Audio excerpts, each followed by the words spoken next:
Alright, this is John. This is Dirty Leader. And the dude. Alright, making this shit happen here today. Gonna play some Legend of Zelda. We're gonna get as far as possible. Probably gonna beat it. I'm gonna do my best. Probably gonna beat it. Doesn't take a whole lot to beat this one.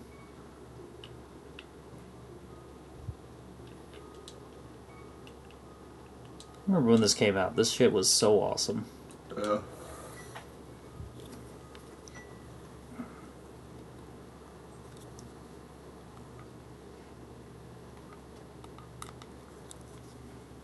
They kind of did at the time bring action RPGs to the next level. Oh yeah. Because, it's like, I like Soul Blazer a lot, but in a lot of ways, those games didn't compete with this until they got to Illusion of Gaia. You know, I thought Illusion of Gaia was actually made by Nintendo. Oh. Well, okay.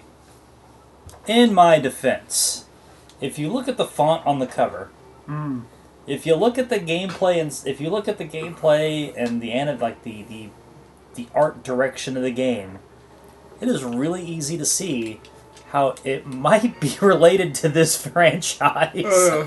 Well, it is one of those things. I know this might be an odd way to describe it, but even though it's a different stylization, it's like within the same school of pixel style as this is, just with a different branding style to it. A lot of very similar stuff going on. Yeah, no, I had to ask. I was like, does this have anything to do with Zelda? And I was like, no. No, it does not. Yeah. Something that makes it really seem similar is the similar draw strike that Will does with his flute. Oh, yeah. That's a good point. Oh, dude.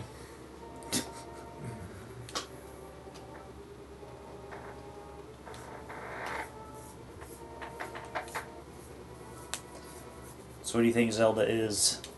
Well, I still ponder that question. I was pondering it before you asked it there, but I've heard, and I haven't heard what the explanation is. All I've heard is that he says something slightly different in Japanese, and I'm like, okay, but what? What? Well, then that's the real mystery. Yeah. I mean, the only thing I could think, so in Zelda 2 Link's Awakening, no, not Link's Awakening, The Adventure of Link, in the first Zelda, of course, since she's the princess, you can kind of assume they get together, but in the second one, after you wake her up, the curtain starts to drop on the game, but before it fully does, you see their feet coming together, so they're like, oh, I'm guessing they kissed or something. So that's the one where they definitely get together. So maybe she's your sister, or not sister, but your cousin or something. You know, if you read the manual, it's a different Zelda in the second one. Yeah, I was going to I've mention heard. that. Yeah, that's the ancient original Zelda or whatever. And I've watched the Ego Raptor animations of for this game, and I guess I haven't seen those. I need to go check them out. Of course, it's his uncle dies, and so Link is sitting there forget. Wait, she's my what? What is she? I'm trying to put my penis in that.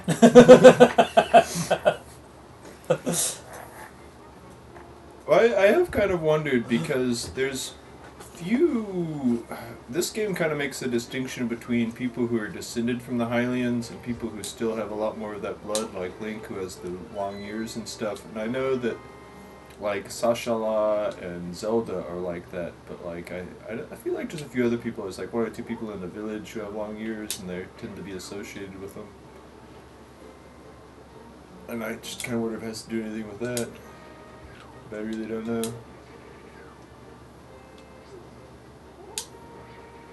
Oh, I didn't expect that one. I didn't either. He fell right through the floor.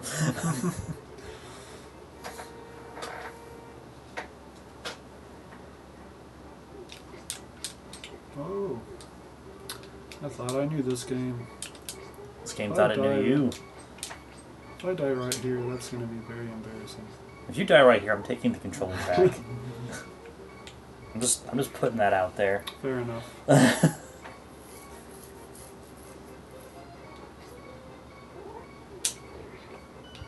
Come on, give me a heart. Stop that incessant noise. I was going to drop a key.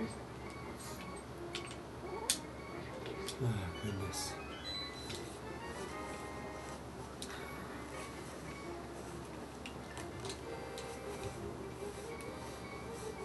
That's okay. When you get down to the next level, there'll be parts. Yeah.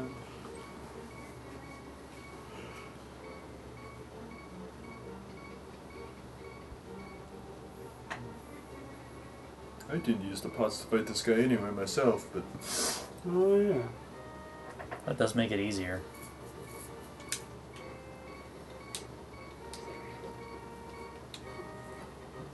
Ah, silence. You know, we could have played this on the Switch too. oh, But you know what? Oh, I like this too. You know what? Mhm. Switch doesn't offer the original controller. oh yeah. Although it does have the Pro controller, so... I have to say, I don't think I'd be as into the Switch if it didn't have the Pro controller. I'm not too crazy about the Joy-Cons. They're not terrible, but my hands are too big for them. It's just plain and simple. Like, I can't do Metroid 3 with that. I can't do wall jumps, stuff like that. My fingers are just like, why? You know what? I really only do the Joy-Cons when I'm doing like the handheld mode thing. Otherwise, it is Pro controller, and I have the Tears of the Kingdom Pro controller, which I will just say that was just luck getting that. Like, I don't know how else to really say it. Mm-hmm. I worked at Target when the game came out, and the Tears of the Kingdom Pro controller was an online-only thing. Or maybe some stores got it. A couple stores might have gotten it, but ours didn't. And someone returned it. Oh. Like, I don't know who the fuck returned it, No. but when I saw it in the return bin at work, I was like, that's mine.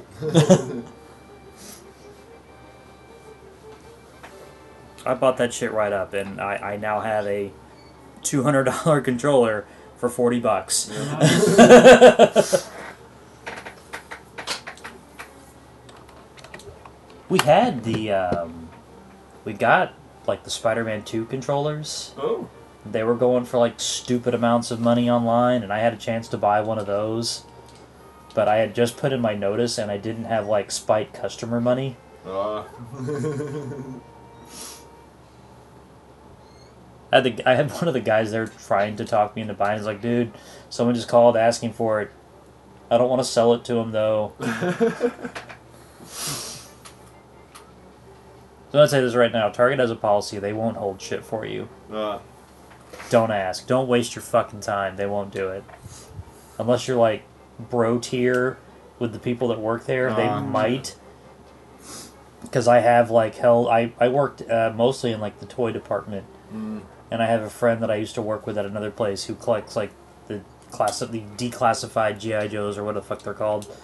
And I would hold some of those for him. But like that was it. Yeah. Nope, nobody was sitting there sweating me about G.I. Joes. Yeah. Department heads would have definitely sweated me over holding like high-end electronics for people. Yeah. No, they want that stuff sold. You know, the profit margin on a lot of that stuff for Target is like practically non-existent. Yeah, I guess they wouldn't be able to write it up much. Target makes more money selling games than they do like hardware. Okay. Like the profit margin on selling PlayStations or Xboxes or Nintendo Switches or whatever for like Target or Walmart, it's actually really low. And there's like, we got to get this shit the fuck out, and we're not putting it on sale unless the manufacturer cuts us a deal. And it's the same thing with like GameStop and a couple of other companies too.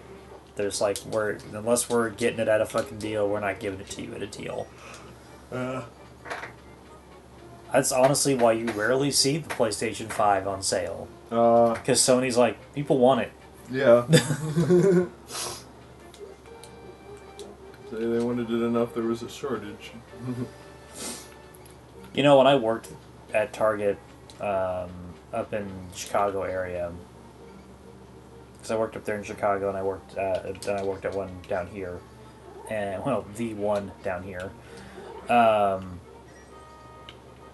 I was working at the Target whenever, like, at the Chicago area, when, like, there was, like, the scalpers just buying them the fuck up. And, eventually Target was able to get, like, pretty regular stock on them. Yeah. But it was, like, they're first come, first serve, and you have to buy them online. You can do in-store pickup, but you have to purchase them online. We want that money up front now. Yeah. So many people, when there was a lot of scalping gone, would buy like 3 to 5 of them at a time or more. Target had a policy where you could buy one. Okay. That's how they were controlling it. Now, when they were available in the store, that was still the policy, but that was like a store-to-store kind of thing. You could probably talk, someone into... Yeah. Like, you could probably talk, like, a team lead into letting you buy 2 or 3 of them. Because they don't give a shit. At the end of the day, they're like, did the card clear? Did I have to call someone about it? We're all good. When I worked at GameStop, I only had to call on a card, like, once. When people were buying, like, PlayStation 4s. Good. There was, like, the one time that I had to call and make sure that the card was legit and had the money there. One time. And technically I was supposed to do that every time a purchase hit, like, $500. And people came in on launch night spending like $1,000, and my manager was like, "We're not doing that. We're not calling the verifier at midnight 12 times,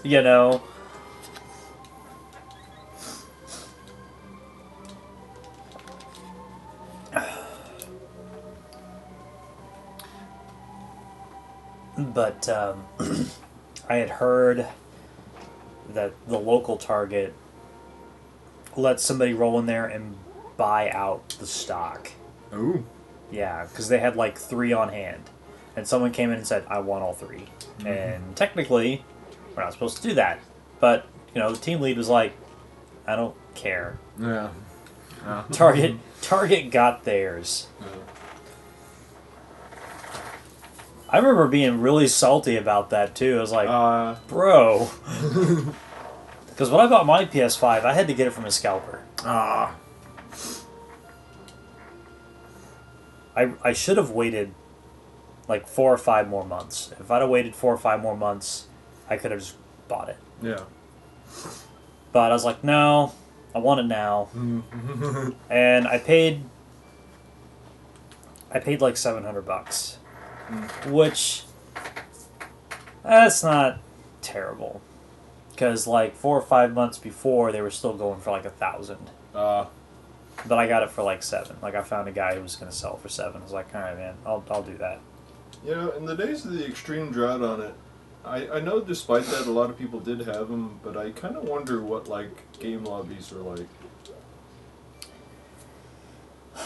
Empty. Yeah. Well, but not totally empty. You know what I mean? It's like there were people playing all the games at that point. It's just like, because people are also still getting them from scalpers. It's like it sucks, but it's like they were doing it. My ex-wife wanted to get in on that.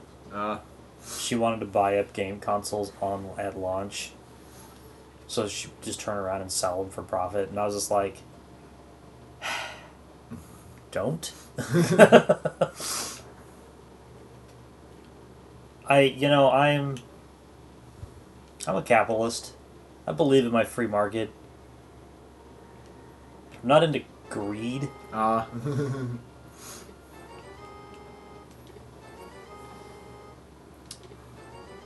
forgot I wanted bombs before I came in here. Oh well. You'll get some free ones. Can I remember where... Oh, now I remember. Oh, yeah. Yeah, it's the little cave up there. I was planning on going up there anyway. You're eating up time, man. This is a speed run. Oh, it's a speed run? I thought... Okay. Just fucking with you. Well, I wanted to get one more heart before I go into the next dungeon, but that's okay.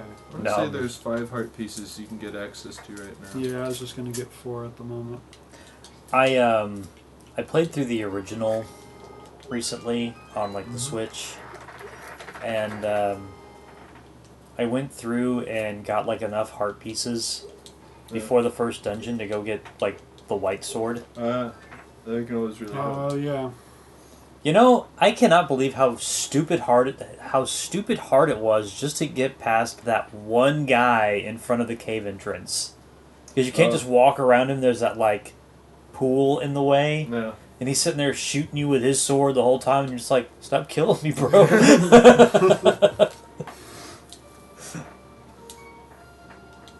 One thing I have to say I think is odd about the newer versions of Lionels is just how huge they are. I never pictured them being quite that big of enemies. Yeah, no, that is kind of weird. I mean, if you remember, they're in this one. Oh, yeah. They're up on, Death Mountain. Yeah. But only in the Dark World. And they do the whole shooting the blade beam at you and everything. I think in this they shoot it at you out of their mouth, right? Yes. Yeah. They shoot fireballs, but yeah, they at least shoot something at you. Yeah, I guess it is. They line themselves up on you. Yeah. Yeah. Yeah. They are one of the stronger enemies in the game. They're just so rare that you don't tend to think of them. When I think of tough enemies, I tend to think of the bomb-throwing guys. Oh, yeah. Oh, yeah. The Cyclopses. It's like, they're a good example of how, like,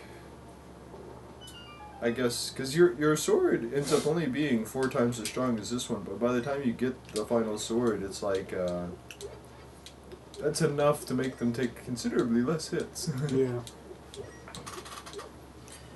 How I've played this game in the past is I will get to the Dark World, and I will get just far enough into the first dungeon that I get the hammer, and then I go and get the the upgraded Master Sword, and then I go back and start doing the dungeons in order, because here's something for you. If you have the upgraded Master Sword, and you go and fight like the dude with like the mask that you got to break off, you can just hit him with the sword. Oh, really? And that deals damage to him that way. It's the same thing with, there's like another enemy early on. It's like that, where you have to have a special item to deal damage to them.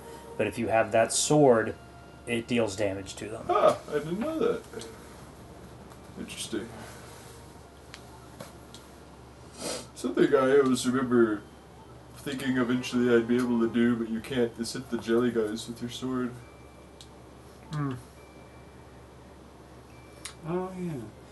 Well, you can if you freeze them or incapacitate them in some way. I think you can if you hit them with a boomerang first. I think. It still shocks you, I'm pretty sure. Okay. Maybe I think pretty sure something that can make them vulnerable is changing them with Earthquake. Oh, yeah.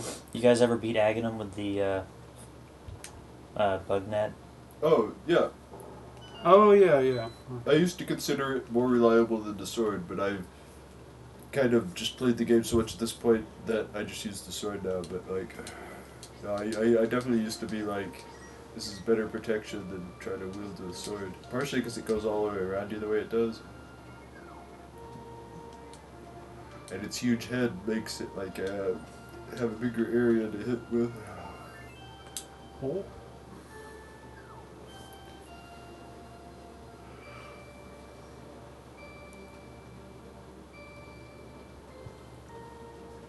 Maybe they're just supposed to be like some kind of cobblestones or something, but I always thought it looked like people had little stone monster faces outside of their houses.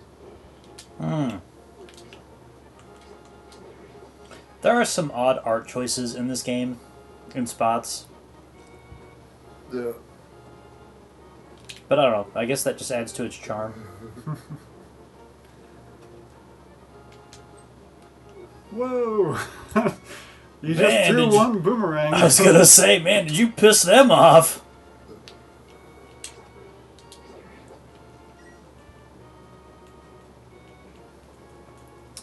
So first time through, guys, how long did it take you to beat this?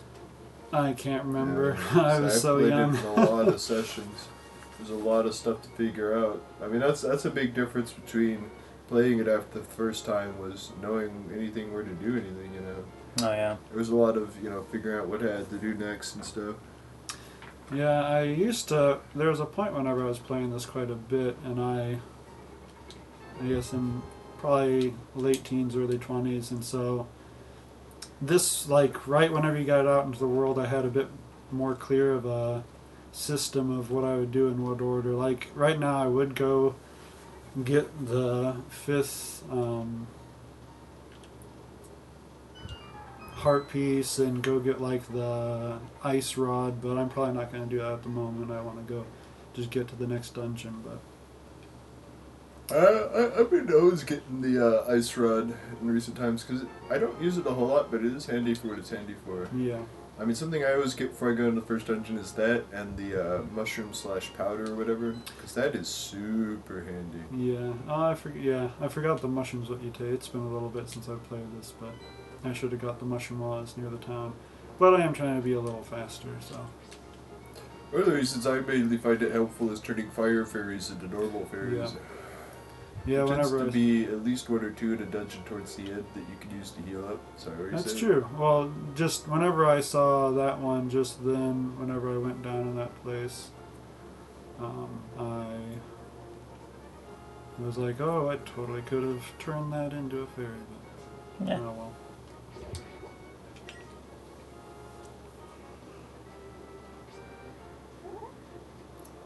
Like something I used to do and used to really look out for was the places you could get fairies. Now I just use potions. Oh yeah.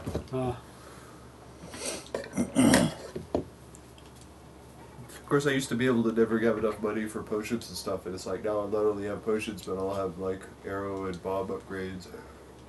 As soon as you can swim, you can get that stuff all the way up. And there's places with free money that you can use. I usually use the one over by the desert.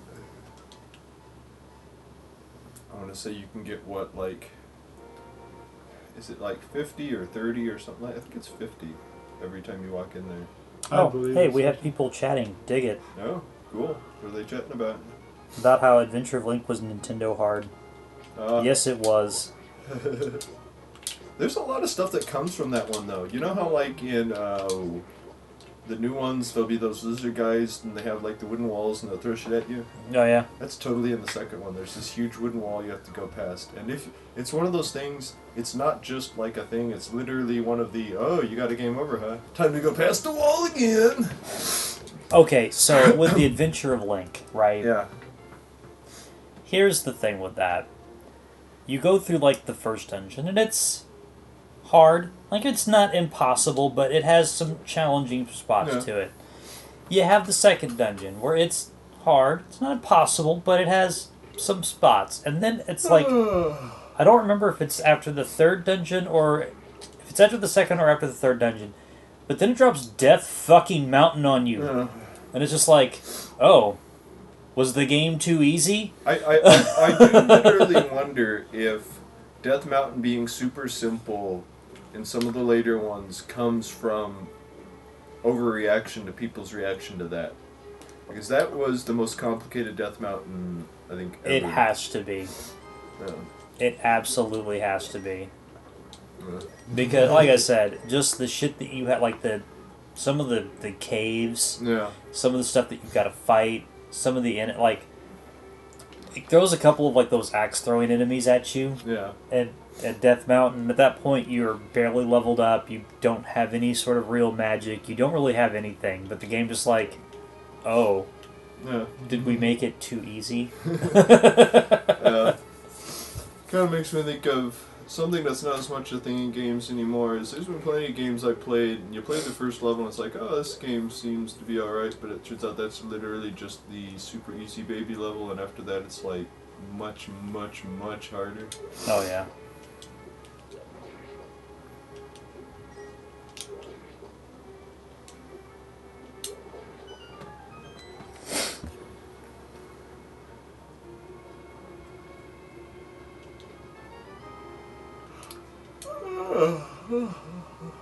Can't remember if I should have gone the first way or the right way first, because I know there's a map over that way, but I can't remember if the. What do you mean the right way first? So you can go up there essentially, but okay, I forgot. Yeah, it just has the map, and up here is where you go to get the actual. Money.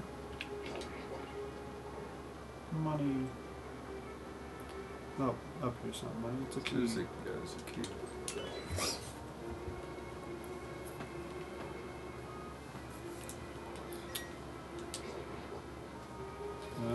It's not worth it. Yes, it is. You got to go back for it. Every rupee counts. Early in the game, it feels like it. Like, there's stuff I was considering whenever it came to money, whenever I was in the basement, but I was like, oh wait, I need to save money for that bottle right at the beginning. You need at least 100 by the time you get to the town. Do you get the bug net and other bottle? Yeah, I forgot there's another bottle until I remember going in the back of the bar. I wasn't paying attention. Did you get that one? Yep, I got Okay. both of those and the bug net. So that shit happened like 10 minutes ago. That's... Yeah. Dude, it is I.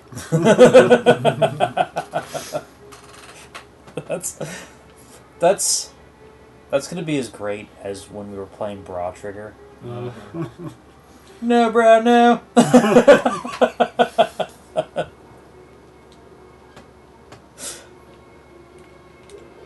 You know, we need to restart Bra Trigger. I do. And in Ian's memory, we'll have to do that. I mean, it's not like he's dead or anything, but Yeah. he's not here with us anymore doing this. I just felt super embarrassed because, like, the one time he handed me the control during that play, I started getting, like, killed by a really early enemy. I was like, it was kind of like that soldier I was fighting earlier. I was like, what's going on here?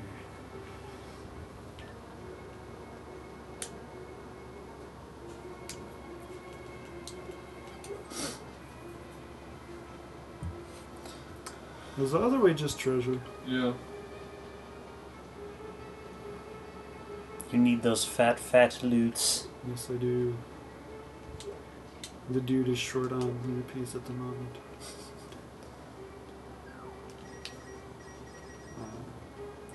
I guess it's still an early treasure room. I was thinking this wasn't as big as I was thinking.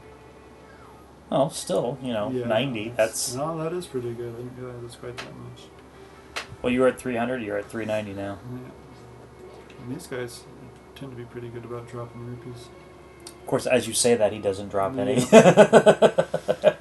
game likes to prove me wrong.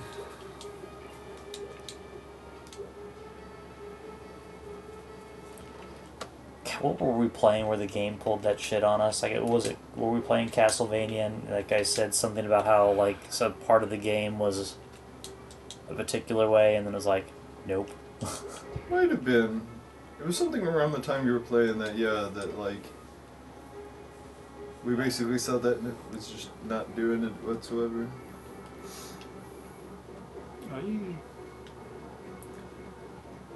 Who designs rooms like this?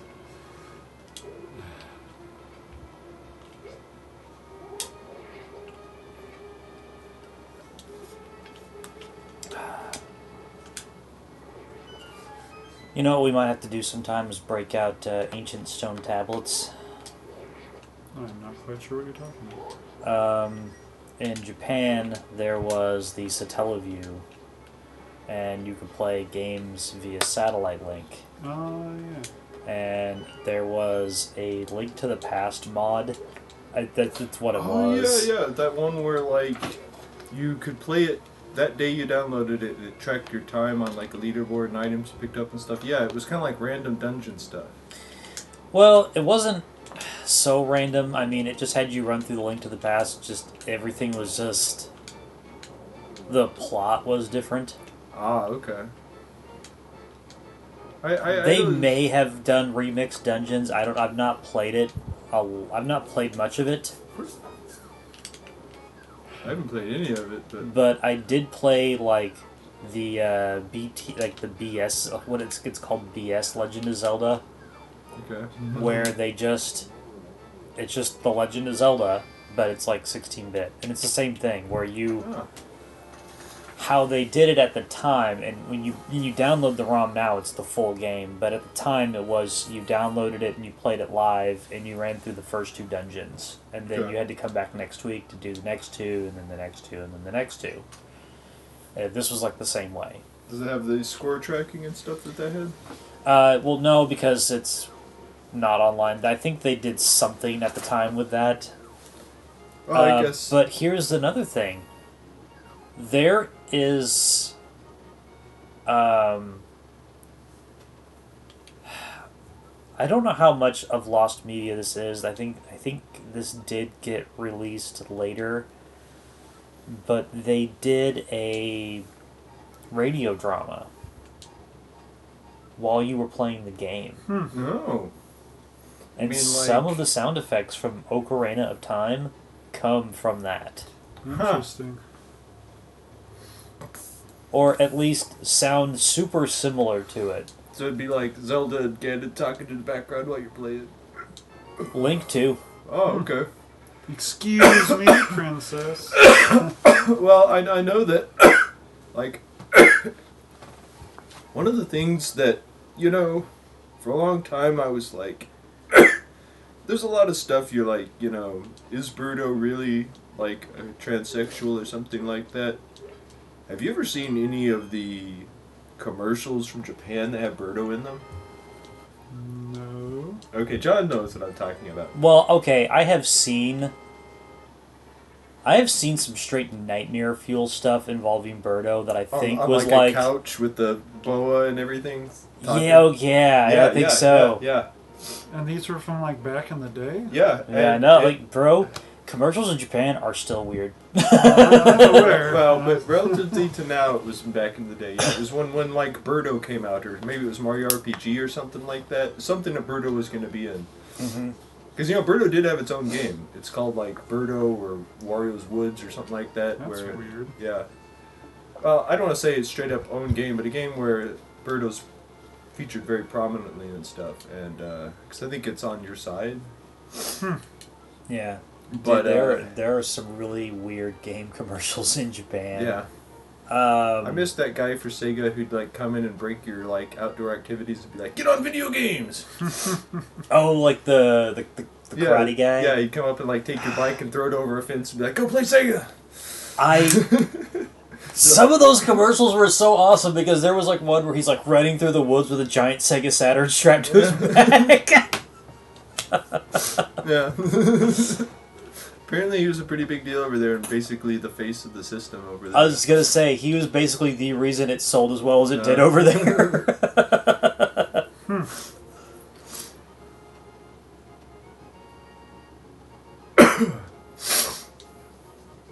Because that makes me think of, someone must have discovered the old like video game commercials in the 90s recently, because I saw some video where someone was like, "This stuff's straight up nightmare fuel or gross. Why were they advertising this stuff like this?" It's like, it was the 90s. Everything was gross. It's like, have you seen the ads for Earthbound?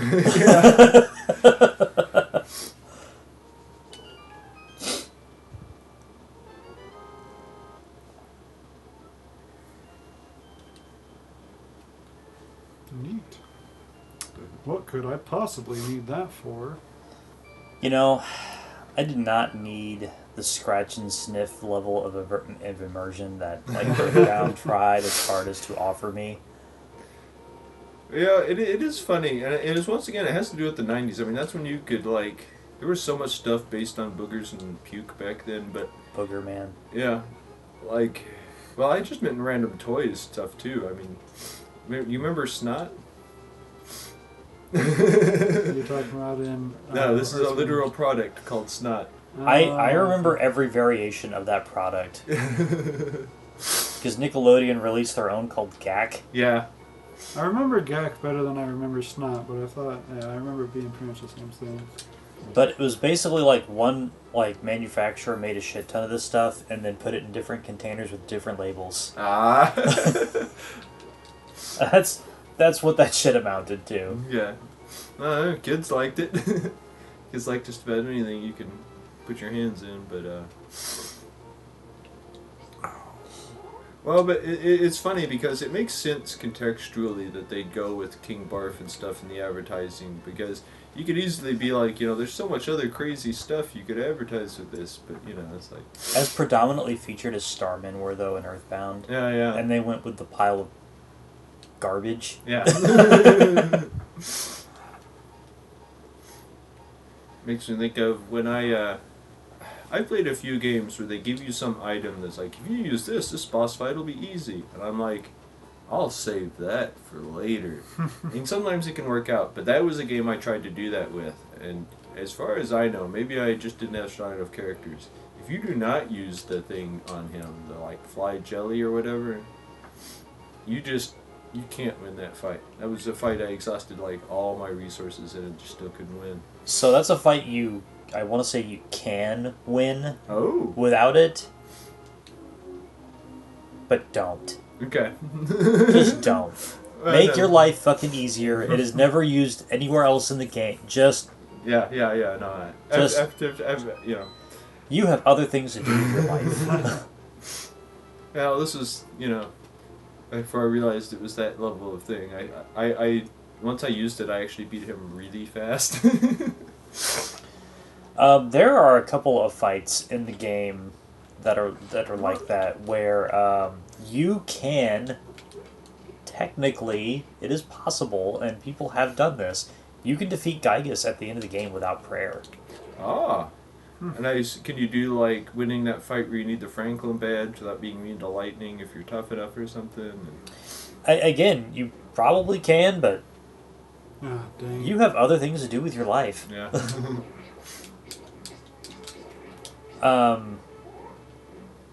Here's another one, though. If you have a pirated copy of Earthbound, and you get to the game will let you get to Gygus. But I want to say partway through his second form, the game crashes. Ah. And erases your save data. So what do you mean a pirated version? Just a not legit copy of the game. So like you can't emulate it or anything? Emulators have gotten past that. It's not a thing. But like early emulation and early copies of the game, like when people were doing like ROM dumps of the game and just putting them on like EP-ROMs, it wouldn't work. They would get to that point in the game, and it would just flash your ROM. Huh. Yeah. Okay. It was... as bogus as that is, it's not like you can argue, but they shouldn't be able to do that. It's like, well, I mean, it's... Dude, it is I. That's going to be a shirt. We're thinking of the merchandising opportunities, folks. Oh. And I'm pretty sure I'm going to put the phrase that just got us demonetized on a shirt. Yeah. Nets.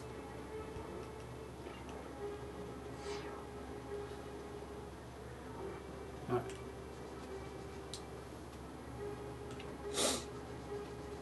For some reason I always think that middle room up there is where you get a key, but it's totally that room on the left. Where you got to get past all the... No, I got a key. I was going to say where you got to get past the guns. Or the cannons. I think that's this room, isn't it? Yeah. Yeah, it's that one all the way where I talked to Sahasrara or whatever his name is. There's a big key in here. Ugh. You know, it's always a crapshoot in this room. Either you get through or you don't. And there you go. You just gotta take your time.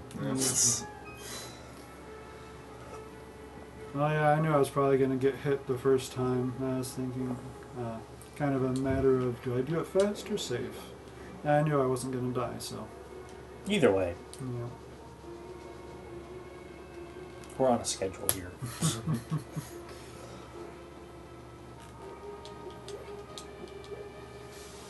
This, I don't remember, will this... The heart on the outside fill up a heart, or will it get you, like, one step away from a full heart? I want to say if I had made a point to go around and get everything I could have gotten, it would have filled up a heart. Okay, I'm pretty sure that was true. So you didn't do that this time? No, I'll go around and get stuff now that I'm going to go and get, like... Oh yeah, okay, I forgot that there's one in, like, the Zora area, and there's one in, like, near the church where I could have, busted a wall or whatever? Yeah. Or not a wall, those things on the floor, the, like, piles of stones. Yeah.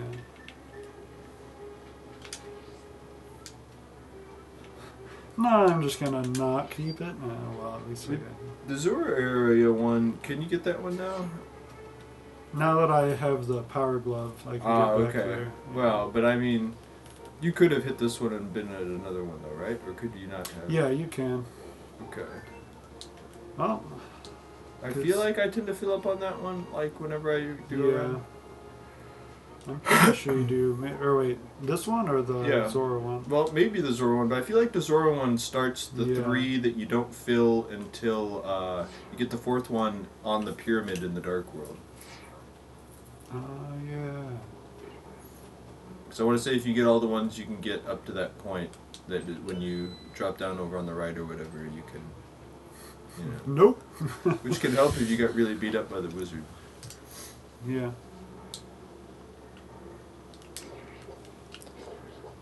Some of these guys are supposed to be grass, but I'm not sure.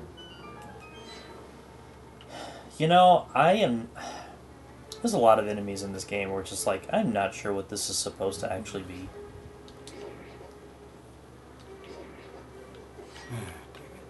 He showed you. Yeah, he did. Okay. Time to actually be careful. I assume you guys have some kind of reputation to uphold. Oh god, no.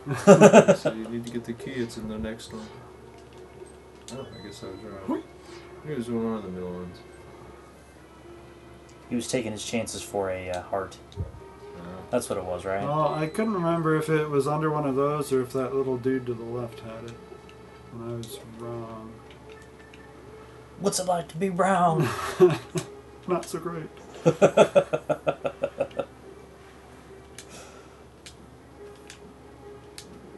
You know, I remember when I was a kid, and it's like somehow that was at all challenging to get those lit all at once.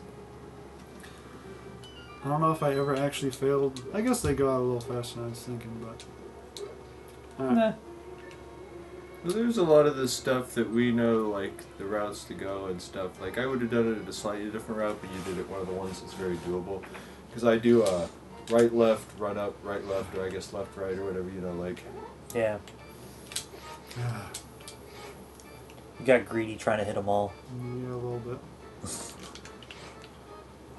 feel like these guys are actually rather well affected by the ice rod. I'm pretty sure.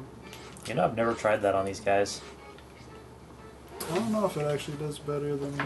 I'm going to say it takes fewer hits. I could be wrong.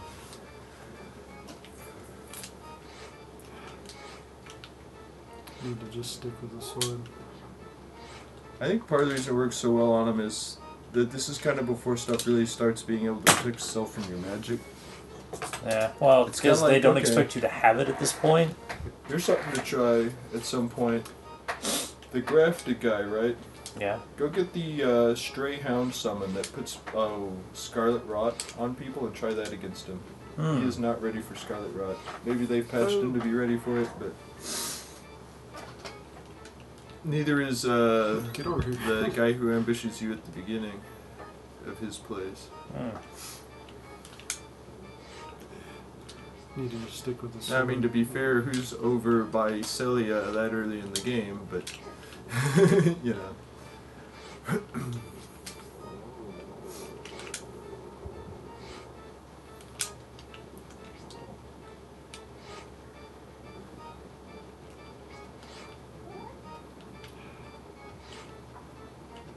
I've not usually seen them do such short jumps like that.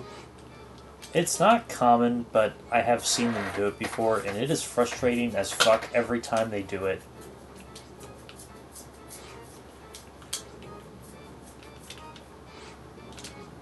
Whoops, no, I'm not trying to stop playing. There you go. I remember when I was going through this game a lot, I had it timed where, and these guys, partially because these guys always gave me trouble, basically my technique was to have it timed where the arrow would be right there, yeah, like, as soon as they pop out, and they just kind of stick their head up.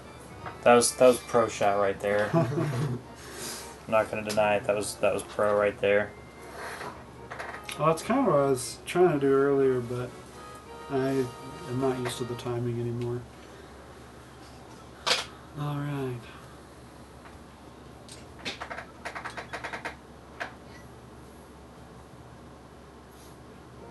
Something I realized eventually, looking at this sword that he has, is that, in the first one you start out with essentially what looks like a wooden sword, and then you get the white sword, but it's like you start out with the white sword in this one. Yeah.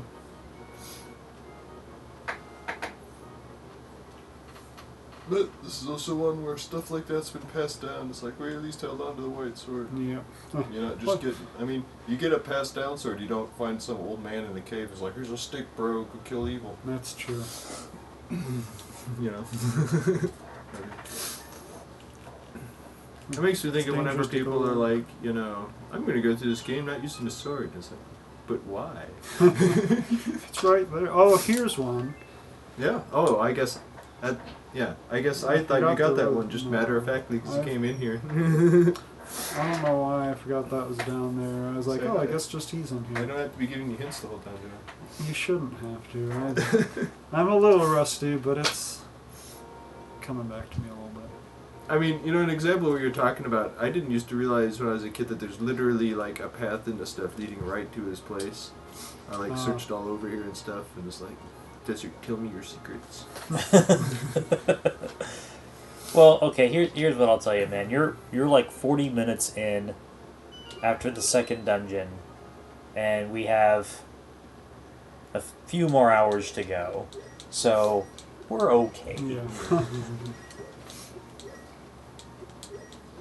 There's what, let's see. I don't know, let's You just did the stare down, it's like, no, I'm out, bro. I took a shit, I'm gone. Yep. I want to say the way the game counts it counts both saving Zelda and going up and beating the wizard as 2 dungeons. So, what is it, 5? There's 14 dungeons in this, I think? Because there's saving Zelda, there's the 3 dungeons. So yeah, there's going back to the castle to beat the wizard, and then there's the 8 dungeons with the maidens, right? that was 7. Oh, is it 7 and his is 8? So it's yeah. So it's 13 dungeons. Yeah. Okay. I mean, I guess I don't count the castle, not the castle, the pyramid, just because it's literally just jumping down there. But maybe the game counts it. I don't know. Can't remember if it has it listed. Because part of the reason that's a thing is where you die matters for where it counts you of having died. Like if you die in the thief village, I'm pretty sure it counts as the thief dungeon. Should I down here? I don't know if just on Death Mountain counts as the appropriate dungeon or what side of Death Mountain you're on.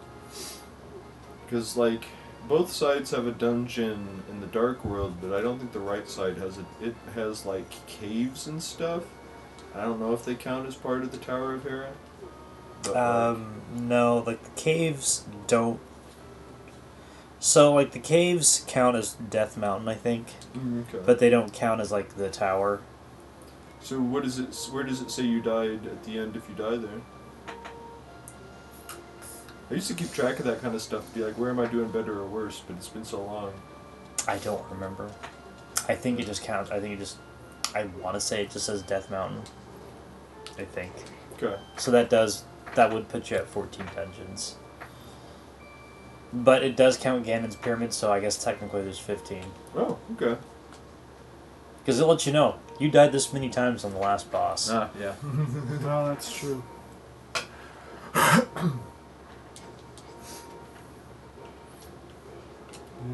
it's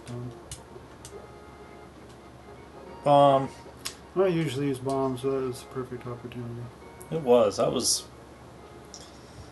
pretty stellar right there. This was one of those games that just had really neat. Here's the other one you can get before. Oh, you didn't get this right thing yet? Oh. He's not. This is his first time in Lost Woods. Oh, okay. Lost Woods counts as a dungeon, I guess. Okay. Because I want to say it keeps track of that at the end.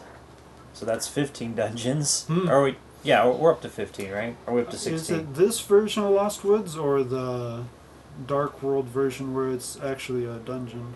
It's the Dark World version, but that's called Skull Woods.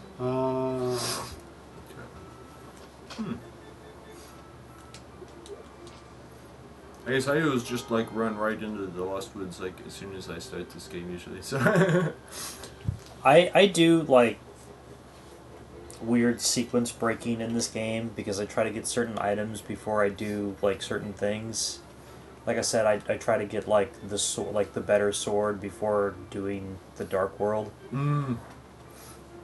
Oh yeah, something that's people tend to forget, and I know that they made some of the later games in a way where it's like, no, you have to do stuff in order because story hasn't progressed. Kind of like they did with Metroid, but like in a lot of these early games, like you were talking about, just going in and getting the treasures, like you can do a lot of that. Like you could go and basically get all the treasure and hearts before you beat any of the bosses in the first one. You know. Oh yeah. And you could get a lot in this one before you beat those night guys. Especially if you go get the, thing out of the first place. And I guess, I forgot you have to beat them before he'll give you the dash, though. Yeah. But still, Oh yeah, I guess Okay. that is what makes it where you have to actually do this one in order. Eee. Here's something for you. The first time I went to this game, I did not get the pearl. Partially because it doesn't make you do it, and I guess I didn't realize it was there or whatever, and I had to figure out what I did wrong and go and find it and stuff, going back through dungeons, but like I just was in the Dark World, not being able to be, So that particular item can be a pain in the ass to get. It's usually not. It's usually like the trial and error on it is pretty short if you have to like brute force it kind of thing. Oh, But it's the whole like, oh, you could have had the wrong platforms activated yeah. and just fall through that crevice there. That shit was super annoying. That is one of those things that I thought was going to be in more video games than it was after I learned it in this. Yeah. More one of health. the places that comes back into Vengeance is Ganon's Tower or whatever. Oh yeah.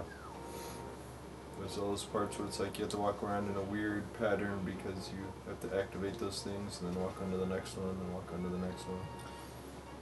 The part that'll always get me in Ganon's Tower was like the invisible floors.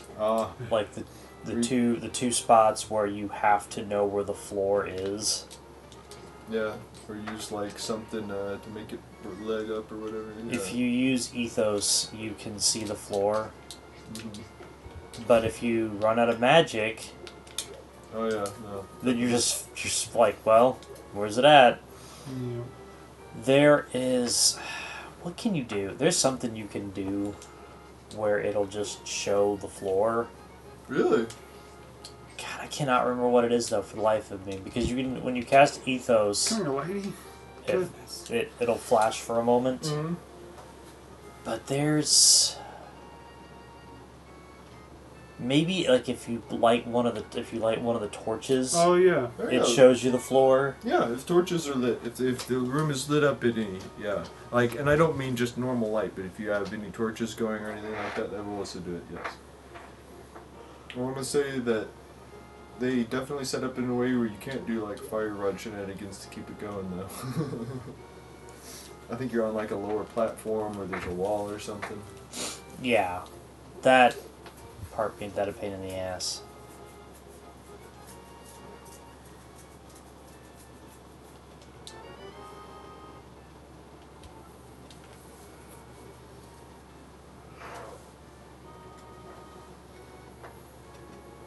Doesn't he give you a bottle? I can't remember where all four of them are at. One of them you get. So after you temper the Master Sword, in the Dark World version of the blacksmith's place, Oh yeah, there's the chest. there's the chest that you have this Forsaken Thief open up for you. Oh, I don't know why I was jumping in the water like I could swim or something. Yeah, the other three are you buy one in town, you find one in town, and then when you get the flippers, you get one from underneath the bridge. Yep, Yeah, totally. that's right. Which means I'm going to go do that as soon as I'm done doing this. I know that we tend to come and get this because this is when you can do this, but is there anything you actually need this for yet? I could have just gone up to Death Mountain, I'm pretty sure. You could have, yeah. but this unlocks a lot of stuff. Yeah. Well, and also this is easier to find than, even if you don't get to the end of it necessarily or know what you need to do, this is like, in some ways, a little easier to find than it is to know how to get through Death Mountain the first time. It's a simple ass dungeon, but you're like, I don't know. So is this like the first time that Zoras are like at all friendly to you? I want to say so, as far as I know, yeah. Before this, they're always just showing up like super hostile monsters, and they're some of the most hostile monsters in the earlier games. If you think about it, just showed up and instantly attacking you and stuff, not even doing their own thing. They're just like, I'm here for death. I'm here to shoot fire at you. Yep. I want to say that you can, I guess, it can be meaningful to kill them, because even though they keep appearing, it's like there's actually like more like that many of them, and you're just cycling through them, you know what I mean? Oh yeah. But I mean, it's only really worthwhile to kill them in the old ones if you are going to hang out on that screen. Or just want them dead. Which can be useful in that one screen where there's just a bunch of trees and you have to burn the right one to find where the heart is under it. Yeah. But even that, you can just kind of dodge their fireballs. Whee!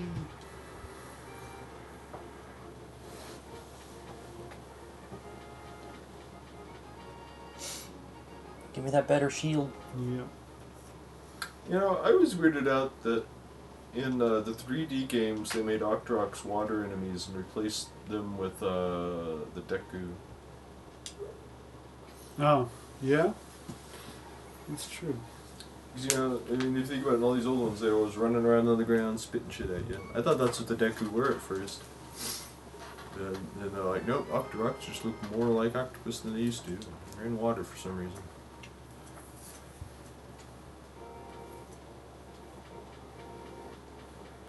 Yeah. So, have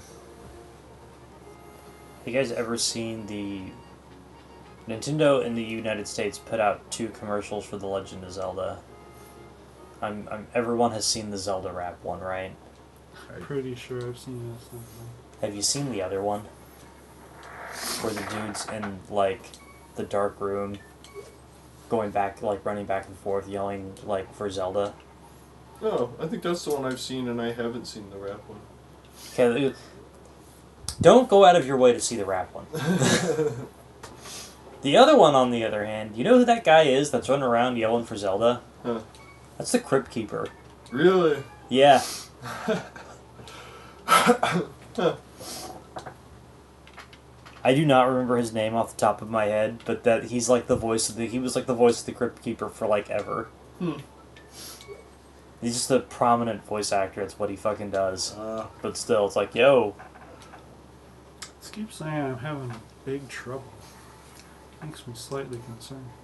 I have wondered before if it has no effect on the game, or if it affects like random drops and stuff like that, you know what I mean? I've considered testing it before, but like, and you can always influence it because you can hold room, like what, 75 in it, because you can put in 50 and 25 after this point. So you can, like, you know, keep, whatchamacallit, I guess influence it and stuff, even after you've got this with the upgrades that you can get.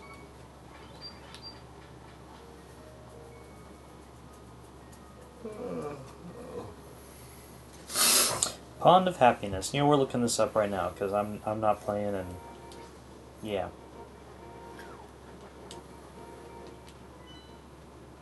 Imagine trying to look at a map while you're swimming. They have underwater stuff. Like they have underwater pincers and everything. Crazy. You haven't got the bottle, right? Oh, not yet. Thank you for reminding me. I'll totally do that once I'm done doing this. What are you doing over here? Getting the ice rod. Ah. Oh yeah, you're over here. I It's confusing the up above the water area for more over by the Zora area. What is this, a fairy fountain? It's more money. Ah, here we go. Just less than the other place.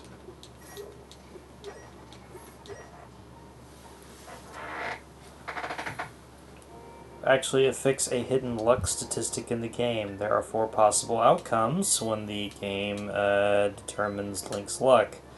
Big Trouble, a little luck, good luck, and great luck. Great luck means the next 10 enemies slain by Link will be guaranteed to drop various items. Ooh. Big Trouble means that the next 2 enemies defeated will not drop any item. I wonder if I've ever had that be the reason, like, I just can't get, like, magic to drop from one of those slime guys after freezing him. Okay, I didn't know this. Apparently bombs are a guaranteed drop from Zoras. Oh yeah, that makes sense. So if you get the bad luck reading, Mm-hmm. and you just go directly back to the Zora fountain or waterfall, the next 2 Zoras will not drop bombs. Huh. But I mean, I like, you know what I mean about getting magic by smashing the one guys with the hammer, right? Yeah, I forgot there's something else over there. Yeah. Does that... I didn't think about that, because yeah, they do always drop that if you smash them, I guess, unless the big trouble things happens, right? Special item drops such as keys and items stolen by Picket are are unaffected by Link's luck. Well, there you go. Interesting. I always thought it was just a little malarkey. Well, I had, It is, but, you know. I was gonna say, I had thought that it might have affected what stuff dropped because I felt like I had experienced that, but then also, like, sometimes you just think that's true. Where are you going? I was hoping there'd be a quicker access to, What? So there's one more little secret place I was wanting to go while I was in this area, but I ended up going very far from it, just to come back here. This fallen wall over here? Yeah, I can't remember what's in it. Money It's and just- maybe arrows. Okay. I couldn't remember if it was like a heart piece or I something. think there might also be bombs in there. Okay, so it's one of those just a bunch of items. Yeah. Kinda. It's not a necessary one, but it is a cache of stuff. It's most useless when you're full on everything. I have a decent amount of stuff. I guess I don't have money, but I'll come back for it later. Mostly because I'm pretty full on bombs. But I will go get that.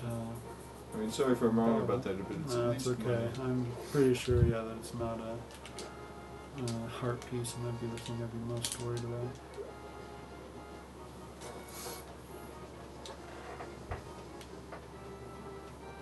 It's one of those treasures that's technically accessible at the beginning of the game because you can go get the ice rod right away, but it can be annoying to try to get the beginning of the game because, like, even with the ice rod, your resources are low enough that you can fail to kill all the guys in there.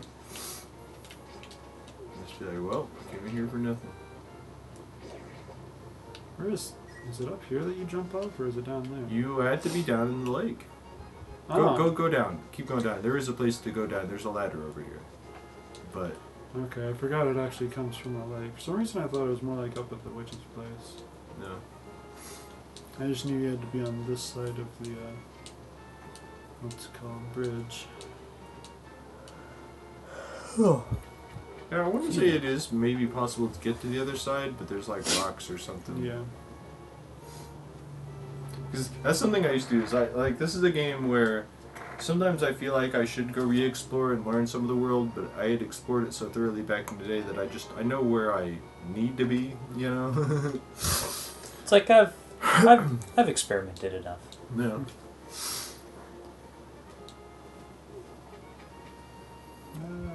This is a game that I'm sure it's out there, but I'm surprised people haven't done as much with as they have, like Metroid 3 or something. You'd think you'd find more like, I made my own map mods. Randomizers are a thing with this game now. Mm. And that has to be a fucking nightmare with this game. Oh yeah. Well, yeah. Okay, no. Well, Here's- it probably somewhat depends on randomizer because There's a bunch of different kind of randomizers. Like every door is random, or like items are random. But there are some. I know some randomizers. They will make sure you get the stuff you need before other stuff. Like, you know what I mean? It's like you will get bombs for the first time, or the hammer before you need the hammer, or something like that. You know? I had seen, and I could not tell you where to find this, but I had seen playthroughs of people that did randomizers where every time Link goes through a door, it switches to Super Metroid. Yeah. Oh. And every time Samus goes through the door, it switches back to A Link to the Past. Do what he was doing? Yeah. I was like, wow, it's fucking wild. Sounds like I need to get some heavy drugs when you get this round. Yeah, I'll have to hit that Oregon Trail.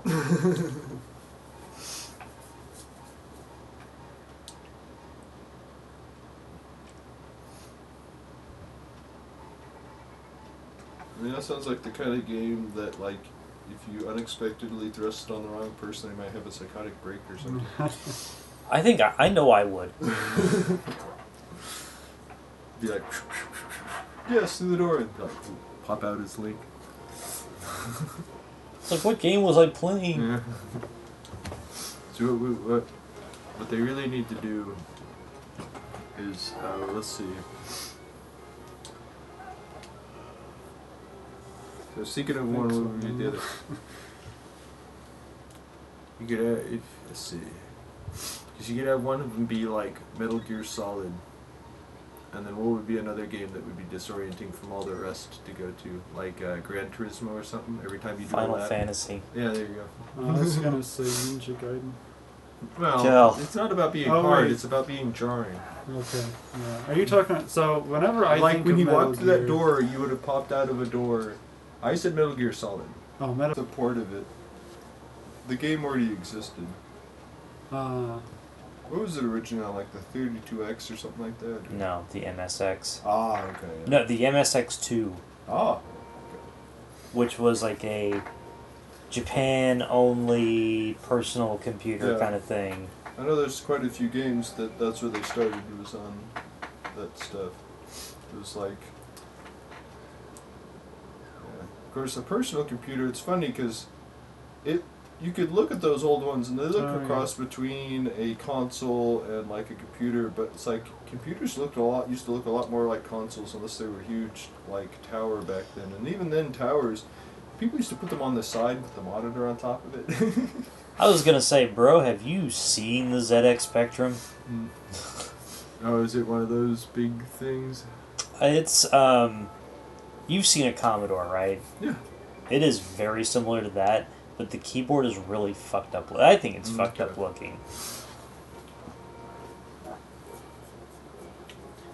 Is there one more heart piece I can get going this way? I feel like I should have one more at this point. Actually, there might be over there. You got the one coming up on the way here, right? That's the Like there was keyboard. one just out there. Yeah. Oh yeah, I've seen that. It is kind of funky. Yeah, there was another one out there. Yeah, I just Out on the mountain somewhere? Is it one of those ones I have did you like? Don't you have to drop down from up here to get it, or? It's not Oh wait, small. it's either that or it's This might be the one thing. There might be you can drop down. Is it that one? It's either that or you want to drop down there in the dark world. You know what I mean? Well, that one, the one I dropped over to and it didn't have anything on it, that was where the thing is where you're supposed to, like,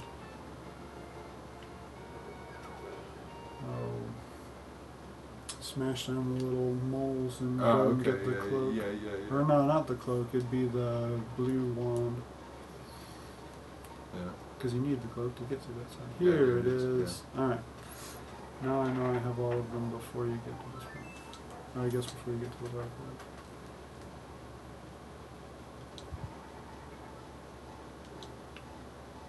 Well, I kind of did that already, but okay.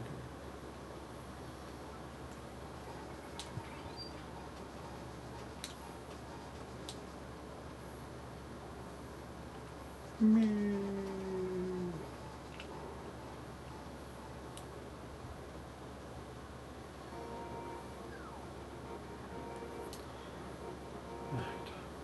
Now time to go into the Tower of Hair.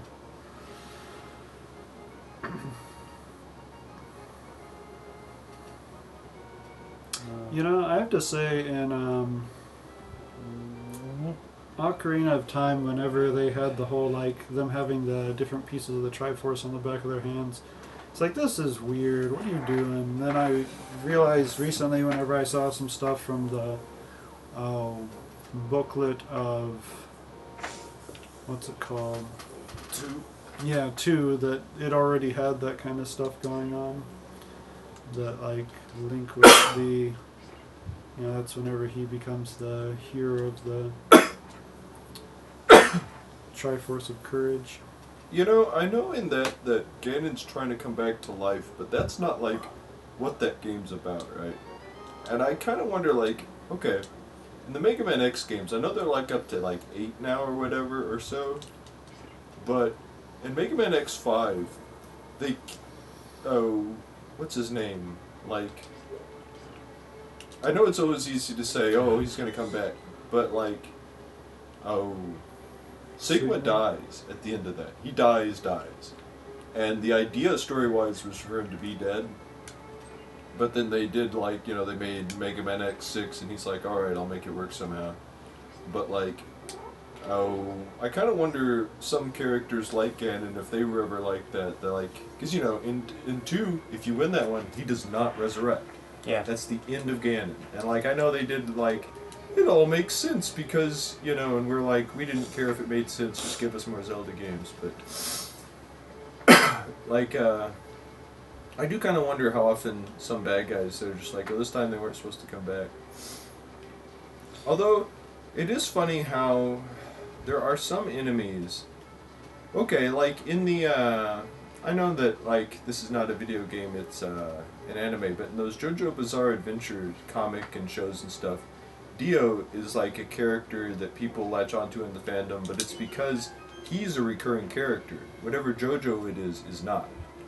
And I kind of wonder how many video game franchises are kind of like that. Like, where, it doesn't matter who you're playing, you're always fighting this guy, and that's... Like, I also wonder, like, okay, let's say Bowser and Sonic fought different guys every time. Do you think we'd think of those games different? If it was always a different enemy for Mega Man, maybe this time they don't even fight robots, he's got to, like, fight a military or wild animals or something, you know what I mean? Wasn't that kind of the Mega Man X-Zero games, or like the Zero, whatever, like the Well, Zero that's games? supposed to be, if 5 was going to be the end, that would have been the next time the story picked up. It was all those years later, the Mega Man Zero games or whatever. Yeah. Yeah, that's what it's supposed to be. Zero's at the end, he does the a la carte thing. He's like, well, I'm going to sleep for 1,000 years, and then after he wakes up.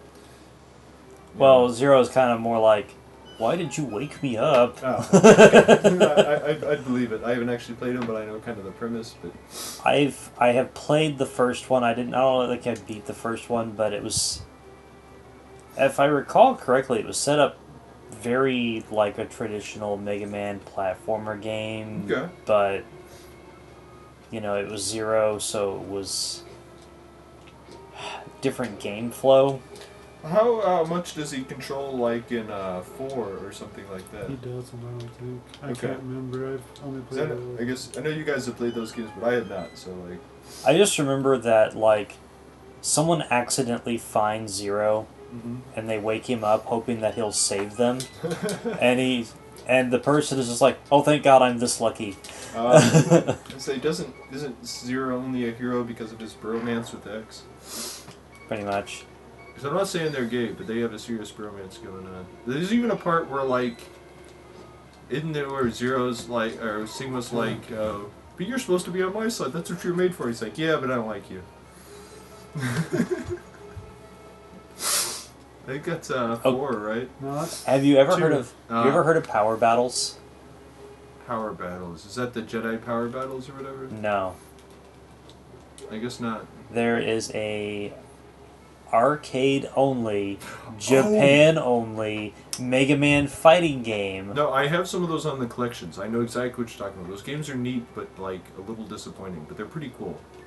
One of the endings for the second game is basically the setup for Mega Man X, with Wily basically showing the blueprints for Zero. Oh yeah, yeah, and stuff. And like Base is all like, "Why don't you love me, father?" And he's like, "I built a better robot. Shut up." Yeah, no, I've seen that ending. I beat it as Base. Yeah. Now, again, you know, I've seen his like Bender moment in the series where he's like, "Shut up, baby, I know it."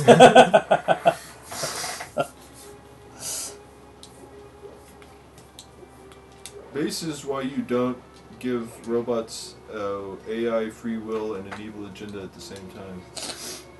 Gotta let them get there on their own. No, that's not a good idea. But I mean, Base is basically Proto Zero anyway. Yeah. I mean, he's more advanced, I would think, than Mega Man when it comes to his mind. Yeah. Like, I know Mega Man's stronger than he is, but like, Base is probably one of the first actual people robots. I know that sounds weird, but like, and I know they probably wouldn't consider it that way. But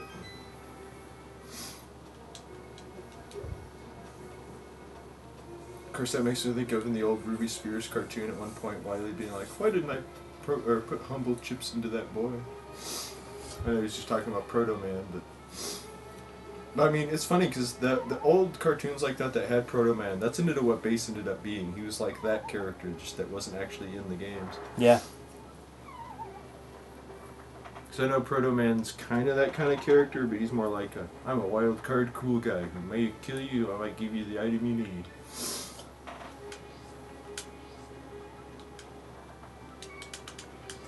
No, well. Nanners. I actually, I didn't think by the end of 8 they'd destroy all the evil energy, because I have wondered if that was supposed to be connected to, like, how, Sigma? Yeah, Sigma is able to have a soul and withstand death in spirit form, if it had to do with the evil energy, but they just destroyed it all by the end of 8, and they're like, that's not a thing anymore. Duo left, and that's just, that's all there is with that. Part of the reason I wondered is because they even talk about it like, that Wily could make it grow and stuff, but No, dang it. Does She he didn't- reset every time? No! Yes, he does. yeah, totally all this hit points back. Alright, I'll be more careful. That's what makes him seem so we've- tough. We have all said that during this encounter. Well, I gotta be more careful. You're gonna get knocked off that thing like 4 or 5 more times. This is where the slog happens, y'all. I get knocked off the least when I'm not careful. I get beat up doing that, but like, if you just run at him, because he actually, unlike the normal these guys, he will come after you, but like, he also does a lot of running away. Can you shoot his tail? No, I didn't think so. nothing will hit it. I thought you could. I just thought it was stupid hard to hit. Maybe I'm wrong. I've tried to shoot it with everything, I've never got it. I'll take your word for it. I think I can't think of a time that I have. I just figured it was one of those, it's just stupid hard to hit. Well, maybe you could hit him with like the hammer or something. I don't know, but I don't think you can hit him with ice or arrows. The arrows will miss his little tail and just bounce off, and the ice will just go past him. I think maybe it'll hit his body and just not do anything, but like it will fly right past his tail. I mean, hell, for all I know, you could hit him with like bombos or something. Just by the time I fight the other one, I'm so powerful. I just like go whack him a couple times.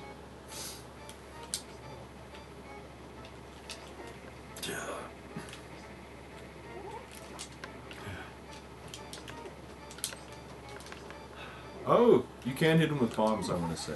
I want to say that you can, I might be wrong about that, but I'm pretty sure you can get his thing over a bomb and it'll do damage to him. But I could be wrong about that. Is there not a... Go to the upper right hand corner and you'll fall down and get fairies. No, that's fair. Or you could go switch the thing. You have to have had switched it a while back. You can go down a floor or two and get it. but you have to take a slightly more inconvenient path if you want access to all those hearts.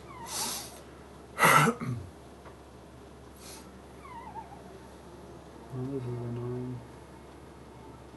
No, I mean, sorry for the suggestion. No, that's just fighting this guy. It's been a while since I've had this much trouble with him. This is part of what makes it not too bad, though, is your endless access to that, and it brings you right here. Yeah. Excuse me. So I want to say that these rooms are away from each other enough that their stuff will reload in them. Did you say Gesundheit? I did. We tagged English on the stream. Sorry. Oh my goodness. But, you know, you saying that makes me think of. There's an anime where one of the characters, whenever she refers to children, she always says Bambinos or Bambino or whatever. Ah, yeah, Airmaster. And but anyway,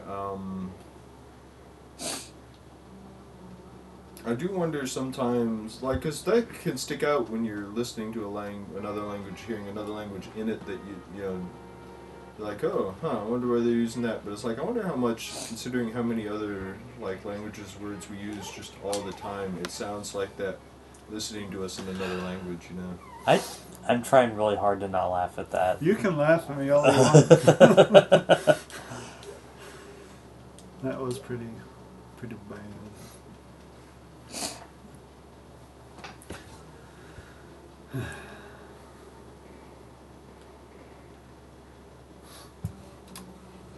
These shows have to remember that as much as it feels like he's coming after you, when you're not coming after him, he does a combination of both constantly.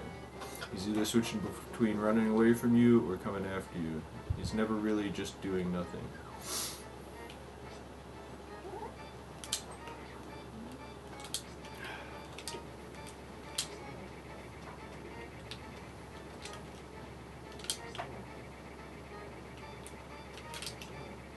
So I know it looks like he's doing random stuff, but...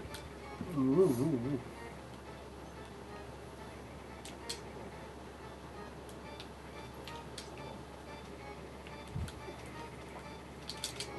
Yeah. There you go. So I only had him like one hit away earlier. No. He actually has an unusually small health pool. It's just that he'll knock your ass off, especially when he starts going fast. It has more knockback.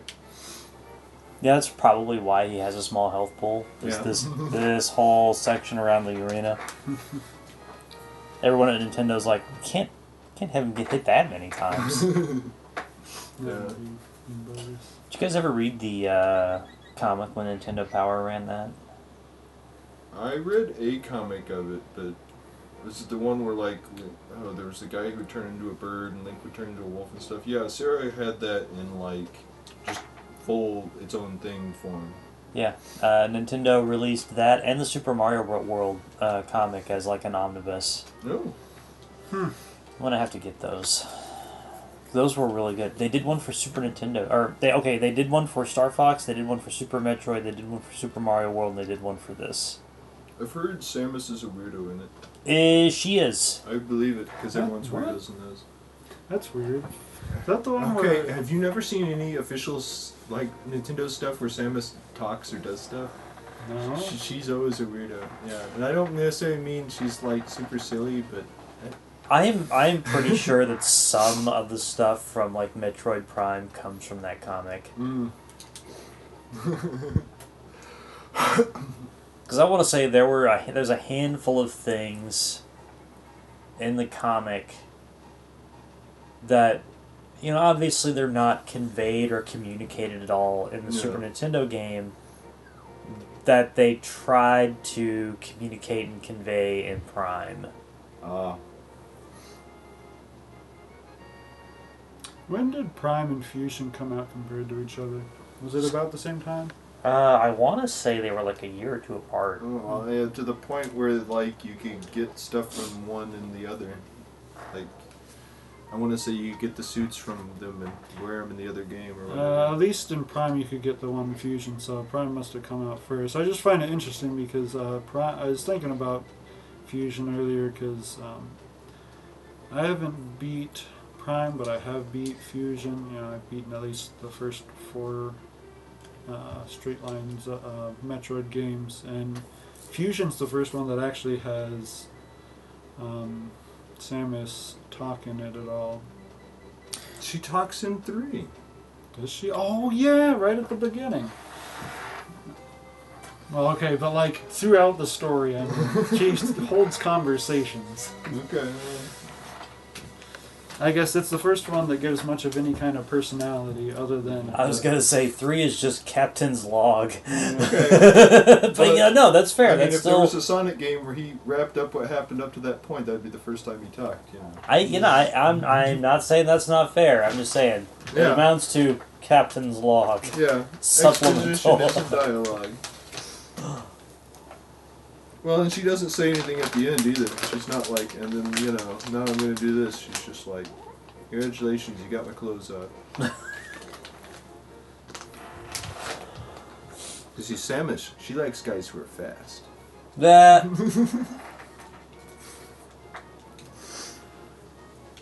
So does that mean that the Samus Sonic ship does make sense?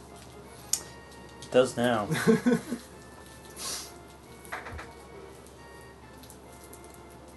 And they can both roll places? Forgot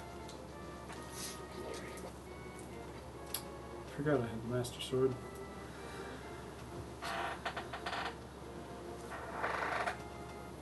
Which makes these guys a lot easier, haha. May sound odd to put those two together, but they already game together at this point.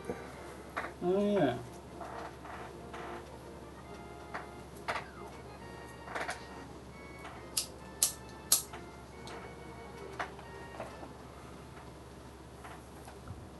Kind of stuff's going on in the chat. Not much. At the moment, there's not much going on. Some folks went back and forth about difficulty of Zelda 2, and my brother's in the chat talking about how he bought an S Advantage controller to beat Zelda 2 because that was the only way he was beating Dark Link. And I was like, yeah, that thing was awesome, except for the, D-pad on it. The turbo control we had when we were a kid Or no, the NES Max is what it was was called. the one where, like, it was, like, basically a touch screen. It wasn't a screen, it was that really thin little piece of stuff above the sensors but you just barely had to touch the control. It was, like, super duper sensitive. It was, like, too sensitive. The one we had this circle that, like, you could use that. You could click down on that. Huh. Or there was, like, this, like, thumb thing that you could, like, shift around. Huh. It was weird. And it had, like, the regular A and B button, but then it had the turbo A and B button on it. And the turbo buttons on it were awesome. And holding it in your hand, it was a pretty nice controller. I mean, it is definitely the precursor to the Super Nintendo controller. But that fucking D-pad analog stick thing on it, fuck that thing. You remember at the end of the life of the NES, how they put out controllers that were shaped more like... The Bode. Yeah. Did you prefer those or the really square ones? The Bone was more comfortable in your hand. Yeah.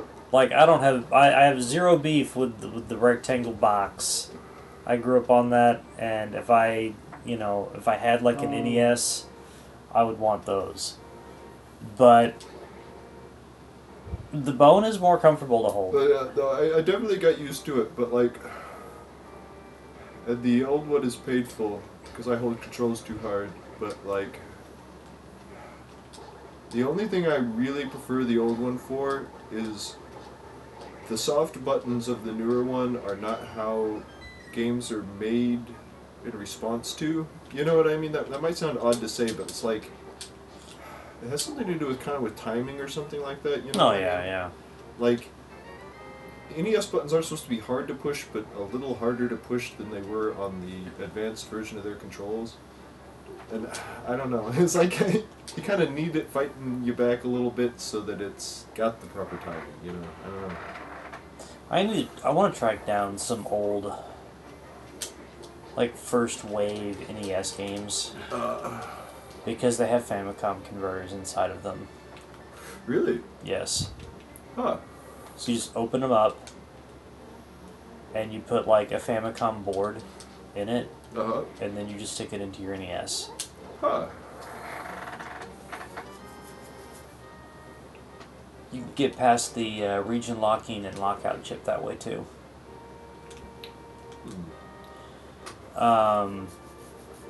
Some games, because they were just so early in production and they had a shit ton of them, it made more sense to just build a converter and put that inside the cartridge. Huh. So could you use that to play other, like, okay. That's what people fucking do with them, man. Is if someone, I want to say you'll find them mostly on like the old 5-screw NES carts. This is probably going to be expensive, but if that ever happens, what I really want to do is play Metroid with the ability to save. Well, if you want to be able to save in Metroid, you've got to get the disc system. Yeah. And that does not have the convert. That there is no conversion for that. I just need to.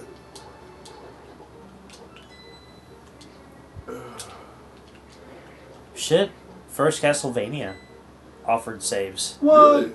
Really? That would make that game so much easier.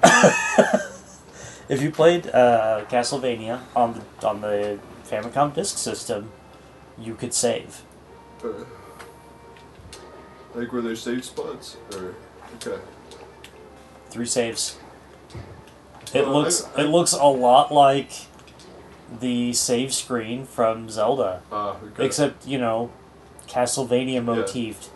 So skulls and shit on it, I think. Oh yeah, it's funny, because I remember when that was like the standard save screen for most games. Stuff like Final Fantasy was breaking the mold with the way it did it. Shit, I remember thinking that Dragon Warrior broke the mold of just text box. Oh, yeah. Yeah. I mean, there's another one. It's like, just the dot, well, here's your character, here's your save file name. Shit, That Doki and- Doki Panic had saves. It's funny how, like... And you had to beat it with every character to get the actual ending. yeah. And that's why they gave you a save. I do want to do that, because I used to work to try to get everyone a certain percentage of that game, but, like, if it actually had value, I do want to, like... Because you could do every level with every character, it just would be... Some of them would be bogus with some of the characters. I always just did everything with Toad, because I always play Toad if I get a chance. Toad and Luigi are definitely the get through that game quick kind of thing, because Toad can just rip everything out of the ground like it's nothing, and Luigi can just jump over everything. Yeah. You can skip parts of the game with Luigi's super jump.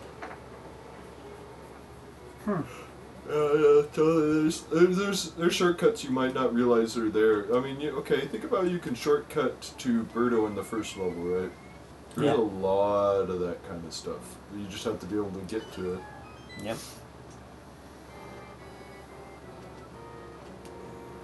There are a handful of spots in the game where if you're standing on an enemy and you're trying to do Luigi's super jump, if you do his super jump when the enemy is at the height of its jump arc, you will get to a higher spot where you're not expected to be, and you can skip entire parts of a level.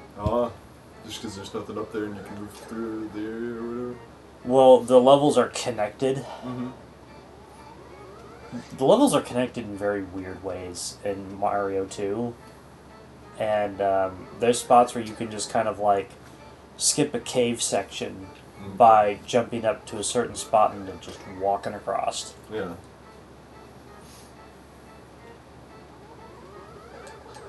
But yeah, when I was a kid and I'd figure stuff like that, I was like, this has to be intentional, so I never thought about it as, anything game breaking. I was just like, I managed to get up here and get over it. Partially because Nintendo can be good about, well, you can't see it, but there's a pipe or a block up here that doesn't let you fly. Yeah. I was like, they're on top of it. If I can get through here, I can get through here. Yeah, you can get beat up at all. Yep. Just didn't do it with a bug net. You asked if I did, or if I've had done that. He didn't say I had to do it. It was implied.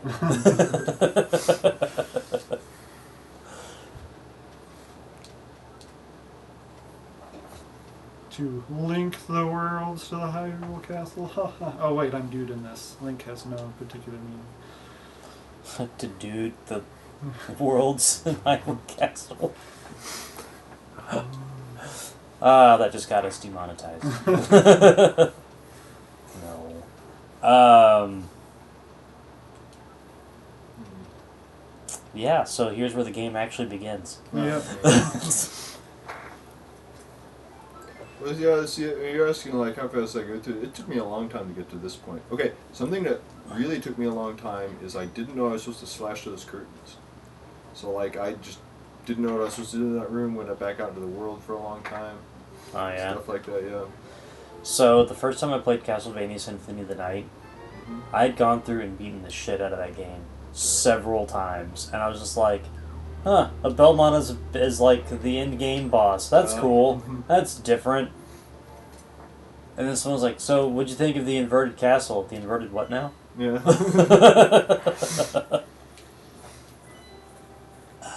Oh shit.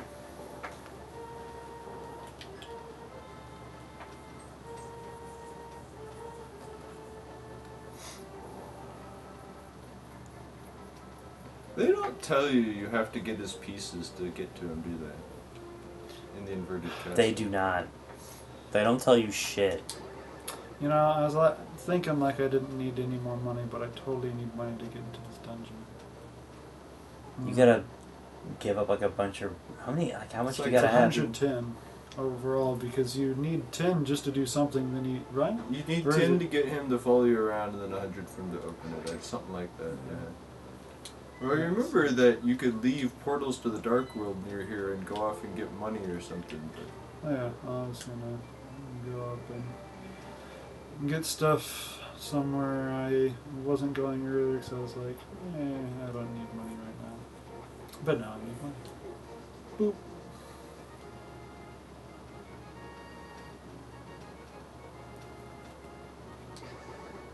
Oh, ghosts.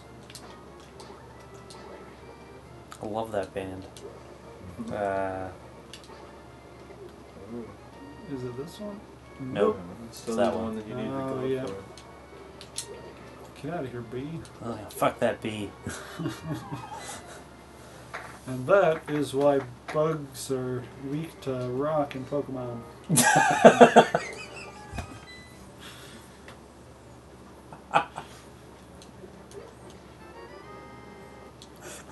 There you go. Thank you for that. You're welcome.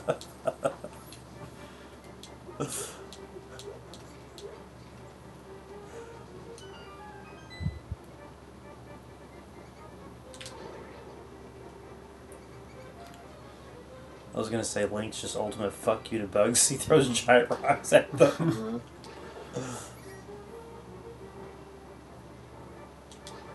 I was just thinking, oh, you got the Master Sword. What you been doing with it? Chopping rats. Well, the innkeeper needed me to kill rats for a quest, so that's what I've been doing.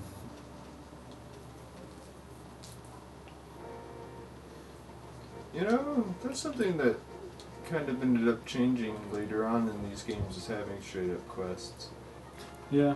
Because I know you're kind of on a quest in this, but it's not like, do this thing or do that thing. They're like, go out and do everything you have to do to save the princess.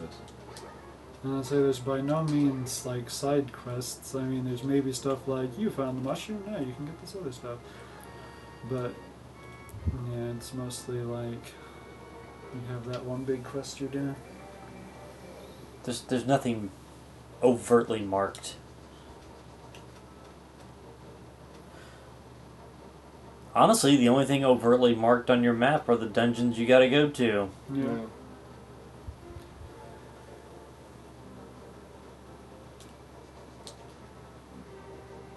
It's so weird that there's Yoda statues out here.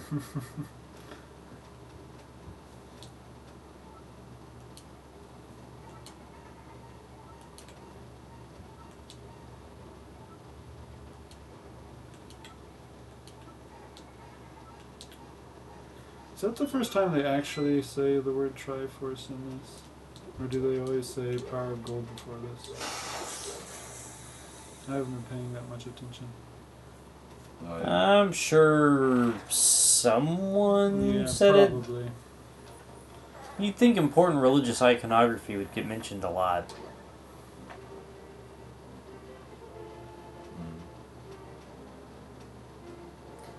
Because when I usually think of the mentioning it in this, I think of what the princesses say after you save them or whatever. Not the princesses, but the maidens or whatever.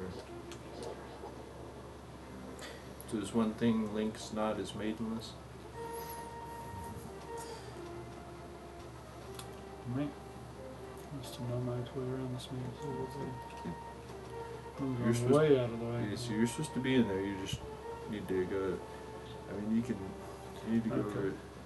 Down there. Yeah, and then go over to the Oh, right. there it is. Oh, hi, Kiki. Oh.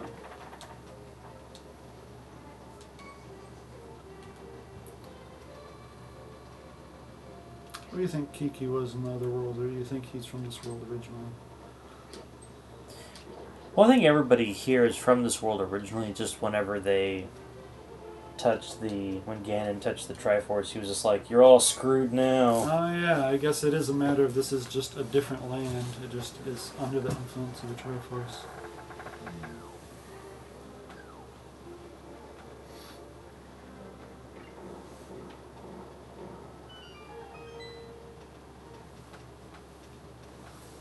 You know, that's really ambiguous, though, because in Link Between Worlds, it's not called the Dark World, it's just called Low Rule. Really? Yeah, there's High Rule and Low Rule. Okay. I didn't name this stuff, man.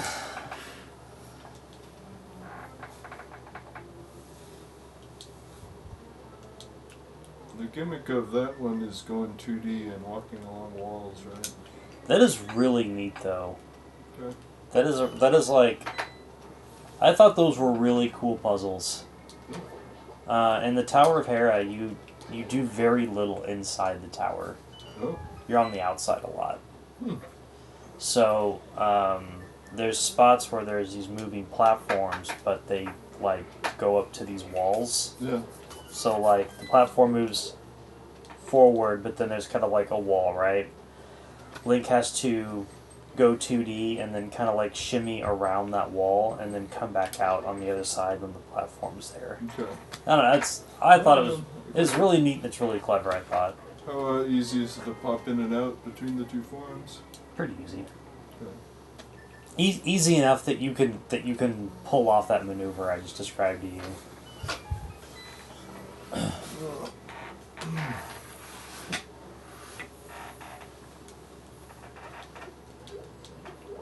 So does it take a limited resource? I mean, why not just use being 2D to climb all the way up the tower? It's timed. Ah. It's on a timer. So you have a magic meter that refills automatically, Yeah. but going 2D drains it. Yeah, yeah. I don't know. Like I said, it's super cool, super neat. I liked it. I got pretty far into the game, but I ended up not beating it because, well, some life happened. What other items did you come across that weren't in this one? So dungeons don't have items in them. Oh. No, so it's kind of like the what's it called, Breath of the Wild and stuff like that. No.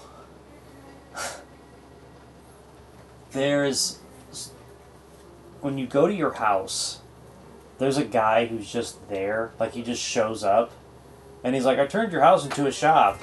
I hope you don't mind. Why would I? And you buy all of your items there.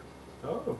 Do they open up over time, or you just have to have enough of whatever resource it is to buy them? So it's a rental shop. Okay. This is going to take a second to explain.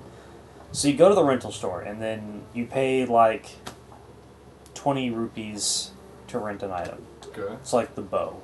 right? When you die, you lose it and you have to go back for it. Okay.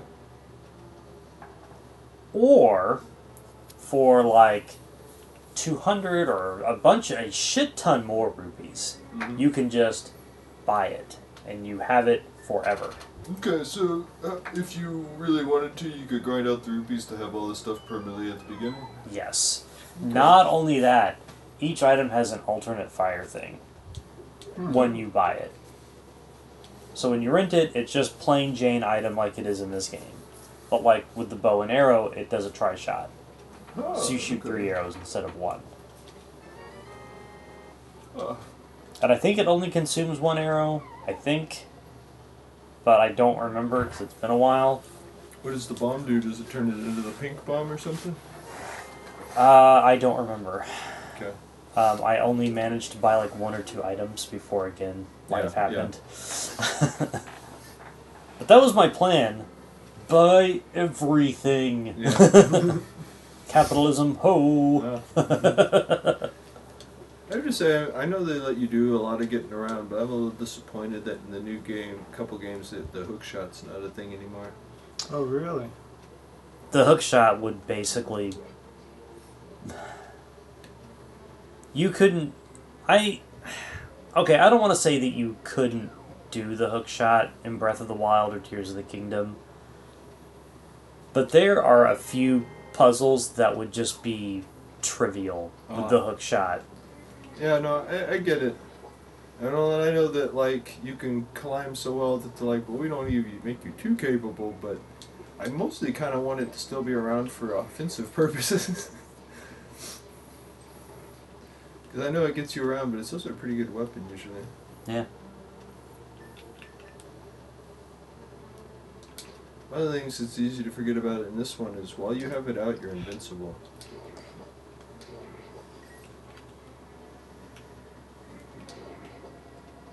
So do you think the parts like this in this game are an open homage to Towers of Dragua? Good question. I don't know what game you're talking about. Tower of Dragua is basically the inspiration for the first Legend of Zelda game. Is it like Deadly Towers or whatever? No. Dark Tower, or maybe it is Deadly Tower. I don't remember exactly what it's called. That game is just awful. Okay. Tower of Dragua is like this top-down dungeon crawl, but every level is a maze. But throughout the maze, you find keys, and it unlocks like parts of the wall. Remember, like Clue Clue Club? I don't know. I mean, I've played games kind of like what you're talking about, where the maze would be more like this, like the walls would be really thin, and you know. But I was just gonna say, like every spot in the maze can be unlocked. Everything is a door, but you only have so many keys. Okay. So you have to like kind of use them tactically, you know. What is your dwindling resource in that? Because I only ask because usually in stuff like that, kind of like in Gauntlet, it's health. It's always going down. You know, even if you're not getting hit. I don't think that's how it works in the Tower of Dragua. Oh, okay. I think it's just a get to the end, bro. Sure. But I could be wrong. I've actually not played the game myself, but I have seen like tons of like gameplay and shit like that. It looks really neat. I'd like to play it at some point. There is an arcade version of the game. A single arrow. You don't need any others, right?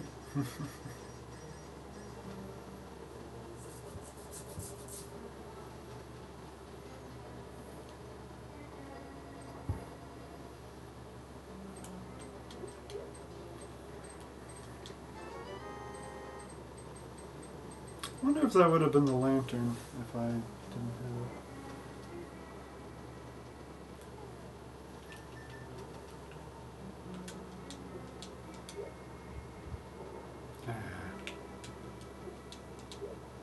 So I want to. Oh, okay.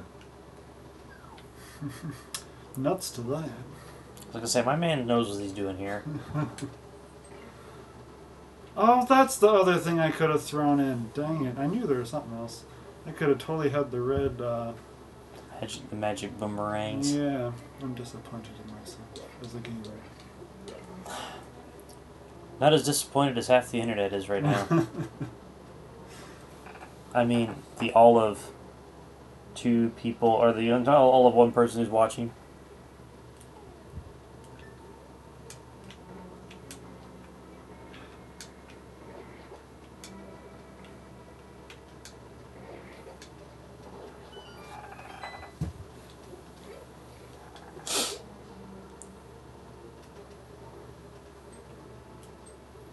I could have hit that from a distance. You know, the things you could do. Yeah.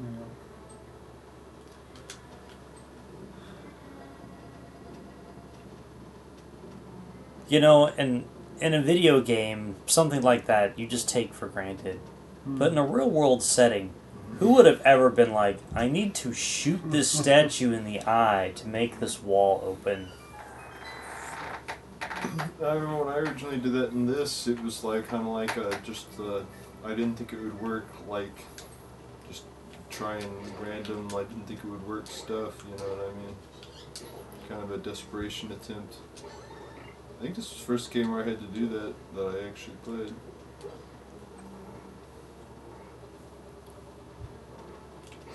I think I had actually also had shot the statue before, just not in the eye. Wow. What am I doing wrong? Oh, good. Alright.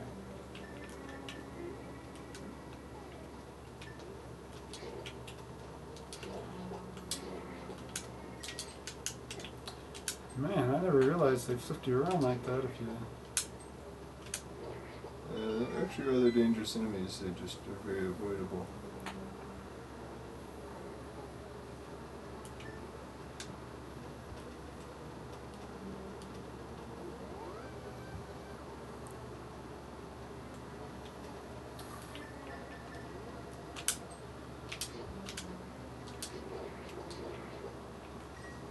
I forget which one of those. What you want to do is keep going. Oh, no. There you go. If you want to actually get to you can like. Oh, wait. Go down. You see that thin wall? If you get one to come right about there. No, you want to go up. You want to hit it up. When it comes down, shoot I'm upwards. just gonna go. I think I Okay. can take this guy. It's just nice to be at full health.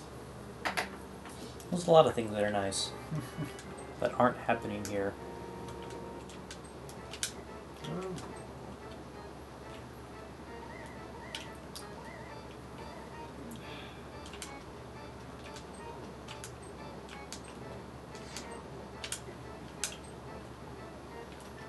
Not taking any chances. You always take chances when you rely on a fairy. Whitey.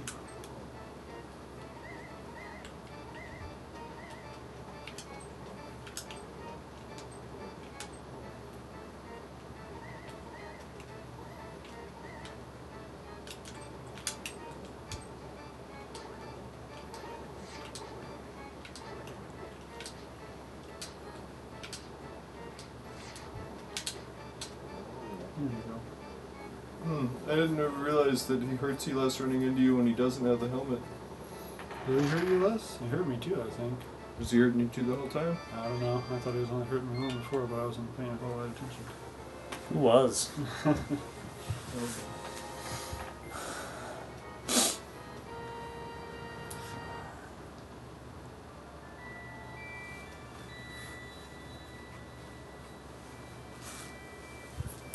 You know, I remember as a kid, we always joked about, dude, because of you.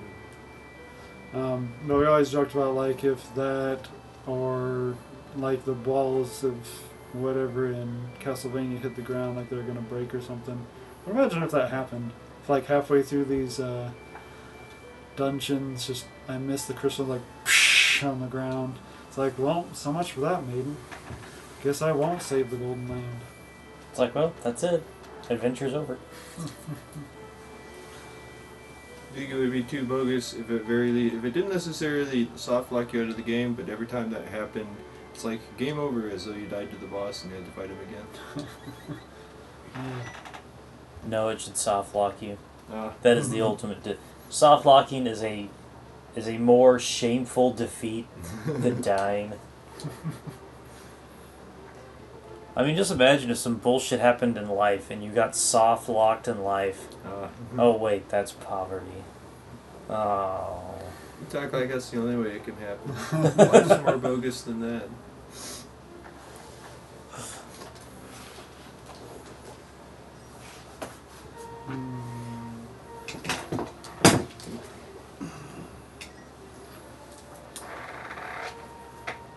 I got a lot of gold going today.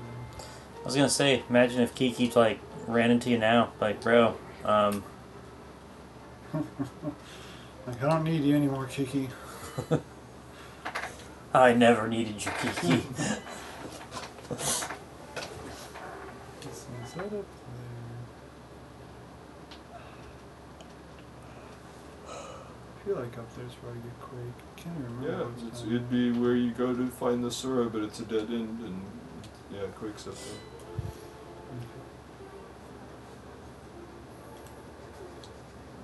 It's the one you don't need the book to get. Oh, yeah.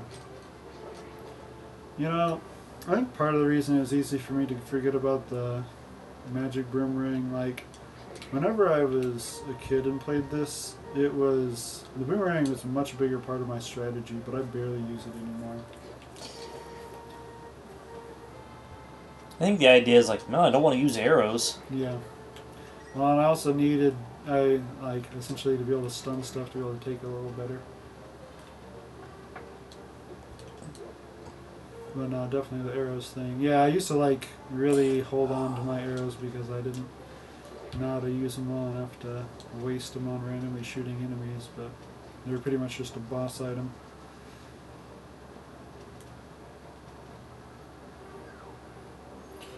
You'd probably use I guess people would probably use the boomerang in Ocarina of Time more if you didn't get it at the very end of your ability to use it.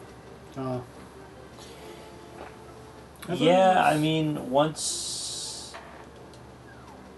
you get it, there's really the one boss that you can use it on, and there's the one strategy for it, and then after that it's just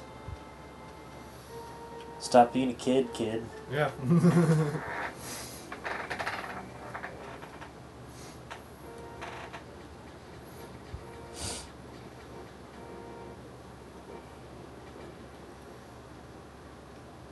I can't remember what it was, but what was it that, cause I remember wishing that I could have, not just for the ammo, but for some reason wishing I could have the slingshot and the arrows at the same time. I can't remember what the advantage was. Did it shoot straighter, or I can't remember.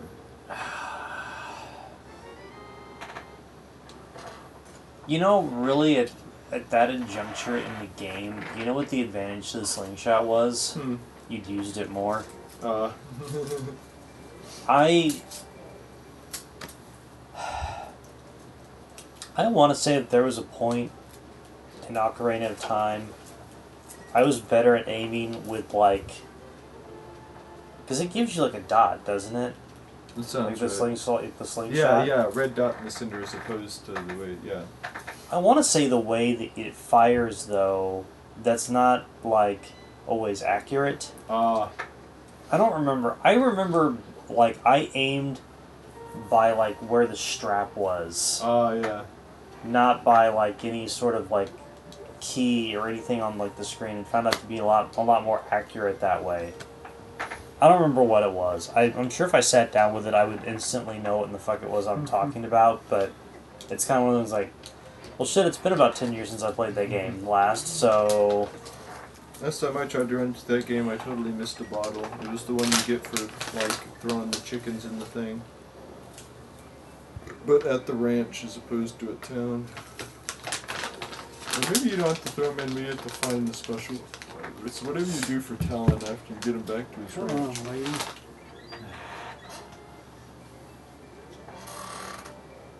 You need the Great Fairy Mask, that's what you need. Fuck Majora's Mask.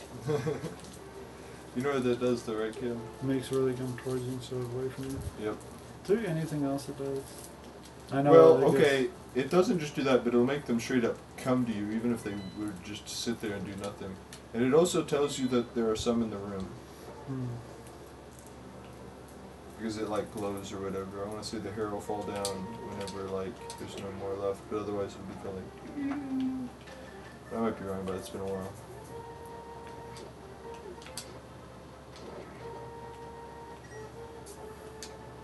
I mean, it's funny because like that's kind of the Dark Souls of those games, and I don't mean as in its difficulty. I mean as in it's like well, you wanted Zelda, but excruciating, right? Yeah. Thank you. Although at the time, I had been playing so much Ocarina of Time that I was like, alright, I want to keep doing this, but I want to do other stuff with it, so I actually made that game kind of fun. Although I've never ended up beating Majora's Mask. I always get like a ways into it, and for some reason or another you lose access to it, or start playing something else or something, you know. I could not stand the time limit thing. That was... I got like halfway through the second dungeon, and there's only like 4 in the game. Yeah. I got halfway through the second dungeon, and I was like, I'm done with this. And I've come to find out that the third dungeon is even harder. Yeah. And I was like, why? Why? Well, part of what makes it worse is you have to do more out in the world before you can actually do it, too. I mean, eventually, that's one of the nice things about when you beat them is being able to teleport to the bosses, so when you need to beat them again, you can just do it. So, here's what I thought about it. When you go into the dungeons, the timer should stop. I mean, that would be nice, but then the game would be, like, super easy. Because the dungeons actually aren't that bad. It's just because you have the fucking time limit in there. They're all throw you back down to the floor dungeons. They're not, like, throw you into a lava pit dungeon. You know what I mean? Yeah. You have to climb back up again or whatever. It's like... Yeah, no, like the first one where you've got to do, like, the propeller jumps all over the place. That's such a pain in the fucking ass. And you're sitting there doing it while you're flipping the fuck out about the time. And... Okay, so let's say you get to the dungeon, right? And you're fucking around with it, but you ran out of time. Okay. So now you go back to the beginning of the first day. You've lost all of your rupees, you've lost all of your bombs and arrows, you've lost certain upgrades. Because don't you have to like redo the sword every time? Only if you haven't done it all the way. If you are able to get the gold dust early enough. I mean, that's why after you beat the guy... the one on the mountain, you go and then you do it again so that you can do all of that early enough that you can buy all the stuff. Also, remember, you don't lose your money as long as you go back to the bank. You can always be like, well, I'm about to run out of time in this dungeon. I go outside, I fly back to town, I put my money away. Even the bank's a pain in the ass. I mean, I know what you're talking about, but I was playing that game to the point where I was collecting all the fairies in all the dungeons. I wouldn't beat the boss if I wasn't able to get all of... I was like, you're not doing good enough if you're not getting all the fairies before you get to the boss. So, I was doing that to myself when I was playing. Like I said, I was playing way too much of the 3D Zelda at that point. I was like, more! It's not hard enough. Well, you know what, people, like, when they praise that game, they go on and on about the atmosphere and the story and how it's so weird and this, that, and the other. It's like, that is super cool, bro. No doubt. The gameplay is dog shit garbage. Well, one of the things I could argue against that game the most is, think of how fucked up an idea you'd have of Zelda games if that was the first one you played. In like every aspect, not just the time limit and all that stuff, but think of how weird everybody is and the story is. That's the one where like you have a quest for a guy who's living in a toilet. If that was the first one I played, I probably would not have gotten into the series. That was actually something I was thinking of saying whenever we started playing this is I'm pretty sure the first Zelda game I played, and it's part of the reason I'm so into this series. I mean, with Sarah and I kind of have something of a competition of who's beaten the most Zelda games, and even though there have been times whenever I kind of stopped playing video games, I think I'm still a little ahead. It's a little hard to say because she's played a lot more of the new ones than I have. Well, okay. This game is... I don't want to say that it's perfect, but it is... You can say that, John. It's okay. It is really fucking close. There are only, like, maybe a handful of things that I would do differently with this game, or I would like to see added to this formula. And a lot of that is kind of in Ocarina of Time. But this game is just like... They took what worked in the first game and were like, how do we make that more awesome? Well, you know, I remember when I originally first got into the Zelda games, I didn't realize that, like, this one was going back to basics. That, you know, it had taken such a turn between the first one and this one. Because I had seen the first one, and I was very aware of the second one's existence, but I didn't know it was so different. I just assumed it was like this one and the first one for a long time. Well, you know, honestly... Jumping from the first Zelda to the second Zelda, at the time, companies didn't know how to make sequels. Oh yeah, so that wasn't that weird back then. There was all sorts of that. And it was enough of the same kind of stuff that have you ever played Faria? Maybe. It's kind of like a cross between Zelda 1 and 2, basically. With random encounters, but you fight them in action battles and stuff like that. But I want to say, part of what makes it a cross between the two is it's all from the top. You never go to the side screen stuff. Okay. Now, here's what I'll say about Zelda 2, is that I like Zelda 2. Yeah. I think it's really fucking hard. I don't know that I have never beaten it. Yeah. I know the dude here has. Once, and that'll probably be the only time. But there is a lot to do in Zelda 2. There's a lot to explore. There's a lot to absorb. There's a lot of, like... There's a lot of neat cryptic stuff in the game. You know? Like, cryptic can either go, like, this is really fucking stupid, or this is kind of neat. Zelda 2 does kind of have, like, that cryptic, this is dumb shit in it. Like, the one dungeon that you have to cast a spell in town to open up. That was a little neat. What tells you have to do that? I think I looked it up. I don't know. There is next to nothing inside the game that tells you that. Like, the people in town might as well just say, get the power, Nintendo power. Thanks, it is easy to feel like that, or it's easy to forget that actually used to be a thing. Yeah, definitely. In Castlevania 2, that might as well be what some of the people in town say. It's like, get the power, Nintendo power. Don't forget to subscribe to Nintendo Power. What was the game that actually had the hint hotline in the game? Like, it would be like, call this, or, you want to do Roger Rabbit. It was? Okay. If you called that number today, you know what it is? It's a sex line. No?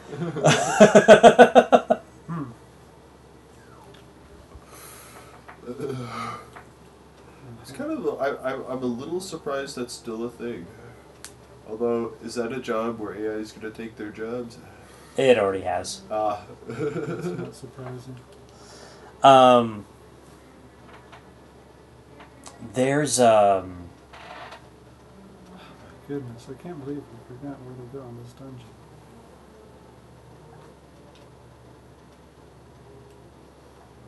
There you go.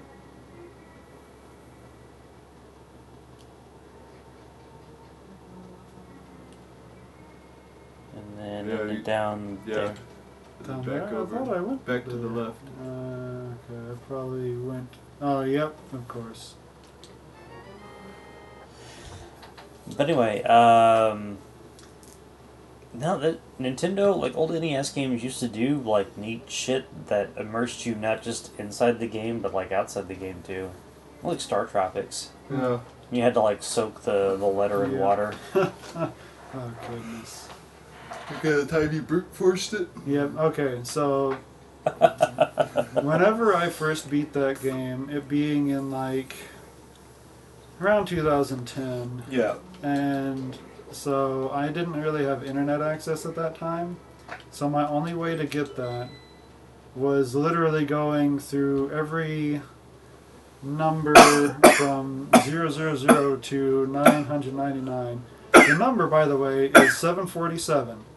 Part of what made it kind of annoying is like I got to 500 or so, and I was like, maybe it's 900 something. And so I went through a whole 100 more numbers than I had to. But, yeah, no, that was one of those things. I always think of that because we both did the same thing the first time we beat it, but I brute forced it down, and so I had a little more luck with that. Because that was before you did it, you know, like... Oh, I used to play so much Star Tropics. Oh, good. So you know what they do now on the on the Switch port? When you get to that point in the game, you can open up a document in the Switch. Ah. And there's a button that you hit that it plays a little animation of the letter going into water and coming out with the number on it. Nice. So wait, can you access the letter before that?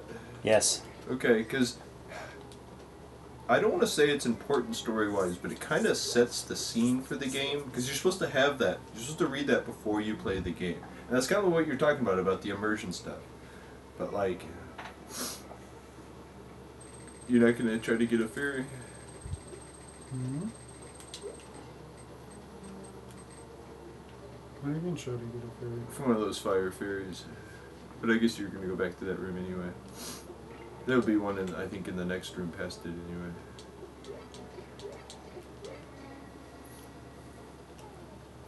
I've had to leave this... It's not this switch, folks. It's that one down there.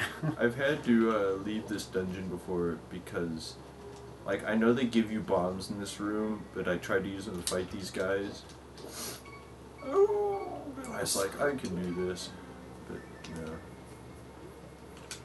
Come here, lady. Come on. Oh, my goodness. Everything in the dark world hurts you more. That is actually probably the biggest difference, is how much damage stuff does.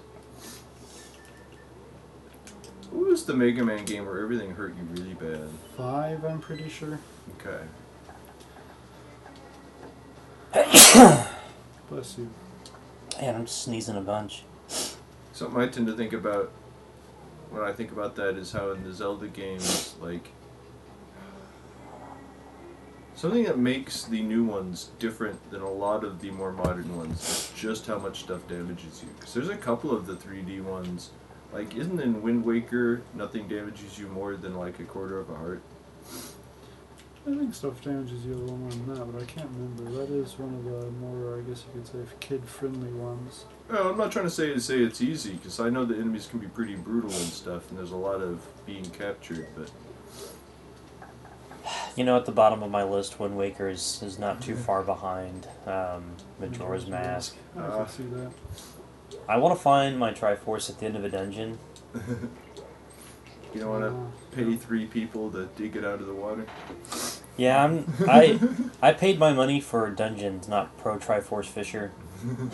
That's a good point. You know, it's funny, because I probably got to about that point in the game, but didn't realize it. But, eventually I just kind of... That was the one I kind of just quit playing, because I went everywhere in the world, and there just weren't islands. It was just a bunch of open water, and I know that's not what you're supposed to want out of that game, but, like, that's just a trap in there. Oh, yeah. You want to get... I'm trying to think of where the key is in by the... you don't have the key. Oh, you have the big key. Yeah. Does that the key is in... I think it's on the... is it on the way to Blind? I think so, yes. Okay, that sounds right. I could be wrong, but I think it's either on the way or like in the same room or something. No, that sounds right.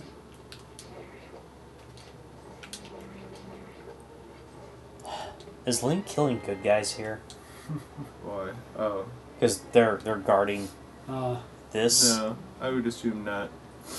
I'm just saying, like, is this one of those times where we should be asking, am I the bad guy? Well, I'm pretty sure that these are his band of thieves. Yeah.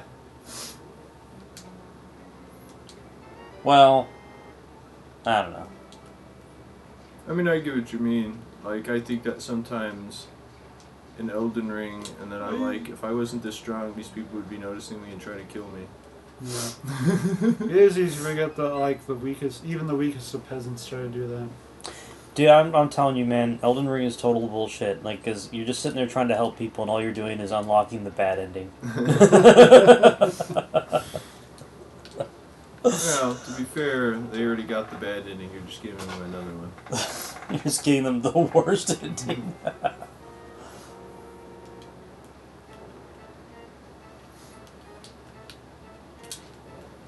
Ooh.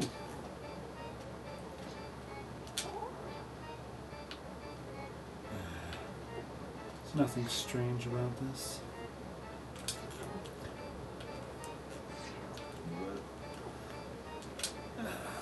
Goodness, I should have brought... Oh, goodness. Fairy, don't fail me now. You failed me, Fairy! Oh, I should have kept it in the bottle.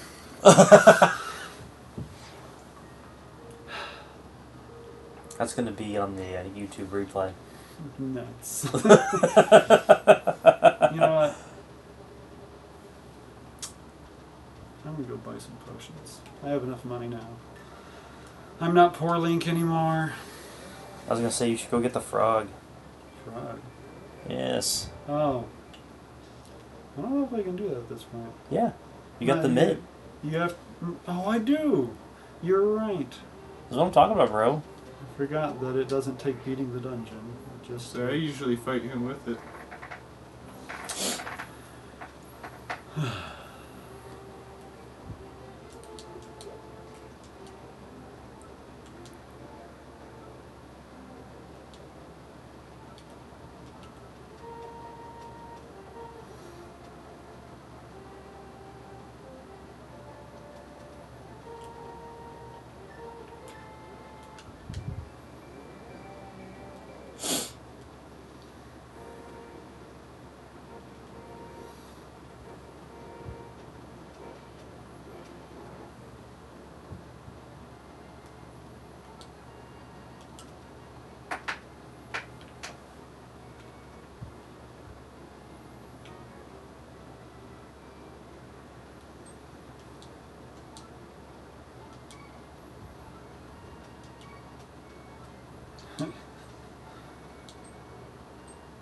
Go punch people. Actually, I don't think you can do any damage punching.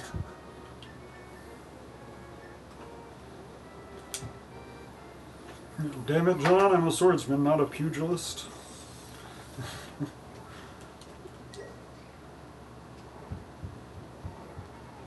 Nothing ominous about this place. Okay, I just want to point out that this was the course of events that just happened there. Link was like, I'm going to knock this one thing down so that I have access to this hole. And jumps into it. And it's like, oh man, what is up with this weird, like, altar that I found?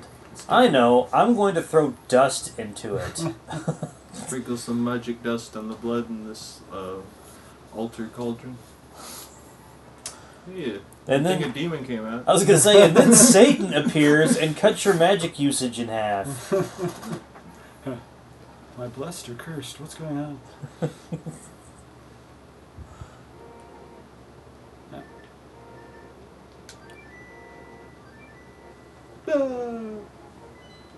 I remember when I was really young and saw this, and I didn't quite get that, like, because, you know, cartoons like Captain N make you think all video games are, like, in the same world and stuff.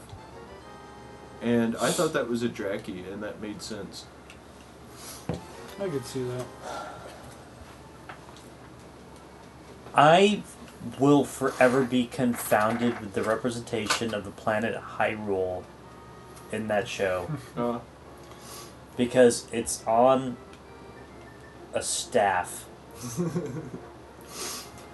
You've seen the Captain N cartoon, yeah. and whenever they go to Hyrule, it's a planet in space on like I say, isn't a thing. Donkey Kong's land a tree? Just floating in space, basically?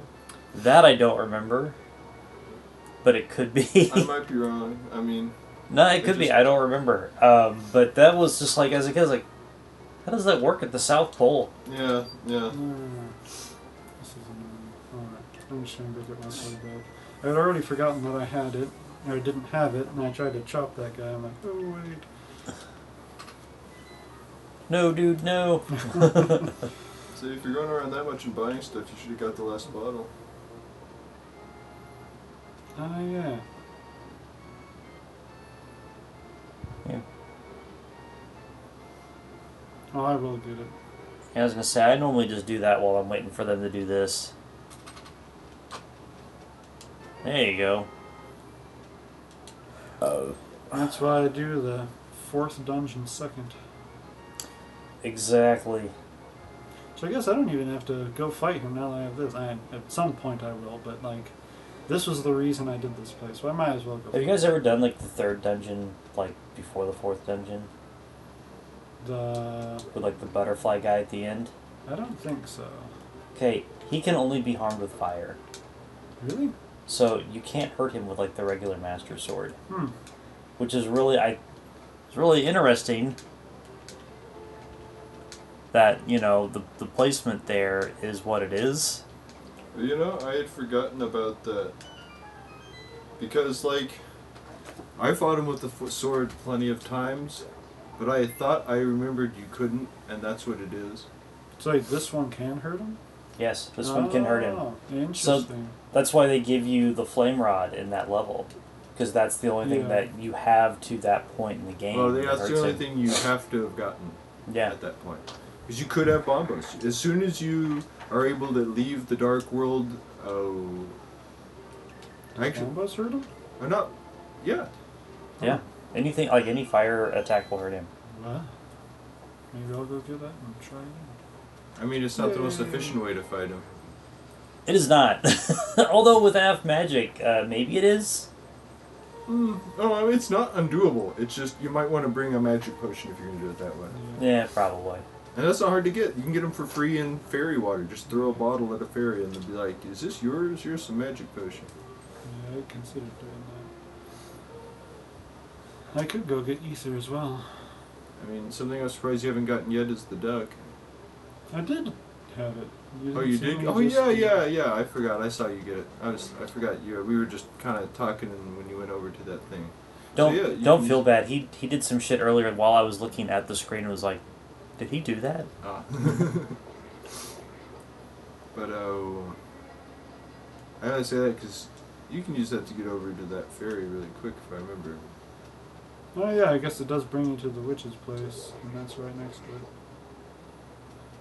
Meh, revenge. Notice he comes farther up if you weren't already back there. You know, he's actually a boss. I don't know if he has a certain amount of hit points or if it's a matter of number of hits. I'm pretty sure he has hit points. I want to say that hitting him with a charge-up attack does more damage to him. Yeah, this is ridiculous. I could be wrong about that, though. I'll equip that potion. Yeah.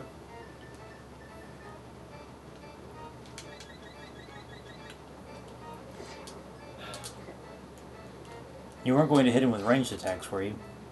No.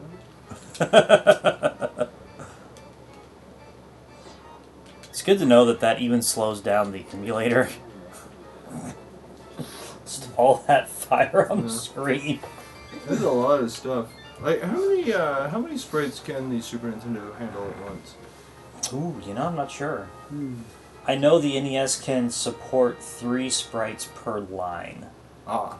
So I'm sure you've noticed in games where, like, enemies flicker. Yeah. That's why. Huh. The game is trying to figure out, like, the priority. Yeah.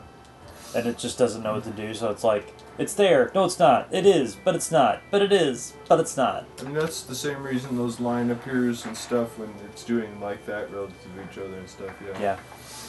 When you get big stuff and it's like, why is it, doing that weird ripple effect? It's like, like you said, it's levels of priority and the fact that it's made out of like 18 sprites, not just one. The Technodrome fight at the end of like Teenage Mutant Ninja Turtles, the first one on NES, that has a lot of that going on. Because the Technodrome keeps spitting out foot soldiers. Okay, and they can go across its area, and yeah. I mean, it's funny because of some of these old systems and how little you could say they knew back then. It's almost a miracle that it doesn't happen constantly in all games. Well, so companies like Ultra or Konami, they knew that, but they were just like... Whoops. Well, I'm not saying they didn't know what they were doing, but I mean, like, we just plain know from all the decades of doing it how to make a Super Nintendo game better than they could have back then. Oh, yeah, okay, that's fair. I mean, it's just when you messed with it enough, Oh, yeah. Well, and I know some of that stuff was intentional in some games. It's like, well, we're going to make all of these sacrifices so we can have like 8 more guys on screen at once. It's like, yes, there needs to be that many, and they all need to be shooting at you. Thanks. I mean, I do genuinely wonder how much harder the original Contra would have been if they had no guys on the screen limit. I mean, they would have made that shit balls hard. Gradius 3 for like the Super Nintendo. There can be so many sprites on the screen in that. The game, like the hardware cannot handle that game. Yeah. But it's a launch title. Well, something I've been looking into is people have made for a lot of those kind of games patches that get rid of the slowdown. Yeah. Well, we were talking about that earlier with Symphony of the Night for Saturn. Like, the day after I beat it on stream, they were like, oh, here's the patch, folks. Yeah. Like, fuck. I mean, I wouldn't be surprised about that coming out recently, because there's been a huge, like, burst of that recently on that kind of stuff. I keep seeing new, like, speed patch stuff all the time. Well, apparently it just brings it more in line with the PlayStation version, right down to, like, how some of the sprites look. Like, remember how I was sitting there, like, making fun of how the gas cloud looks? Yeah.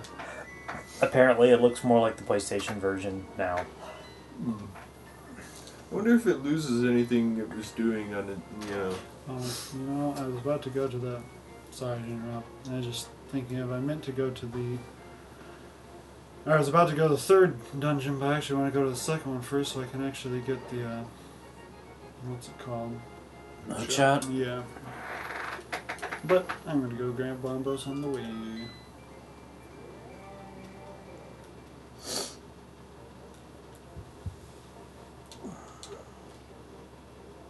A big difference in my ability to do stuff versus what I used to is, well, okay, kind of like knowing that just having the hammer means you can go to the Dark World basically wherever you want to.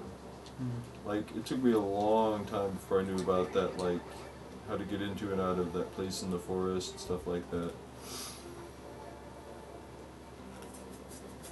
I would do a lot of going into the Dark World through the one over, I guess, between this desert and the forest, or not desert and the forest, the desert and the lake. I still haven't gotten that last bottle.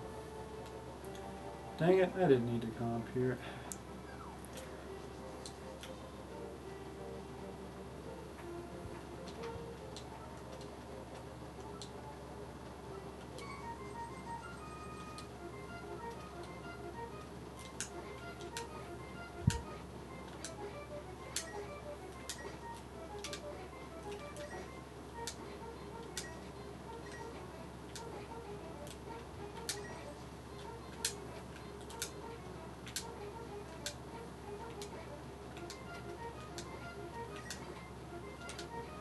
What's the time, John? 1 second. Alright. That was like super convenient. It was.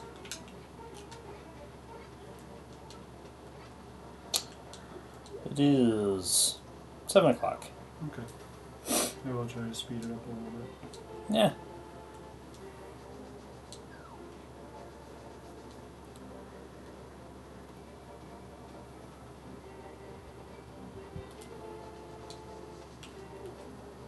I thought you were gonna get Bombos. Oh, it's on that screen, duh. Oh no, wait, that's just a heart. I'm sorry. Oh, it is a heart? Okay. Well, that'll complete a heart then. Cause you were right. It's down by where the entrance would be. Just there isn't an entrance to the Misery Mire.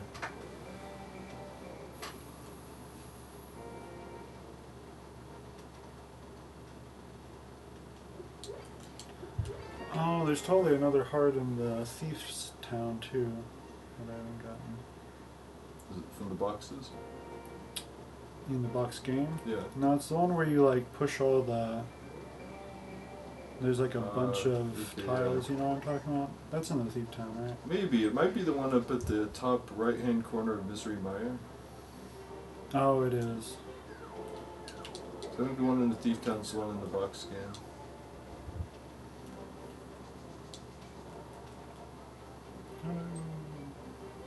But I guess it's not necessarily in the top right-hand corner of Misery Mire. It's in the top right-hand corner of the desert, but you can only get to it from Misery Mire. There's also one just in the top left-hand corner of Misery Mire. Because remember, there's the dungeon, there's like a fairy and a heart. And those two little buildings.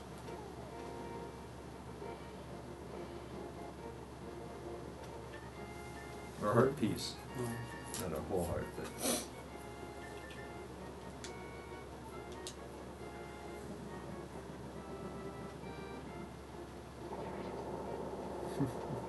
You can go to Misery Mire now that you, Have the bird. well, and the glove.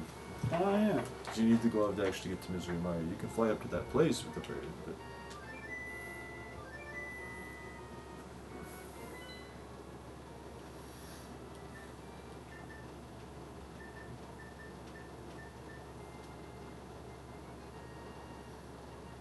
Going after the bottle. Just thinking about it. Yeah, might as well. It's not like you got anything else better to do. Nah. You can also get the cape now. Yeah, I keep meaning to do that. It's like I don't know what I'm doing. So you're the sober one, man. I don't know what to tell you. Sometimes I see you playing and it's like, nah, he's high. It's like, oh, wait a minute.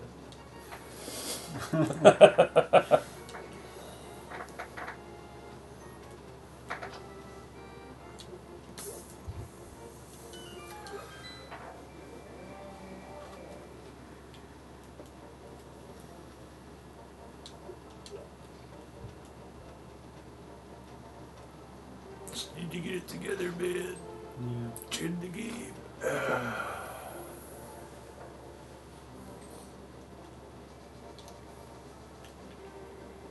What's in this place?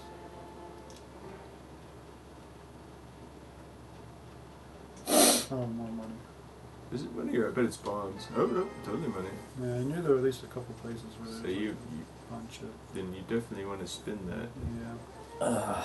I'll be over near the ferry place in a little bit.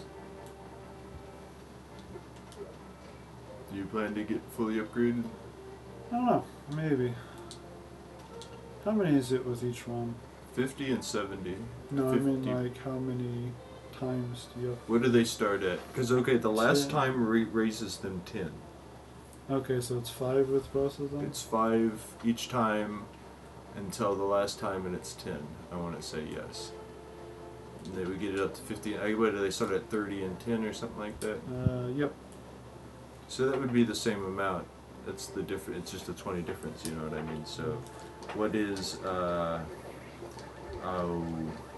so I guess it's 5 times. Yeah. So I might actually be able to sit here and get it all the way up since I've already done it once. So I could be wrong about that, but I think it's something like that. I want to say you have to have more than 999, but not like a whole lot more than 999, but more than sometimes I think you do, you know what I mean? I don't know, it'll probably end up being more like, maybe it doesn't end up to being like 1,400 or 1,200, but I don't know, I can't remember. What I would do before you fill up is go give her like 25 right now. Oh yeah, I forgot you're doing this, not filling up. Tell it to everyone. Why would you do that, Link? Well, one time I tried to do that because I was like, the game gives me the option, and I tried to go around talking to it. I actually tried to go and tell people, but I couldn't. I was like, fuck this guy. Who would Link tell? People in town. No. Who would Link tell? You mean because he doesn't talk, or? Okay.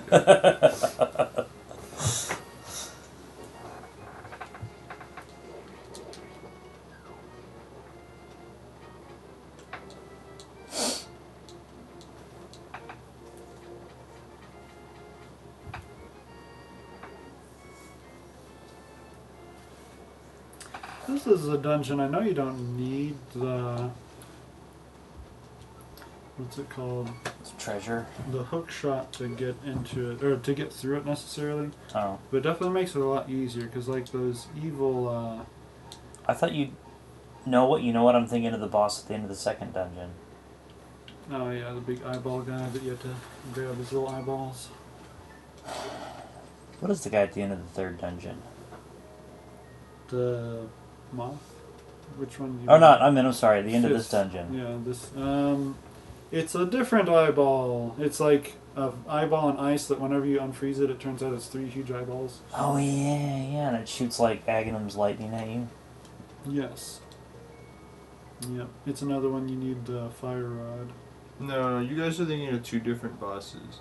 He's thinking of the one where it's a big thing of ice, and it drops stuff on you. You have to break the ice, and you have to damage it enough times, and it splits into 3, and it still drops ice on you and tries to bump into you.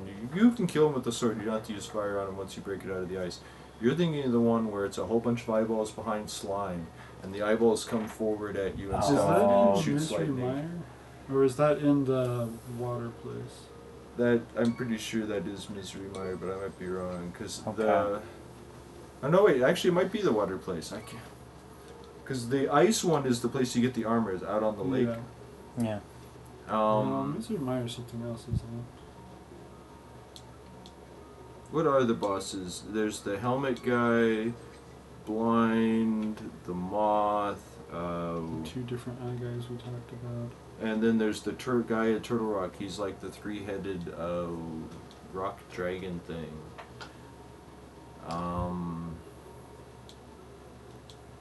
I don't remember the other 2 bosses because after I guess would there be only one other one? No, there'd be 2 and then Ganon, and I can't remember what the other 2 are other than Ganon.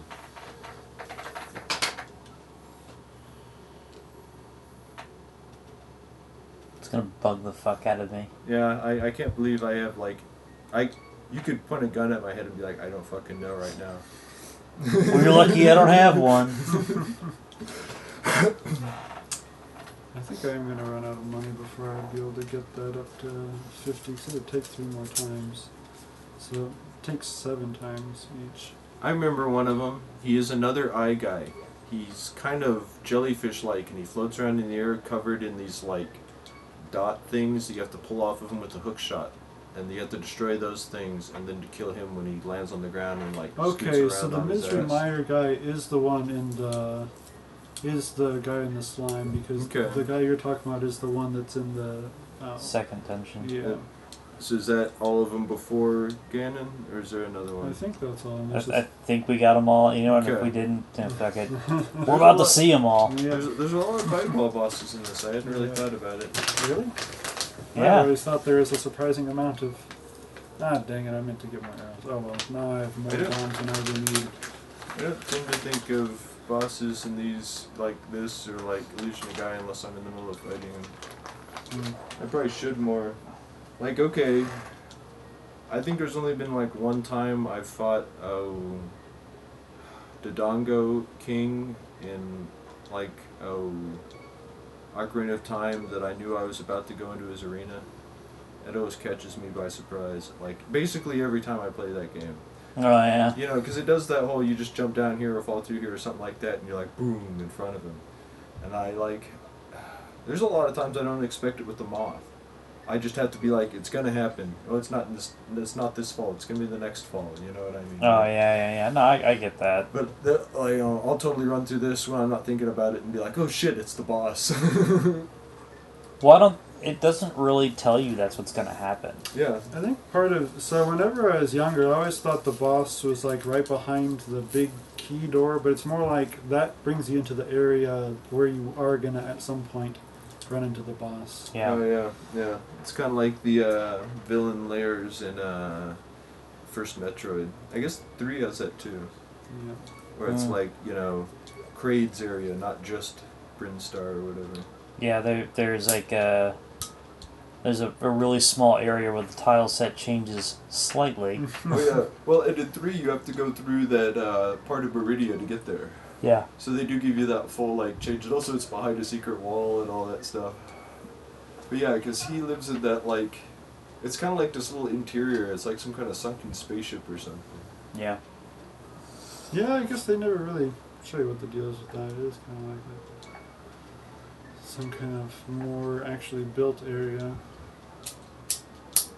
Something that makes Kraid different than some of the other bosses is he's totally controlled by Mother Brain. He would just be a like wild creature if he wasn't. That was true of both of them in the first one, right? Yeah. I would say that Ridley might have been a smarter kind of creature, but they were both totally slaves to Mother Brain in the original one. I just always assumed that Ridley was just down for whatever. Well, they changed to that pretty quick, but like, no, originally he was just totally like, she was literally just like all the monsters in the original one is her attacking you except for the Metroids. She can't control them, I don't think, but they're not a threat to her, and she's just like, yes, I'm gonna unleash these on the universe. Do you think it was a mistake to get rid of the Metroids? Yeah. But did they get rid of it? No, Yeah. they're not in the newest one. Like at all. You never end up running into them like you do in the other ones. They're not in the previous one either. Which one is that? Is that Fusion? They're in Fusion. Are they? Yeah. I thought Yeah. they were like... No, eventually you have to fight Metroids in that, yes. The head boss on that is like Sigma Metroid or something like that. Yeah. Okay, I thought it was like they were evolutions or some sort of like clone thing from Metroids. They might have been Well, cloned, But but there are even the basic kind of Metroids. Yeah. They're not like Oh, okay. Metroids. They're they're positive okay. towards you because you have Metroid in you. Almost all of the Metroids are clones in all of the games. Oh, okay. One of the only ones you run, I guess, in 2 none of them are, and the baby 1 and 2 that they clone the other ones from are in 3. The baby 1 and 3 that grows up and stuff, it's not a clone, but all the other ones I'm pretty sure, the Metroids are just failed experiments with it. Okay. Because I mean, you never see eggs or anything, and also, those are baby Metroids. It's weird that one got huge, because they turn into other kinds of creatures. There are Metroids in their higher forms throughout the game. Like, Well, I know, even, like- what's his name, that boss, the one in the water place? Yeah. He's one of them. Oh, okay. 'Cause Well, I know, like, the second game is her going through... It's basically the last scene in Aliens. Well, Well, Ridley's just going through and torching Yeah. everything. it's more like if she went to, like, their whole planet was like, alright, let's do this. And then she torched everything, and then fought all the big ones, and then torched some more eggs, and then fought the big ones. Yeah. It's like if you took it to them, they're like, no, they won't be alive anymore. It's like, no. We're done here. You kill so many, like, more adult Metroids. It's crazy. Because, like, well, okay. You know in the bottom of the water area how there's that sandy area that all the sand pits eventually fall down to? You gotta run into it. And,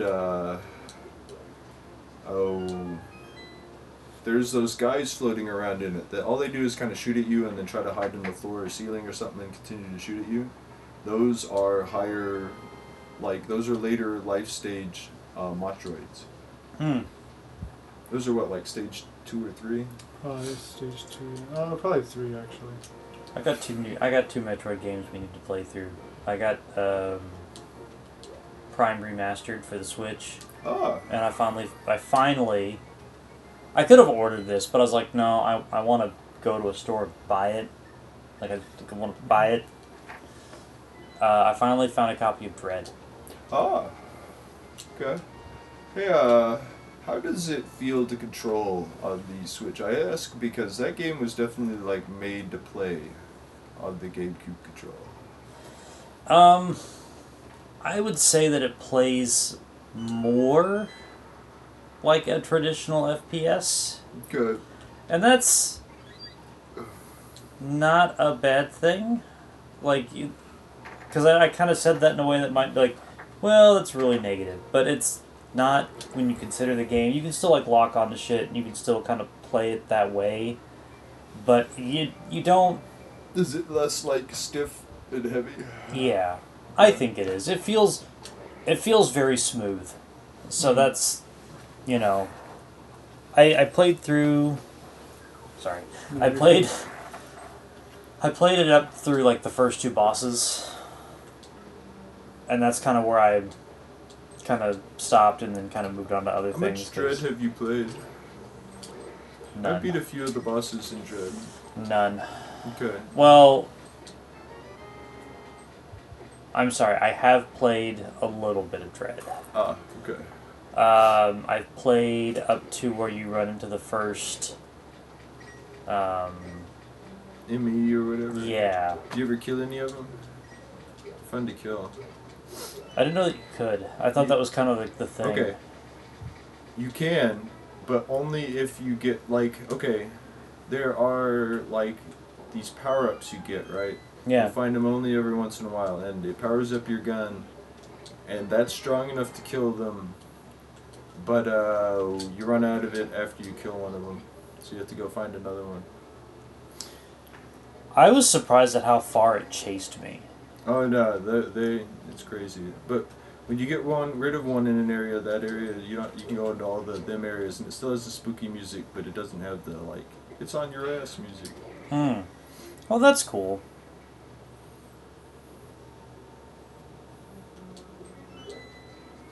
The first one, what makes it easier to kill than all the other ones is it doesn't have a faceplate on, but the other ones you have to break that before you try to kill it. Oh, okay.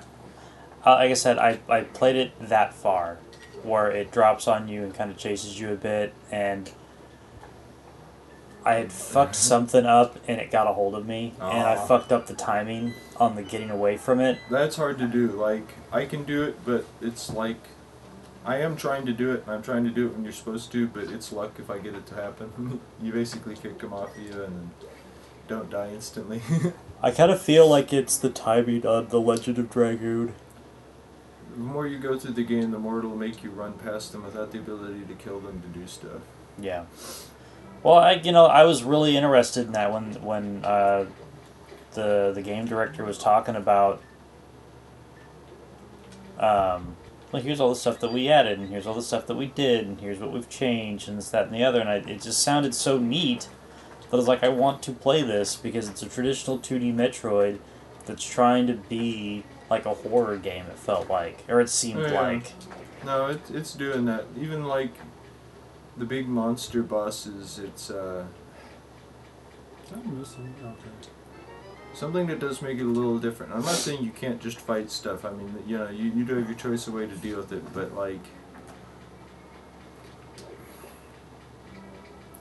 fighting has to be a little more precise and dealing with opportunities and presenting openings than it generally does in a Metroid game. Usually in a Metroid game, as long as you're not dying from it, you can just wail on them with whatever you have until you win. Yeah. And that kind of doesn't work in Dread. Okay. You like have to hit them in their weak spots even more so, and like, because I know there's people like Kraid, it's like, well, you gotta shoot them in the mouth, but you know, like, that's a bogus fight. So they do manage to throw Kraid in there. That's one of the ones I did. I know you were playing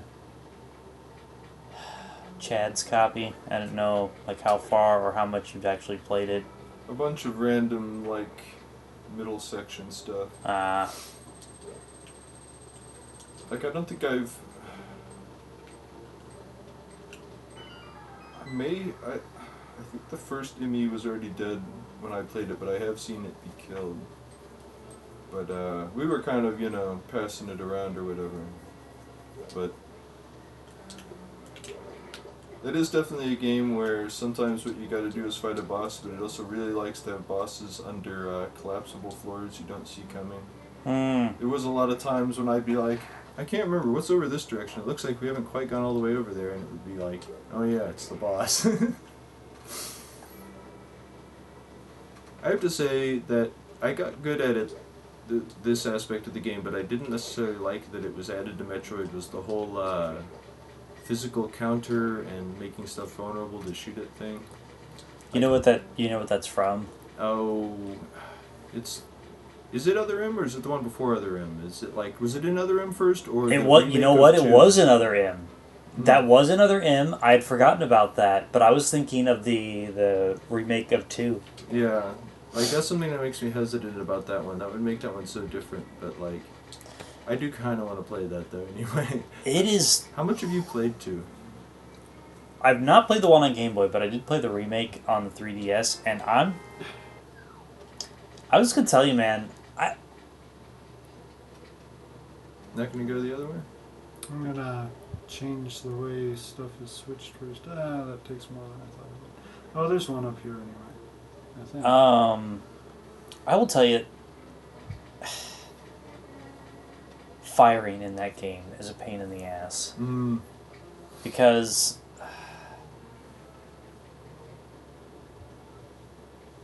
you can shoot like full 360 around you. Oh. And that sounds really cool, right? No, not in a Metroid game. It is such a pain in the ass. If you got to make like a diagonal shot, there's a way you can anchor yourself, I believe. But I remember just playing it and just like having a miserable time with aiming.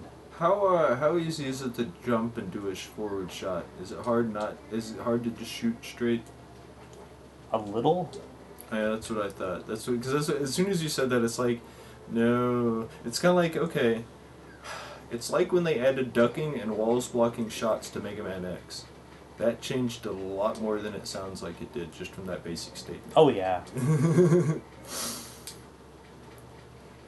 And it's just like, this is one of those things. It's not that I can't deal with it, but I don't want to deal with it.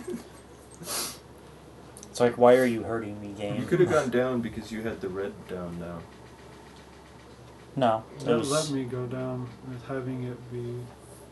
There's a blue wall there, wasn't it? Yeah. Oh, okay, never mind. I'm sorry. I thought it was... I was remembering it red. Sorry. Memory's tricky. Yeah. It's trickerish. I also remembered it being a more curved one of those walls, you know what I mean? Like... Yeah. Just one straight line. Yeah.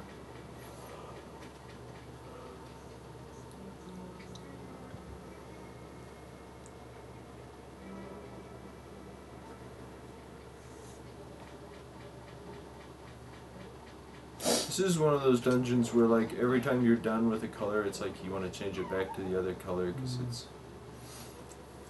So it tricks you by, whenever you do hit it, it's like you can conveniently go down to the next part, but... Yeah. Oh yeah, that is a trick.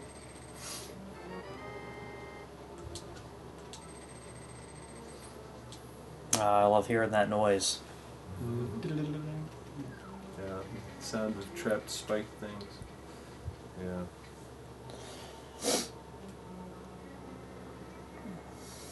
Like, those fire things are an example of an enemy that it seems like they do super random stuff, but if you watch them and dodge around them enough, you realize that they, like, actually do come for you and stuff.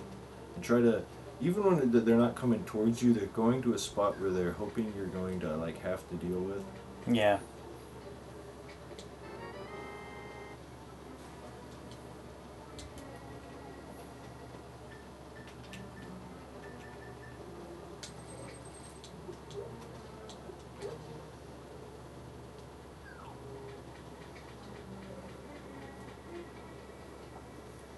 Yeah, there's a lot of stuff in these old Nintendo games that, like, I didn't think of it at the time, but where there'll be like enemies that they're in like one place or like two places in the whole game, but they somehow still feel memorable.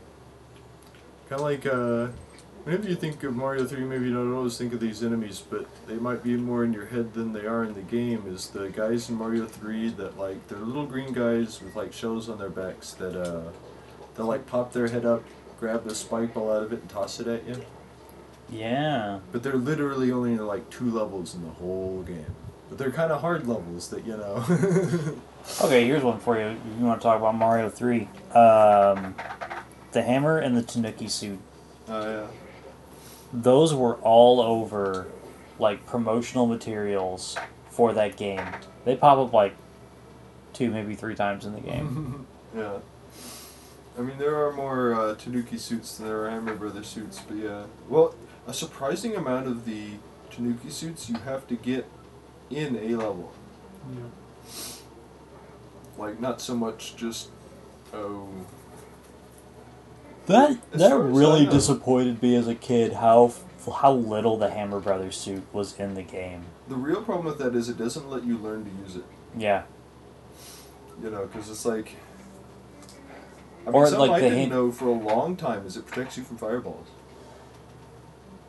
I would find that, like, in the handful of spots that it would give it to you, in the immediately next room, there'd be some sort of, like, newbie trap. Yeah. So you would get it, and then the game would be like, gotcha. Yeah. I want to say in World 4 that happens. Like, you go into the one room and you hit the box, and the Hammer Brothers suit comes out, and you slide down, and then you go into another room, and it's instantly just full of shit that's trying to kill you immediately. Yeah. You can kill Bowser with that, right? Or maybe I'm just... No, maybe I just saw a weird, silly video where he was killing everything with it. But, like, what is it? There's some stuff... You can kill, those boomer guys or whatever. The guys who are... Like, they'll have wings sometimes. When you beat them... I think so. Okay. I think you can. I think you can kill all of the... I think you can defeat all of the Koopalings with it. But you can't beat Bowser with it because Bowser doesn't have health. He never actually takes damage.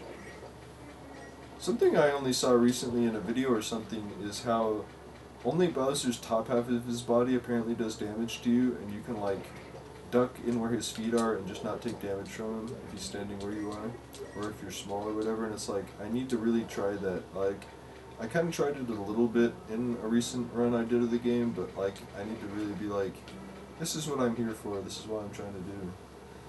I've seen people do it, but it's like, it just feels so dangerous. But it would make sense that his bottom half doesn't do damage to you, because there's sometimes when I've jumped out of the way of him without getting hit that would basically be the only explanation for it. Nah. Yeah. I mean, when's the last time you've gone through 3?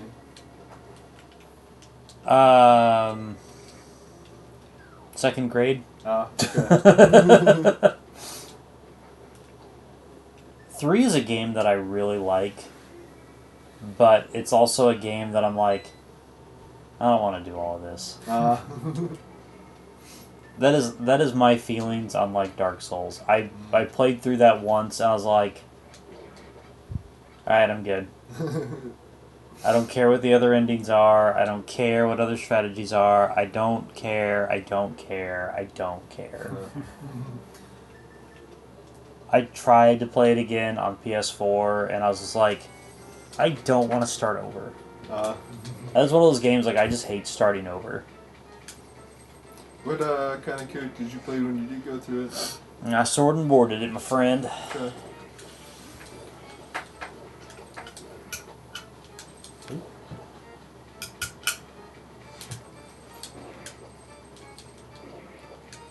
I feel like these take a couple hits if you have just the basics. Right? Oh, yeah. If you don't, if you shut the Master Sword, you can't get them in one blow like that. Nice.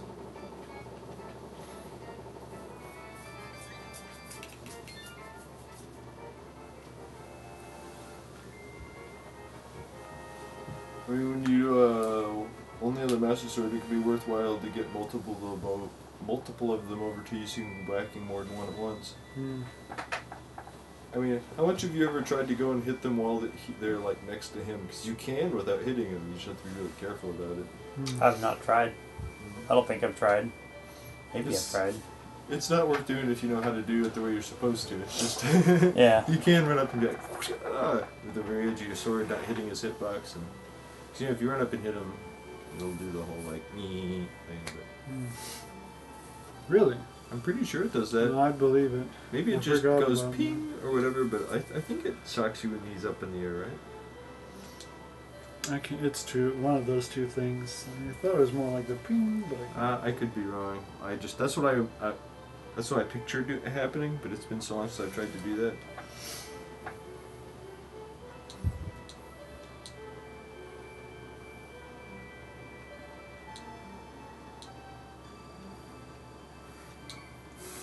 Every now and then I try to think of what's the game where they refer to the bad guys the Prince of Darkness, but it's the original Zelda. Isn't it Ganon, the Prince of Darkness or whatever? I think so. I don't know, like, the story is slightly different in the Japanese version. I believe it. But it's similar enough that you could just argue, well, that's just translation difference. Isn't it still in English in the Japanese version? I think so. Is there a surprising amount of games that are like that? This is something I've had to... This is something I've done, I don't want to say extensive research on, but because I have a Sega Saturn, I am trying to get games for this on the cheap. Yeah. Because it's a Sega Saturn, and games are not on the cheap. And I was looking for, like, import games in Japan. Mm-hmm. Like, what are English-friendly imports? I bought Virtual Hydlide. Like, I bought the US version. Yeah. But I could have bought the Japanese version. Now can you just switch it to English? Yep. There are apparently quite a few games on the Saturn that cost half as much in Japan, or as Japanese imports, and have English language options. Or don't require any reading at all to play and enjoy. There's a ton of, like, shmups. Yeah. There's a bunch of text in Japanese, and you can kind of, like, figure your way through the menus. Yeah. But once the game gets started, you don't need it. Oh no, I should have gotten a... Oh wait, there's... I was going to say I should have gotten a green potion, but I think there's that stuff up here, right? Yeah, there's a bunch of hearts. Oh man. I want you to survive it. Should have totally bought a green potion. Oh. The cape is cheaper than the, You can't run. Yeah, you're gonna have to... You're just going to have to hoof it, brother. Let's see if I have enough hit points. Do you have any healing? I do have a healing potion. Oh my goodness.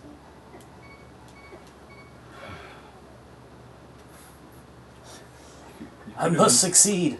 You could have used the cape a little bit. Oh, I could have. You live and learn, you know. Well, you lived at least. That's true.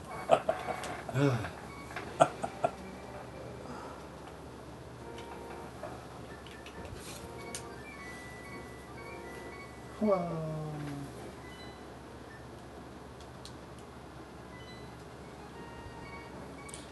Chat just asked, like, why haven't we beat this game yet? Huh? So it takes time, baby. It does. I know I've been messing around a little bit, but... let's see. I only have a few dungeons left. 4. What? That was supposed to be... It's not always that. That's what I was saying. I wonder when it drops nothing if it's because of the one thing, but like...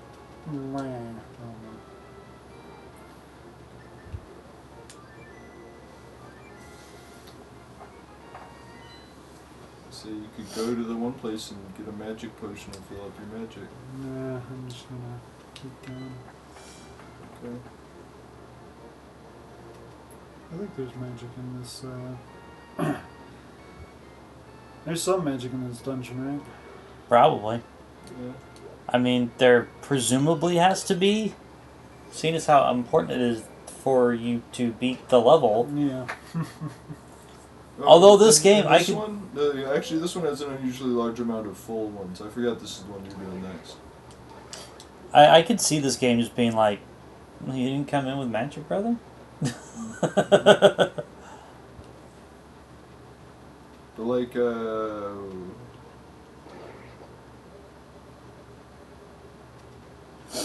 up that way, eventually there's you have to get up there, you have to drop from the outside.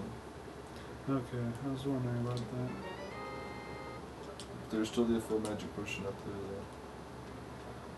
though.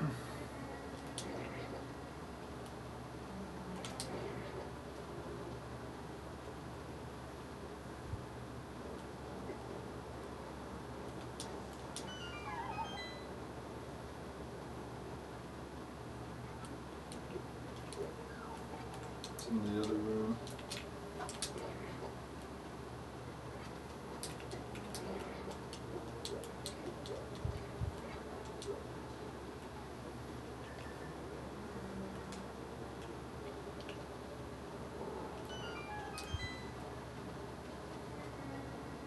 Open that stuff.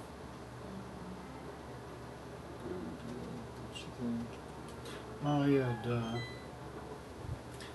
Because rooms affect each other in this. But the potion's up there. Not potion, but Huh, I thought there was a full one. I guess I was wrong. Yeah. I'll come back for you later.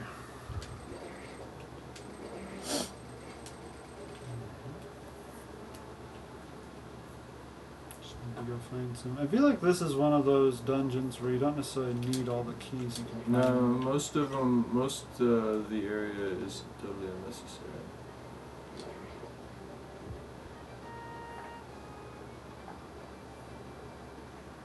Like here, you mostly don't want to.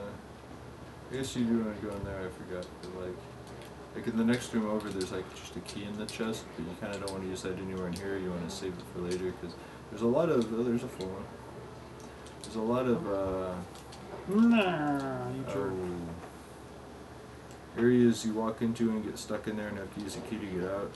But also, if you get into them right, you can end up with a bunch of extra keys here. Whoa, this is not. I forgot this is not the red one. So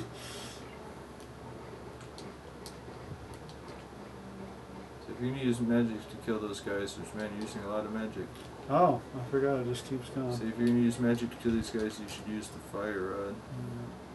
Oh, yeah, I guess you don't have that yet. I forgot. But, so we've been in that room. We've just not had that part yet. Did you just totally miss? No, I hit them. These guys just have a lot of hit points. Well, usually they have like some sort of like tell that you hit them. I blinked a little bit. It barely stops him to hit him with a sword. You do want to be on the top side of it. Yeah, I realize that.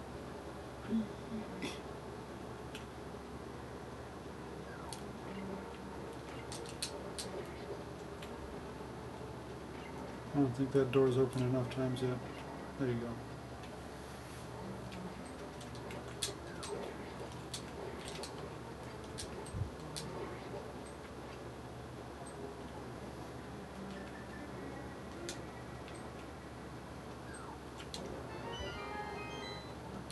Oh.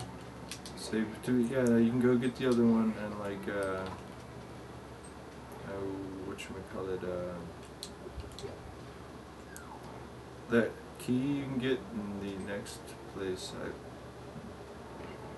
Over to the left. Yeah, but don't worry about that yet. Just when you're going that way, get it. But that one you can save for. Oh yeah, because that's the way you go towards the actual boss, right? Yeah, but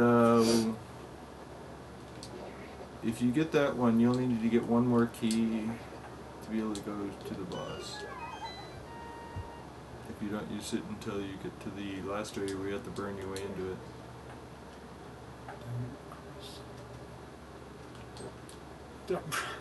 Bounce myself right back into the room.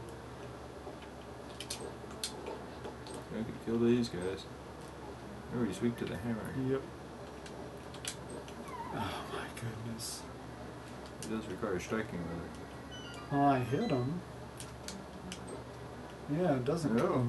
Huh. I really thought it killed him if you hit him in the face with it. So did I. Huh.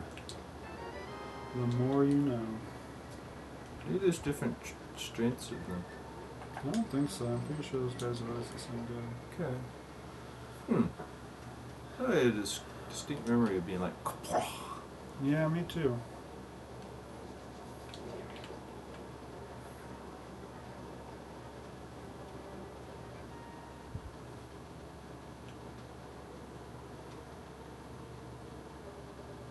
just go to the left. And get the key in here. This is not in the chest, but it's probably under that thing. That is.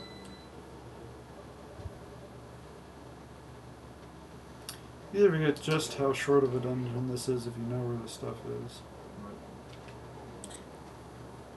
My first playthrough of this game, this was the last one that I did. Oh. You can see that. I really don't remember what order I did them in. You can either get this one or the one from fighting enemies in the next room. I don't want to get that one because this one just takes a lot more time to get. Just remember to use your fire rod. Oh wait, I guess not this room, but it'll the next room that's a combat room. I forgot about this room. I think about this room sometimes when I'm not actually going to the game, but like I'm never ready to come in here. Well, I guess it's not this room yet. It'll be like kind of a little round room, you know. One of those is a full one. That's the other one. I'm gonna have to have that Yeah. out of the way, right? Oh, I guess it's not a full one. I thought it was.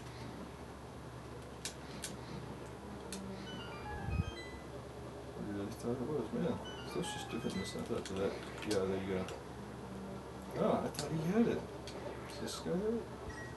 What? Push the blocks. Ah. Must be this room. Maybe it's not. I don't know.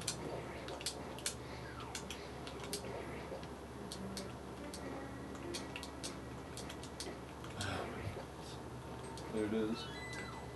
I really thought it Gyptos, like, dropped it, but I guess I thought it was the other one. And that's the boss, right? Yep.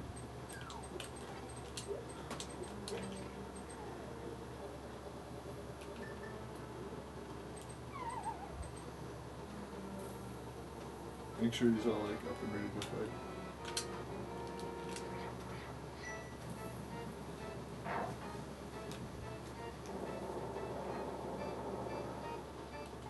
Does that hurt him? You heard it hurt him, right? No, I didn't. I'm Oh, I really forgot he doesn't really flash. Ooh.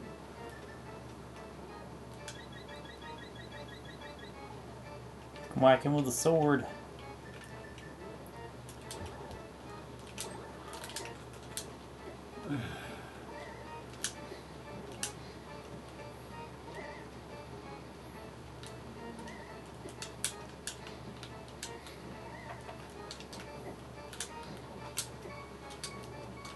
There you go. Oh my goodness. Man, it's just like becoming quite the endurance run for you, isn't it?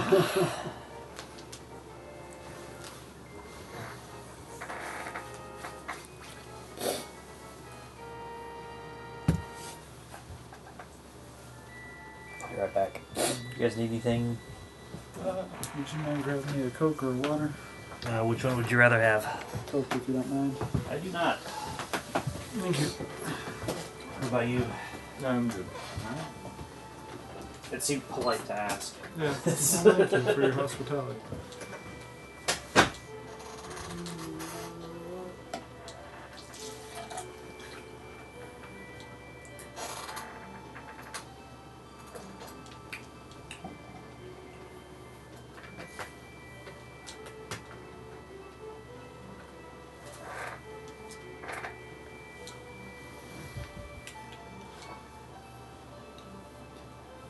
Did Zelda not tell you about the Triforce? When She probably she's in the does. church or whatever, or the sanctuary.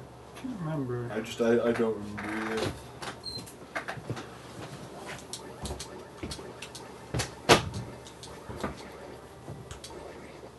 know they talk about it at the beginning of the game, where you actually start. Thank you. Oh, whoops. Paused that. Oh. No. Okay. Do I have to go back through the dungeon to be able to get out of here? No, you can go to the light world for one thing. Well, I was hoping to be closer to this part of the world, but then this is, in the outer area is kind of a dungeon in its own right. Yeah. Because I'm wanting to get the other thing that's like up in that spot above the graveyard that you have to teleport between worlds to get. Go up there. You were just up there. Go up there from the forest. Just go out here. Go to the town. Okay, fly to the town.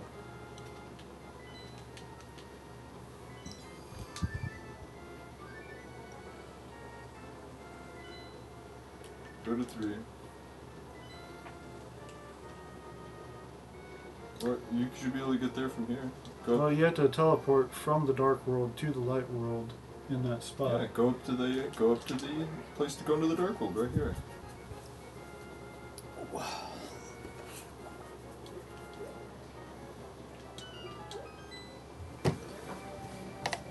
There you go. Now you can go over there. Yep. That's I just, you know, you don't have to get your way out. You can just do that. Yep. Were you trying to really not do that? Or? No, that was what I was gonna do. It was more of a, is there a simpler way to do this kind of thing? Yeah, I was hoping to. Oh, okay. I didn't know that's what you were trying to avoid. Nah. Well, I'm here now. This didn't take quite as long to get over here from there as I thought. Here you go. I feel like this is a heart piece. Partially because there's not a... Say, now that you have the cape and hook shot, you can also get the, one that, maybe you already got that one and I didn't notice, but, it's where you would go up to the, up to Death Mountain, but in the Dark World. Yeah. Did you do that one? No, I haven't. I was thinking about getting it, but I'll wait until I'm going up to Turtle Rock.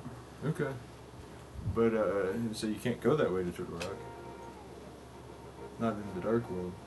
Oh yeah, I know what you're talking about. Have you got the one from the 2 guys sawing the tree?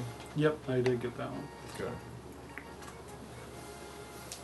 But yeah, I forgot the other one. You had to hook shot from the lower area in the light world, right? Right here. Go to the Dark World. I'll show you what I'm talking about. Go over to the left. Oh, I guess it would be more to the right. Wherever the... Oh, I know what you're talking about, yeah. I forgot about that one. This isn't even actually involved being up there. It's on the way up to there, but you can't go up there.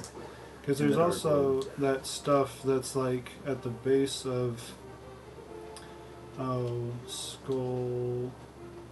Death Mountain, that I guess on kind of the stuff that's the caves directly beneath where what's it called? Turtle Rock or whatever? Yeah. There's also something up where the Tower of Hera is, but in the Dark World too. Stuff like that. There's the ones down there, I think there might be one, but I think the actual heart piece, you have to come from the dungeon of Turtle Rock to get to it. Yeah, that's what I'm thinking of. The rest of the stuff, there's not really much up in there, right? It's just a lot of caves to go around in. I think so. There might be something over there, because I know there's the one where if you, like I said, you get up there while in the Dark World over by Ganon's place or whatever, and there's like a thing you run into and you go down into it and like... Let me see, now I'm going to... Oh, what's it called? The ice place. Did you get the heart pieces over by Misery Mire? No, not yet. I guess that would give me another one before I go into there.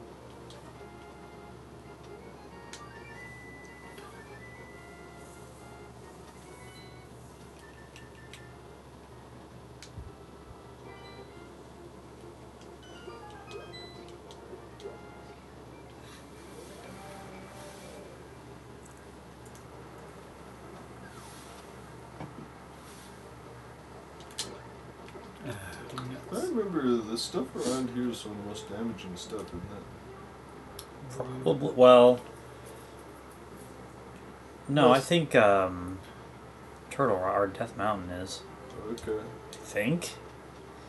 I'm gonna stress the word "I think" there. Well, I would definitely believe that it has more stuff, deadly stuff. I remember really getting damaged by some of the stuff here. Yeah. Probably just what I'm thinking of.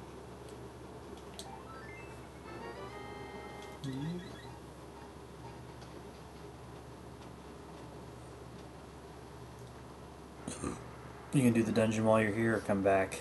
I'm here. I might as well. I guess I would kind of like the armor here, but. Oh, you gonna get that other heart piece? Is that not what this is? No, this is a fairy. Heart piece is in the upper right hand corner. Yep, and I had to teleport for it. Oh, yeah, this is that one I was talking about that you have to like push a bunch of blocks. Yeah. Just remember, you don't want to be too far up in the corner. You want to be kind of like right about there or so.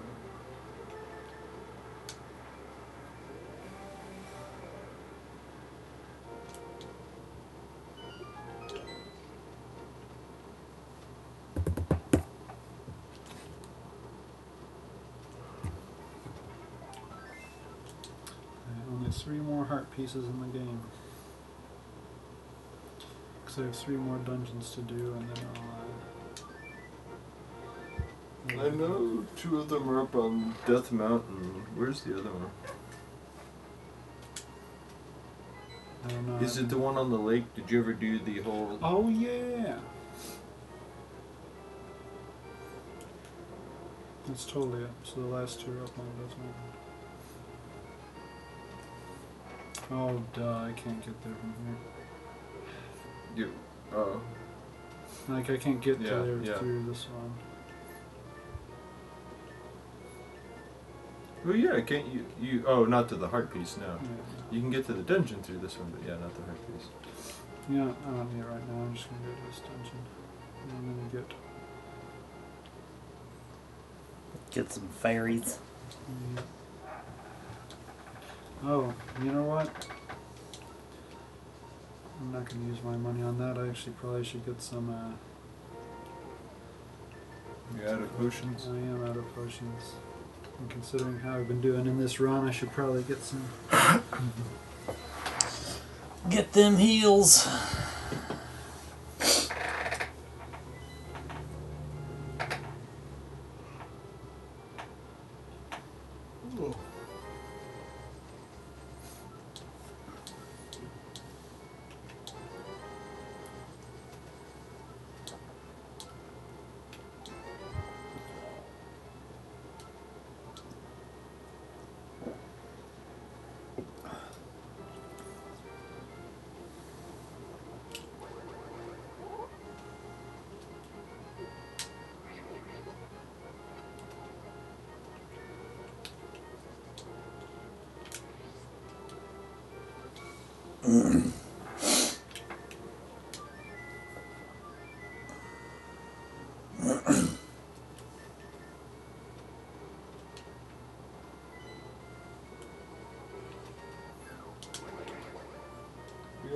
Wait, go back.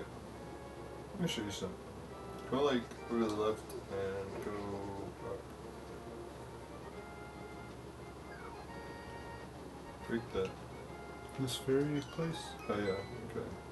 You just been going after fairies, but you haven't been coming here, which is like Guaranteed spot. Yeah. You know, it's a landing spot with 4 fairies. That's just 4 fairies. You know, like Yeah. anything else. So I know there's the like, I don't know. That was my goes. When I found that long ago, I was like, yes. Isn't it the same thing in the Dark World? Probably. I don't remember. That's a good question. I can't remember if it is or if it's like something pops out of there. Like it might be a fairy or something, but I don't remember if it's one of those like guaranteed pop out of something or if it's a. I bet it is. I think you're right. I just can't remember. I don't use fairies anymore, so I kind of forget. It's like just one of those things I remember about it, at least here. I could see it being though. Like I used to hang around the bomb shop area a lot because one of the only ways that you knew into the Dark World was over that one like where you need the hammer to get to it. Oh, yeah. Or a lake area.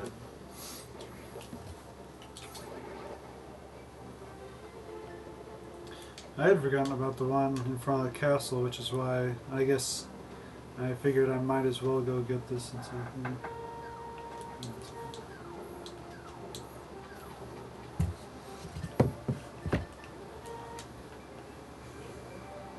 So once I get this, then I'll be done with the lake.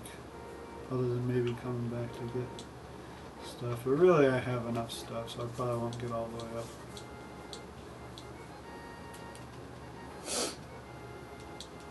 Was it more times than I thought it was? Or? It's 7 each. Yeah, I need it one more time for Okay. the bombs, and then 3 more times for the... Does it get higher than I thought it did, or how did I miscalculate it? You say, I guess I said it was 5 times. Is it 7 times? I think so, because yeah, you had to... I thought it ended up. I thought, despite my math, I was like, remember, because I was like, I think it equals out to more like 1,400 that you need to save up, but I just couldn't remember. That makes sense. This is the last time not do it by 10? It does. It just... Because yeah, I guess you raise it by 50 altogether, so that would be... I think. Do I know how to math? Because yeah, so it would take 30 to get up to 40 for the bombs, and then one Okay. more. So, Okay. I think I just had one less 10 on there somehow. So it had one less, 2 5s. oh wait, is there a key in here? But the elephants weird anyone else out. See the Elephants? elephants? Know what they fucking look like to you guys? Oh, they do a little bit. I always thought they're like creepy penguins. I mean, that's what they are. It's just, They don't look like elephants to me. I don't know, like the weird like nose thing. Those look And like the weird nose and the weird ears thing. I always thought they looked like kind of like really creepy looking elephants or some shit. Okay, I don't see it, but those just look like evil penguins to me with teeth. Yeah. I know what you mean about they have some kind of like stuff going on the side of their head and everything. Yeah. I kind of wonder what the drawings of them that they based the sprite on look like. I don't know how many people used to argue about how Aghanim looked. To be fair, he does look like he's, got hair in his eyes and his mouth open.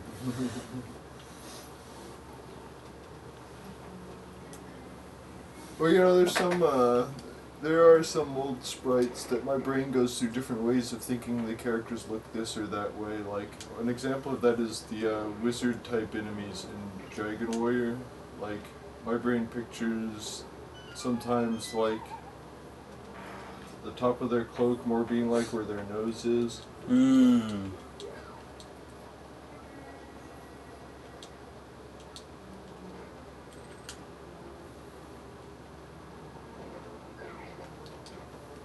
Because I know they're just the traditional, robed men with, like, eyes inside of there, but sometimes my brain just wants to picture it as that's like their cheeks, and the reason the top of their hood thing is up like that is because that's the ridge of their nose, kind of like they're like that, you know what I mean?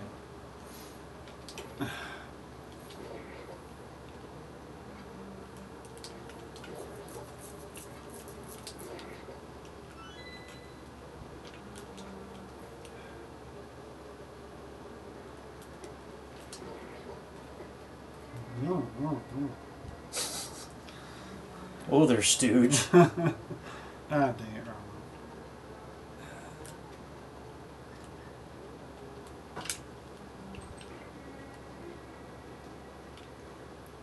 That is one of the disadvantages of coming this way is you have to change it to red beam down to get out from this way.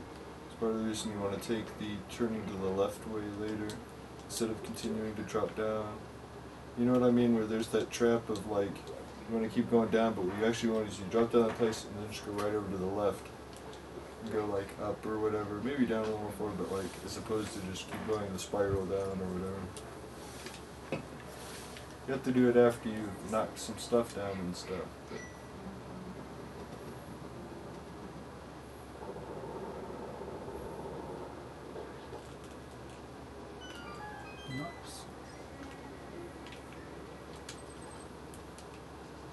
Those guys are good to kill with magic because they usually trot magic. Just remember that the top way is a one-way. When you go there, the floor is going to go. Oh yeah, there's an actual. There's a key in there, right? I don't. I'm just saying that once you go that way, you're committed to it. This will put you over next to the treasure box. Okay, so I want to go and actually get the key first. Right? I don't necessarily remember. Like, I feel like I always explored that other way a little bit more, but Oh no. I'm not saying you have to, but it probably is just a dead end. Oh, it brings you down here. Okay. Whenever you end up, this is the room at the bottom of it. You want to go to the right this time, I want to say, but at the bottom of it is the other way back into that treasure room or whatever. You know what I mean? Like when you're going down, you don't want to go this way. When you have a chance to go the other way, when you get to this point of going back down through it again.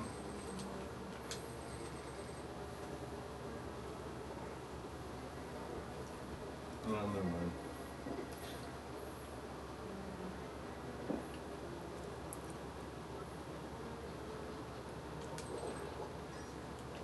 This is the other side of where that Yeah. big guy was, right? Yeah, I'm pretty sure that locked door. I could be wrong, but I'm pretty sure that's what this is.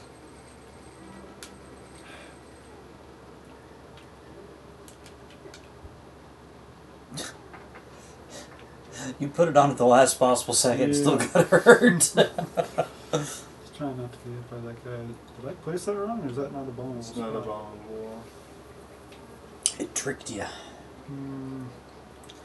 Funga foiled again.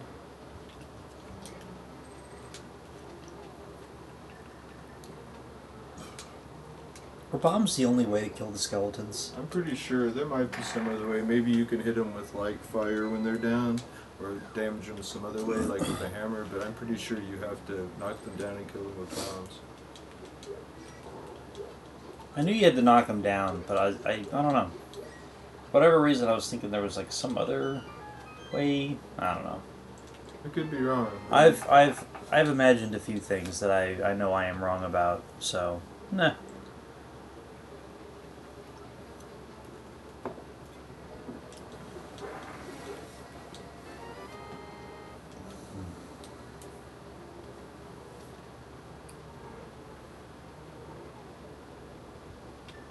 Back up here again.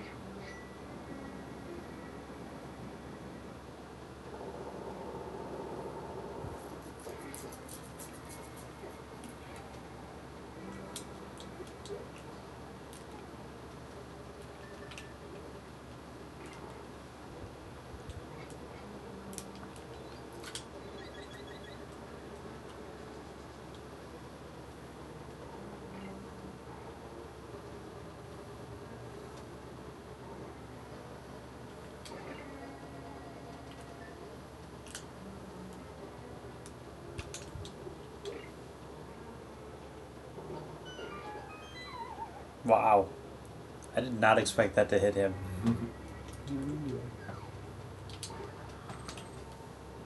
But I want to say you can be trapped in situations where you can't kill these guys, but I could be wrong about that. Maybe if you whack them enough times with the sword while they're down or something. You know, they're probably programmed to always drop bombs. Oh, yeah. Which, I wonder then, if there is a way to get Big Trouble luck and get to that point in the game and run out of bombs.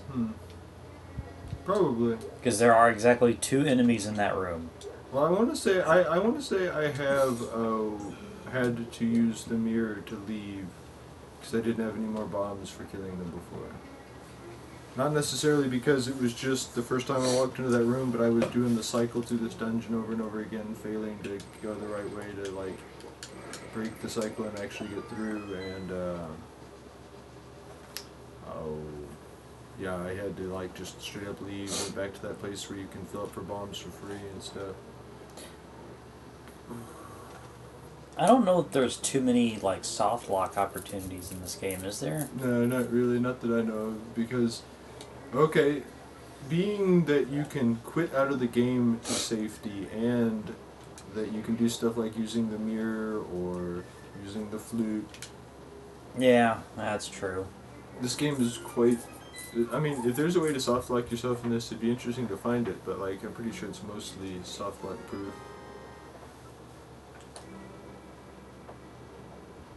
Yay!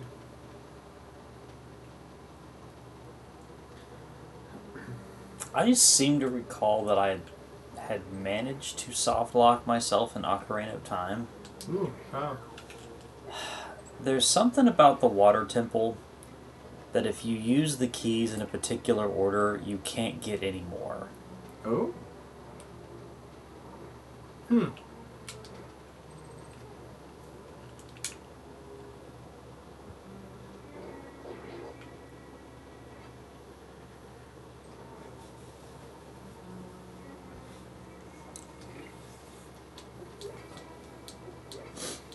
He's a wabbit. Oh. You're so not able to do stuff you can't even walk through doors. I want to say that you can do screen transitions, though. Like if you're outside. Yeah. Or in, like, you know how there were parts of that one dungeon where on the lower level you could walk through each other? Yeah. I think if there's not something like a door, because a door, going through a door is an action. You're either in a door or you're not. It's not like it's not a little, like, passage, it's a... Oh, I had to do one once on the other side, didn't I? You couldn't have. Lose up. Oh, You do yeah, have to that's do the true. one on the other side eventually. You have to go around and get to that Okay. so that you can actually go onto the switch. And that's why there's the door to the other side, right? Is- Yep. Where do the bottles bring you whenever you jump down there? I don't remember. Probably a fairy fountain. It's usually what they lead to in dungeons. Yeah. Yeah.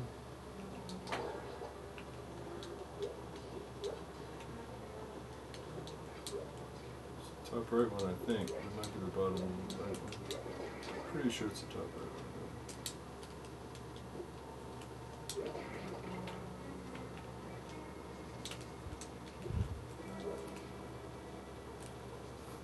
He got stuck in one place where he was dangerous.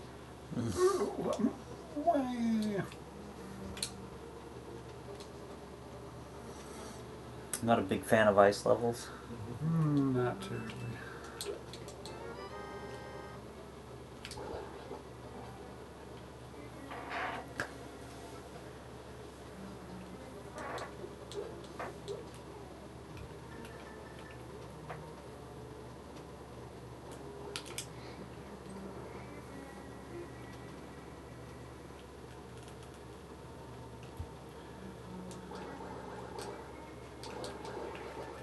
Do I go back through there, or do I go where it, like... You want to go over to the right.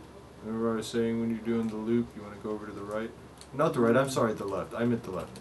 The place down there. Down here?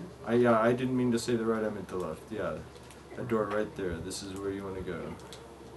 This is the time when, you know... It actually does anything for you. Well, this is the time when you want to come this way as opposed to going, keep going through the spiral. Now, you've done what you need to do.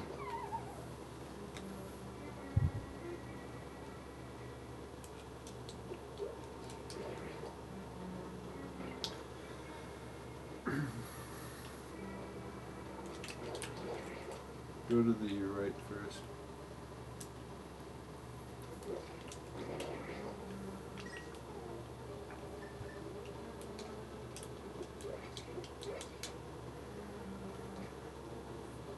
There's another one of those spots, right, where it's like, suddenly you're down at the boss. Yep. Suddenly, boss.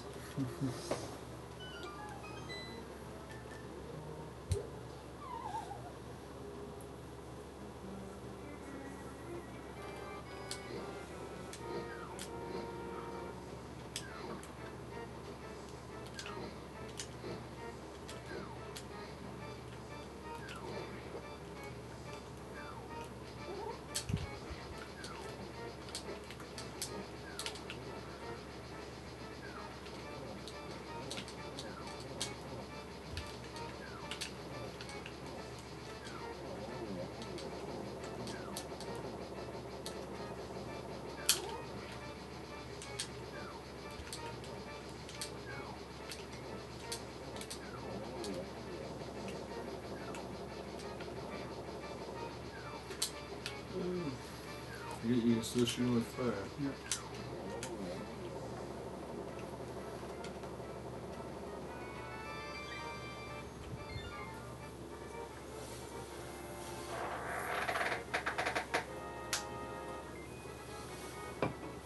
Yeah, I was really hoping this was going to be a deathless run, but blind always gives me trouble. Well, you know. No one's perfect. That's fair.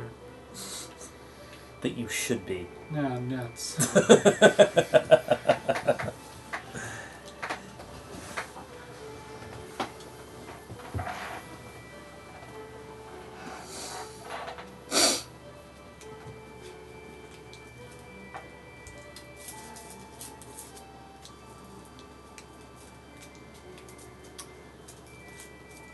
You know, considering... I know Ocarina of Time was kind of doing its own thing, and even compared to old ones, this one was kind of doing its own thing, but considering all the descendants of the Seven Wise Men in this one are humans, it's slightly odd that there are a bunch of different races in... Ocarina. Yeah. It's like The Hobbit, they got bred into humanity. I mean, if you have a more logical explanation than that, I'd like to hear it. You know, I do have the Hyrule Historia. What does it say? You know, I don't know. I have not had a chance to really, like, read through it. I would believe, according to their stuff, everyone eventually evolved into humans. You know... Zora's just became more jerks, more like a jerk race over time. I mean, they're kind of doing that with them, aren't they? Aren't they starting to get kind of like broskious? Yeah. I know people are really into the new Zora guy. Do you ever get him in it was Tears of the Kingdom where you actually got them on your team, right? Yeah, I got the Master Sword, and then did a bunch of stuff after that, and then I kind of stopped playing it. I got... God, how did I get into... I started the second dungeon, and that's kind of where I... Like the... I started the Goron dungeon. So what does it take to get the sword this one? Hurting yourself? Or No. oh yeah, you had to yank it out of the princess, didn't you? Yeah. Forgot about that. I think I saw you do that. Which takes, like, Yes. stamina or something, right? I was going to say, yes, you have to pull out. I mean, pulling a sword out of a princess dragon is what adventuring's all about, right?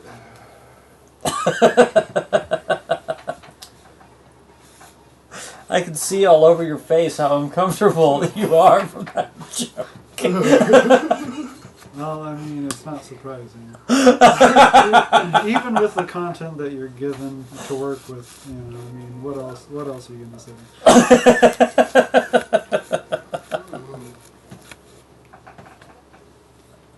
I can actually get the pink bomb now, can't I? I think so, yes. Nice. Are you beaten all but, what, 1 or 2 dungeons you have to do? Yeah, I've beaten all but one. I thought that only opened up after Turtle Rock. And I think you can do one dungeon with it before... Yeah. You get, okay.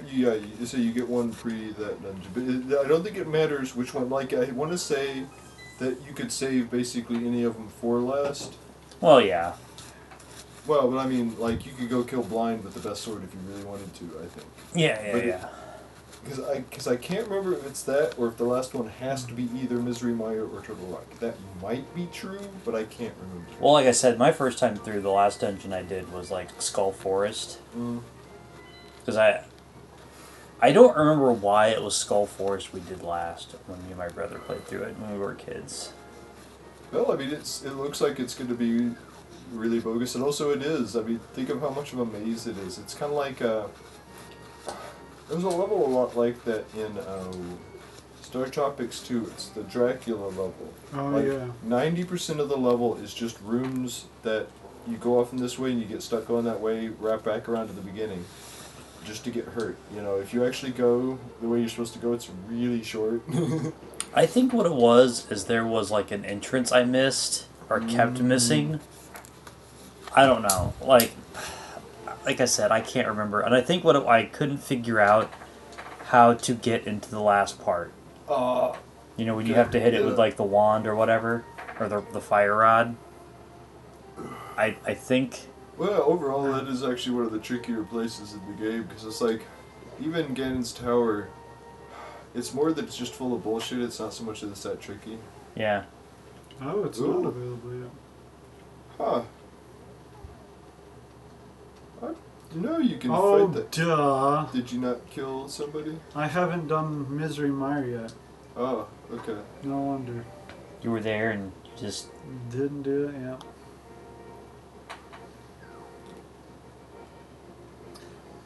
Totally forgot it. That's kind of the dungeon I tend to forget about most, is Misery Mire, in some ways. As far as, like, actually doing it.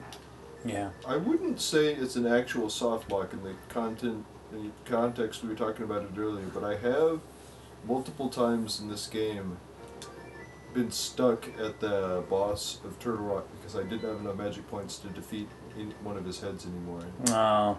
That's happened to me once or twice. That was one of those things, I was super pissed about that.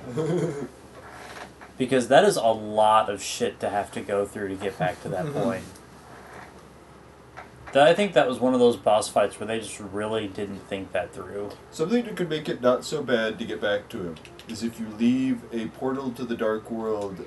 I guess you can't when you're going and fighting him, though. Never mind. Like, I know you can leave and come back, but like, not after you fight him. I forgot.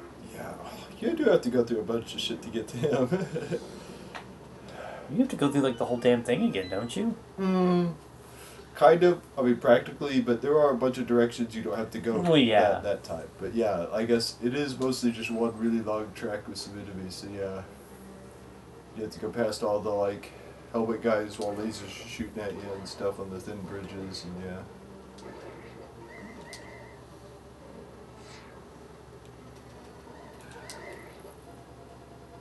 No, you know the part that really sucked is the tubes.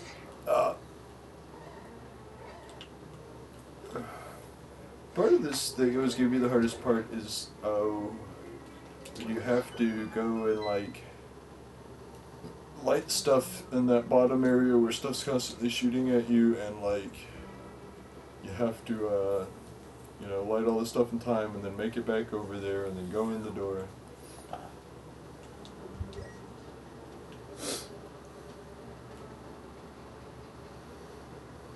This is a dungeon that I try to have a method for, but I end up doing it a little different every time. This is a dungeon I really don't remember very well, and that's part of the reason I kind of forget about it. I want to say this is one where I always like, wait, what am I supposed to do next? Well, as complex as it seems, and there are a couple things you have to do and unlock stuff, it's mostly trying to get to all the corners and get everything, you know what I mean? Yeah.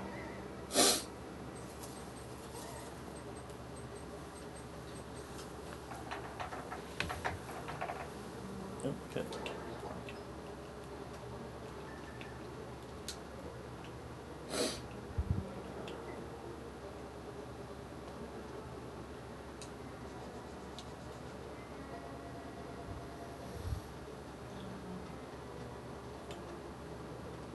Pretty sure what you want to do first is go back down. Because that door leads over to the stairs. So you go up those stairs up over there.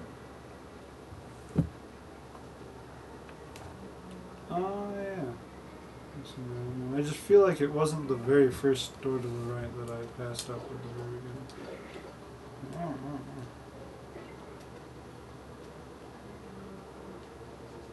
Every time you do that, it makes me think I should hit you with a wrench.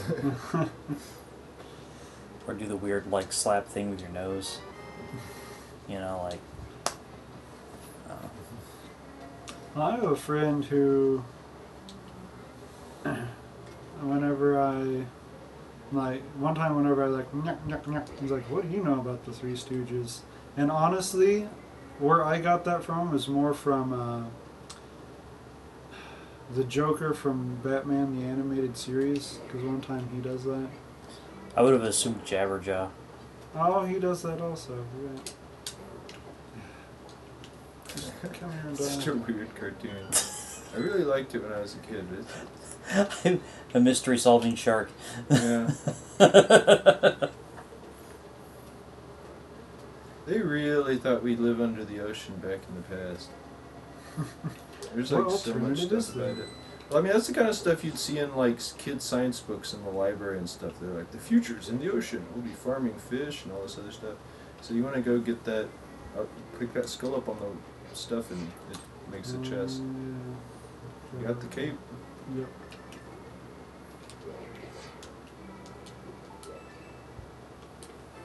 Oh, so this is the dungeon that makes you use magic. Yeah, there's not only a lot of using magic, but there's like a lot of keys in this dungeon.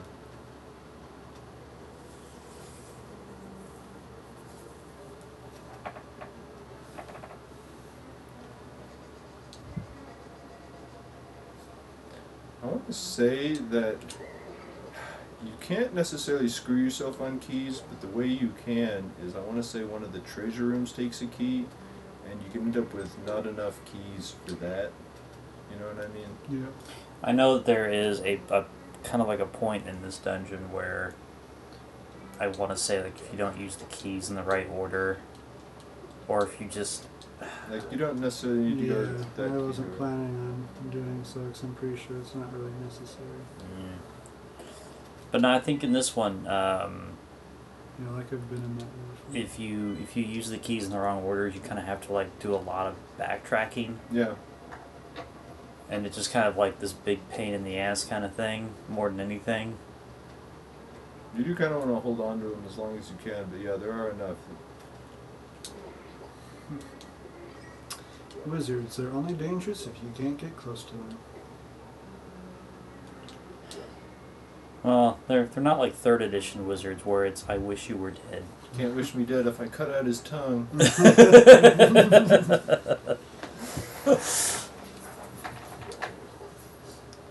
Is that a wish in that? Or I guess is that something they? I guess. So in 3rd edition, wishes are just based on how much experience you're willing to throw at them, and you can create That's another effects. door you don't have to go through. They're based on like. How did I just? So you need the big key for this. Oh no. I think how it works is like you can create any effect in the game based on like what its spell level is. Well, technically, even in 2nd edition, you could use Wish to cast the death spell. This is what I have. Yeah. Well, let's say go up. Is that a key? Yeah, In between I'm there? pretty sure it Thought is so. actually. I forgot you changed the thingies, but And that should affect being able to do a few different things. Yeah, goodness. so I mean, I guess ultimately you don't have to ignore all the doors, but I want to say that door is like a way in or out that like you don't have to take. You know what I mean? Yeah. I want to say you can get over there from the up way, and if I'm wrong, you can come back. But like, No, I believe it. You know, you said earlier, it's like, well, you can't Yeah, wish me kill- dead if I cut out his try- son. I was sitting there thinking, as a fighter, I cast silence on the wizard. How? With my knife. okay, I guess you have to come back from this way. So now go through that key door. Like, Well, Oh, wait, there should can be you get something this way? different now. Oh, okay, I do not have that. yeah, that's one of the. You do want to go through that one, and the other one I was wrong. Like this will lead up. Remember That's- that door? You were like, I've okay. been down there. Yeah, this leads up to that. So go back down and go in that one. That probably is the door you actually have to go through. I just, for some reason, I thought you could avoid it. It's okay. Yeah. Hoo-yah.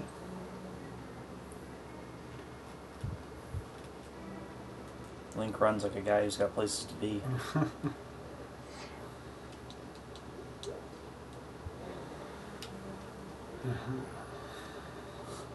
Why? So you use a key on that door. Yeah, I was pretty sure that was one actually. Dang it.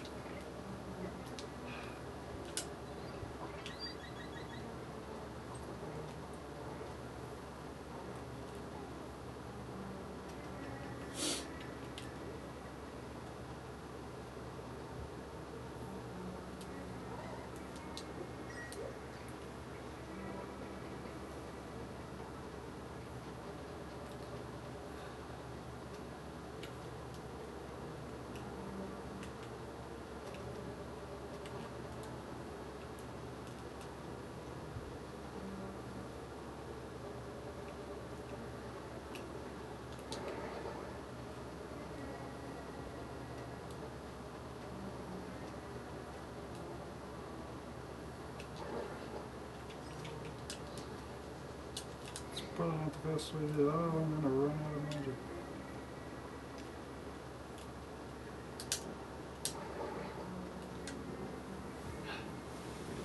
Success!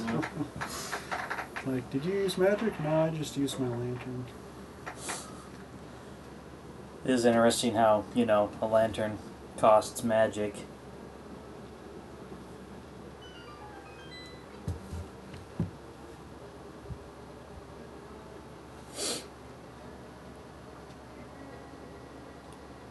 Maybe. Oh yeah, I forgot to bring it that way. I do want to jump down that hole. Wow.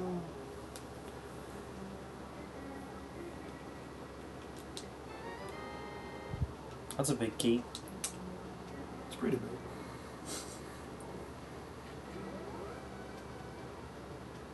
It's not the boss one.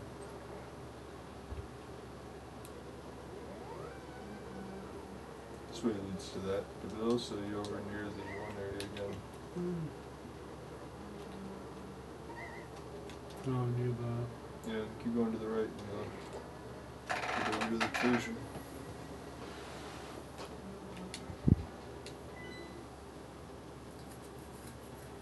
Yeah, go down. Oh, there it is. The indicator where I was kind of getting this guy over. Oh, I was about to try to use my cape, but I'm totally out of magic points. Don't you have a potion? I do. Okay, fair enough.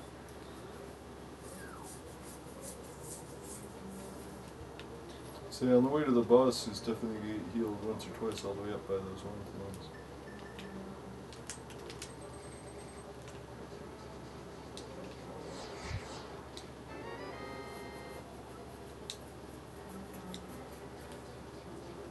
Because they have to use some magic to continue.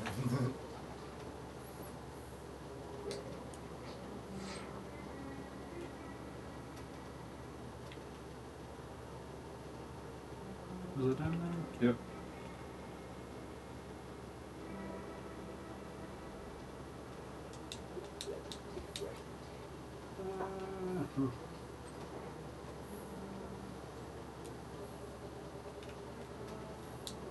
There you go.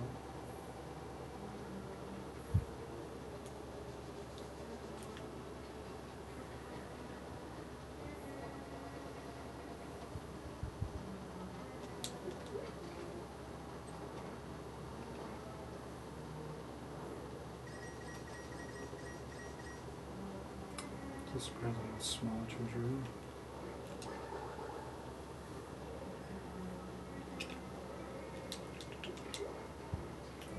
Oh yeah.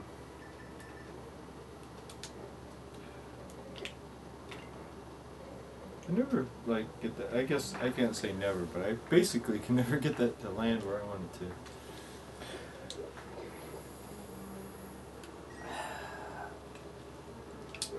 I have very few times. Uh, I don't think you gotta be pixel perfect. We can be damn near.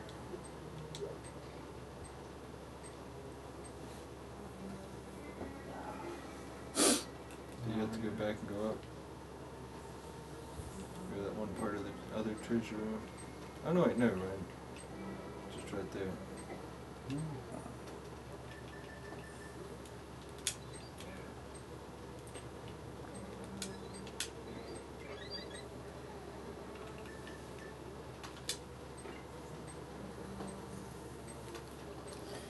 That was the game saying, look, we're gonna give you this one. This is where you go into part of the treasure room.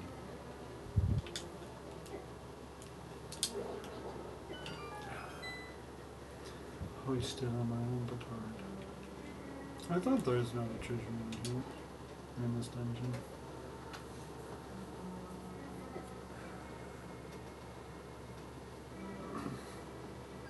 I have technically had that second treasure in this dungeon glitch out on me before and like crash. Oh yeah? Yeah. Wow. Like what happened? The game just like froze up and And- like I want to say that it didn't necessarily erase my file because I like had died and continued at least once, but like it hadn't saved since then. Oh. Because I hadn't done any saving since then, you know what I mean? I might be wrong about that, but like... Oh, whoa. I have had it also happen before when I'm doing a, no death run, so that like it's just game over, start over again, but like... Because I want to say in that instance, it won't like erase your file, but it will like, if you've never saved, you have well, here's a death, and you're right at the beginning again. See, if you're doing a deathless one, you might as well start over again. I think you had better luck with the lightning.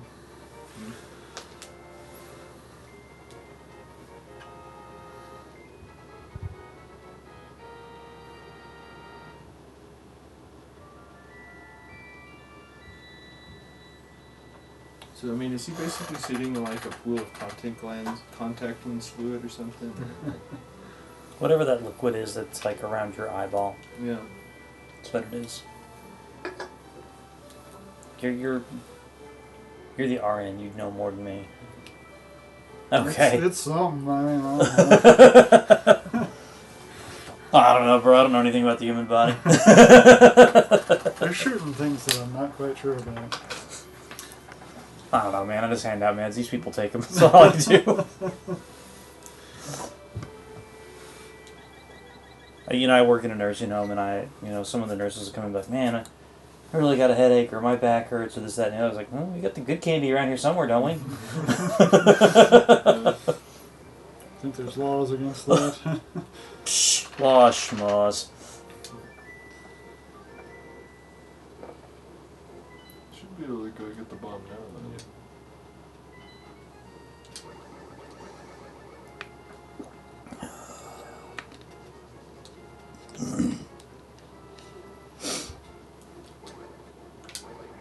Apparently, at our nursing home, we keep the narcotics under some super hardcore lock and key. Huh? Yeah, there's like 2 people in the whole building that can get access to it. Huh. And none of them are administrators. Are they like medical staff or? There is, I want to say the director of nursing can get to it, and there's a woman there who she's not.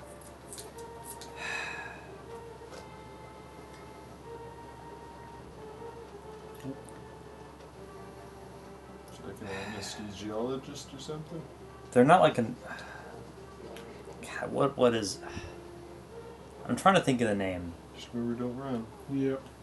Like nurse practitioner or something. Like the doctor that has a 4-year degree, not a 7-year or 8-year degree. Yeah, it'd be a nurse practitioner or something like that. We have someone like that on staff. Okay. That can get to it. Like those 2 people that I'm aware of are the only ones that have like a key to that room. Okay. Well, I say that room. Actually, all the nursing staff has a key to that room. They don't have a key to the like safe that it's in. Ah.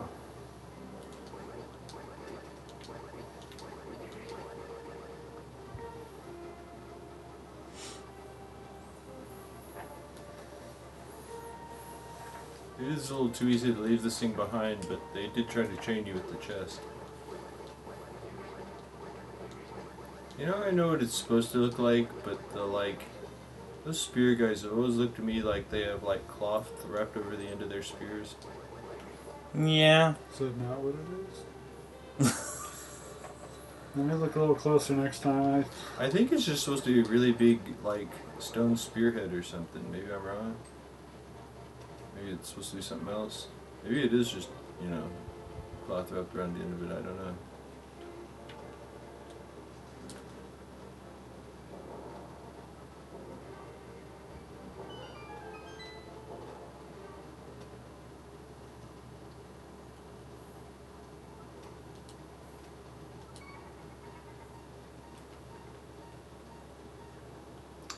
I don't need the Master Sword.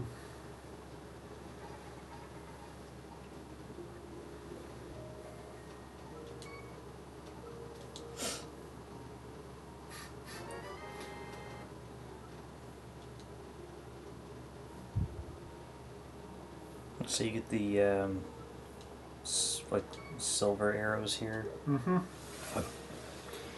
What else do you get here? That sword. I think that's it. I think you can probably get Medicine. yeah, magic stuff like in the other place. Okay. I could be wrong. It might be better stuff, but I don't think so. Right. Not only did she tell you, but the game told you. It's like you need these to beat Ganon. It's like, bro, you remember these from the first game? Here they are again. This recent time I ran through this game, I was trying to do the finishing with arrows thing in reverse order, and I kept like getting to that point and trying to shoot him as opposed to run up and whack him and then shoot him. Yeah. I was just like, why isn't it working? For some reason I thought you had to freeze him with arrows and then whack him, not the other way around. Oh shit. People are talking in chat and I'm not paying attention. No?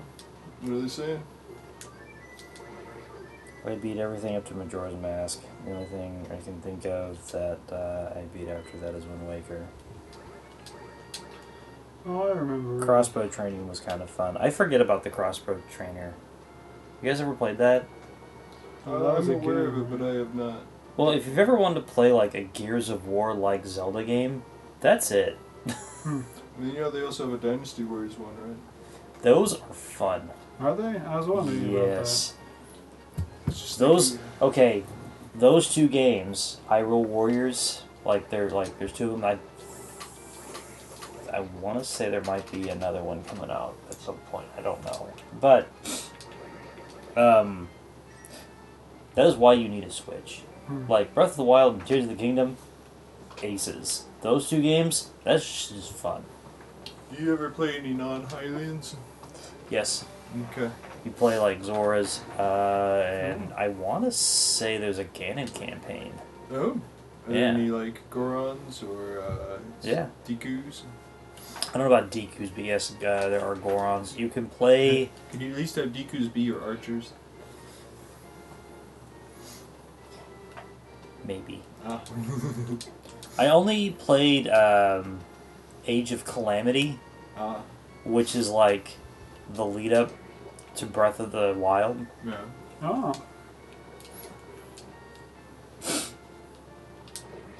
Yeah, I had forgotten that up here is where the last actual... It's not on this screen, right? It is. One is here, and one you can access from the dungeon, but you have to come back here from the Dark World. Oh, yeah. See, it was literally Yeah. right up there. Okay. You have to get up to that spot and then go to this world and get it.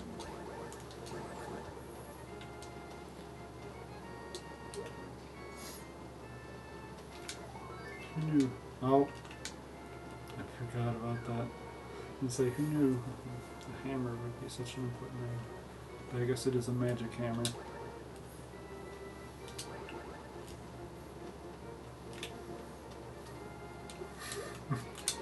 Just thinking, you get the hammer. Is it a magic hammer? Sure, kid.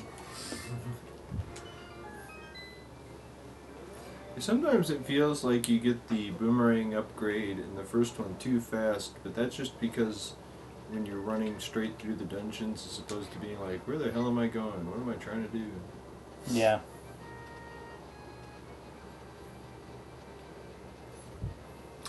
I tend to forget you need Ether and Quake to get through this game. It's just Bombos that you don't. It would be neat to try to remake the first game in 3D and make everything as accessible as it is and where it is, just like as, you know, because you could probably see the first dungeon from where you start in that one, you know, it's just out over on the water over there. That's something that makes the first dungeon easy to find, is it's just kind of like right there. It does not light it up quite as well in this version. No, it does not. Where are you going? I'm just thinking of quick shotting over there, but I guess I wouldn't be able to get back. I guess if you want more treasure or something, but. Not too worried about it. I can't remember if it's here that there's a ferry up there, like a big ferry, right? I can't remember. Let's see.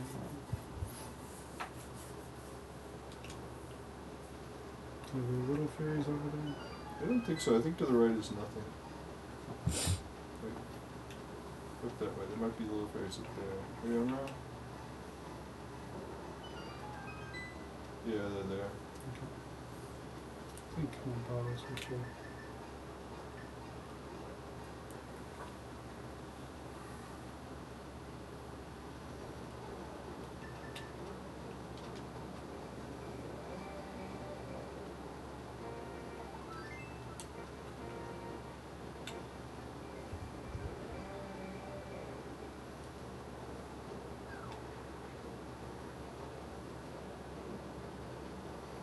I wonder if they make paths for that, or when he gets into that mode, he just goes down until he hits ground again.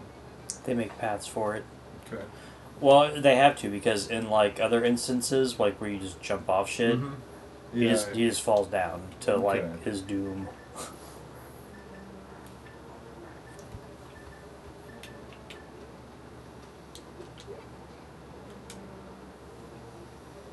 Okay.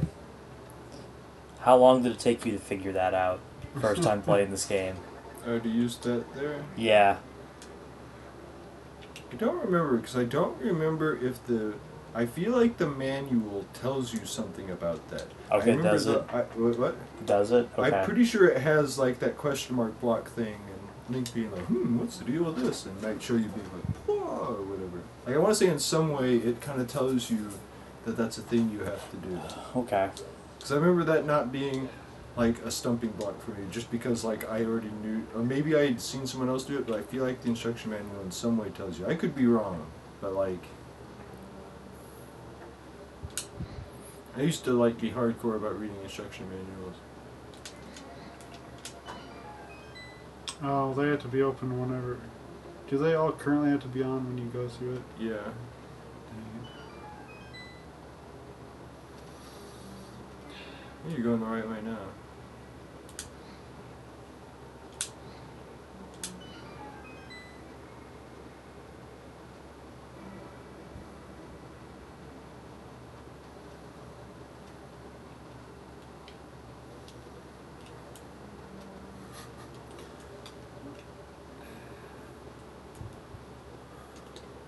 I was thinking of that dungeon I wasn't strong enough for in Elden Ring with the big chariot spike things, and I was thinking these kind of traps in dungeons have become a lot more intense in modern days.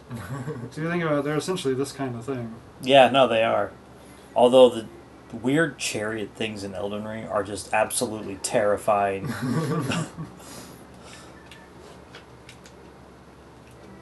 I feel like there's no reason not to just go through this room counterclockwise, right? Just kind of go in order.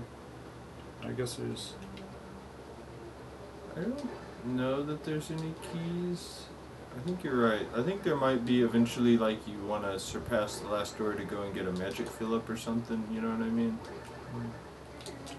But you don't necessarily want to do that when you're first going around the circuit because, you know, you need magic for some of these rooms. That sounds right, though. This is another one of those dungeons where it's like, I know what to do, but I don't remember what to do until I get in here and do it.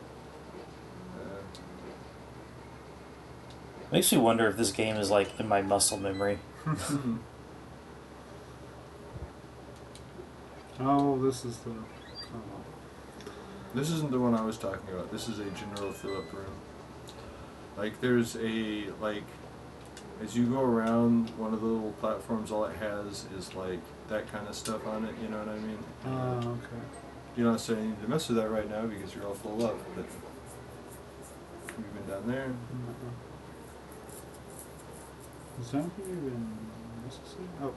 It's not necessary. Okay, yeah. I feel like I don't end up making it down here because... Oh! Of course. Tricky. It's trickerish. Oh,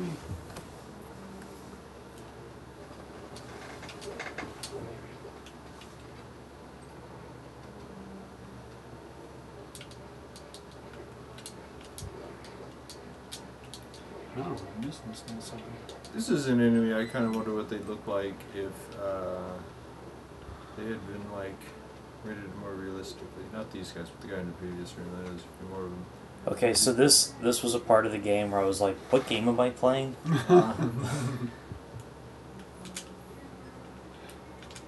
This does make it make a little more sense. Not that stuff has to make sense, but in Link's Awakening, whenever you run into the... They call it a bow in that, right? That's what Yeah. chain chomps or whatever are called in Zelda World. Wasn't it called Chow Chow? Yeah, it was. Yeah, no, I think it was... just leave me alone, you jerks. Yeah. Stop picking on me. Just think about using it to like wreck everything, and I mean like even the like scenery. Mm.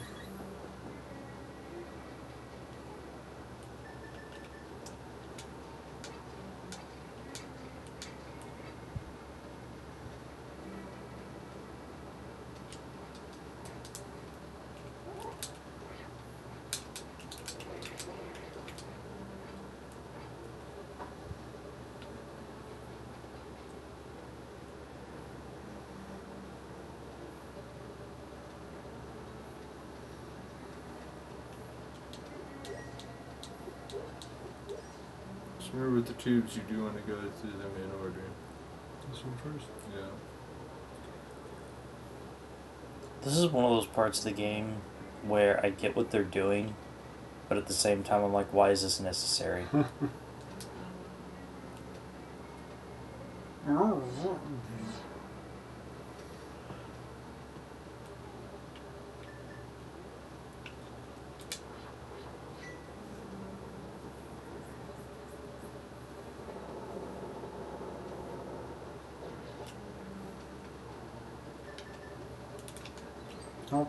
wow, I didn't know you could get two at once. Well, now you do. It totally hits an area.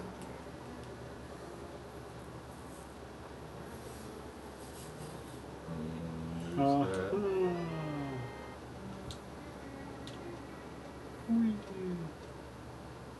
I really feel like once you get that though, most of this dungeon is done.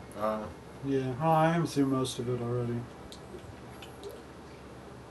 So most of it, where are you going? Yeah, I guess it Most is. of it Oh, up it's to this closed. point is just stuff to try to kill you or make you go back to the beginning. And there's also getting the treasure. And getting the treasure outside of the dungeon that you probably get from the dungeon.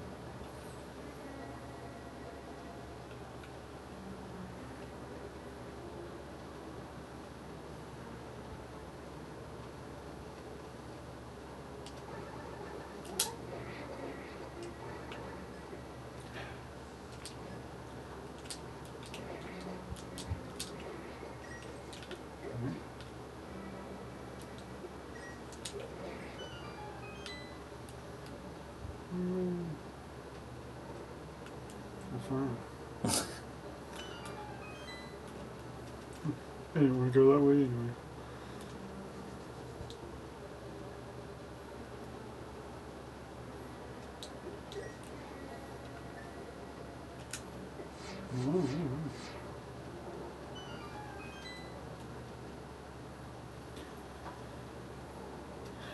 It's on the other side, right? Yep.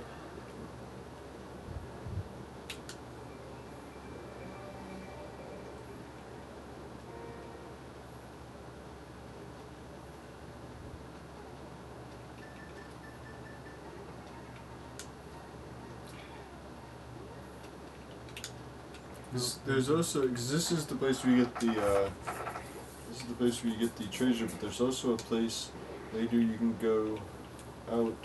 It's right near the boss where like you can go and stock up on everything again, because you can get back to it from the light world. You know what I mean? And then just go through your portal or whatever.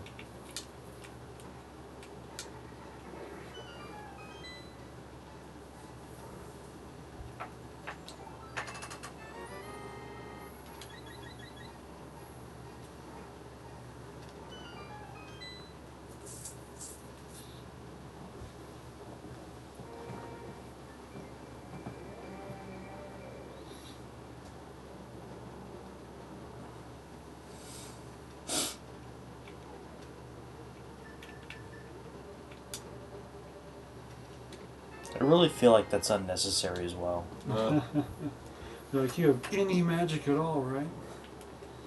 Here's your mana check. Oh. I didn't realize this is a big key door. That's where you have to go. Yeah.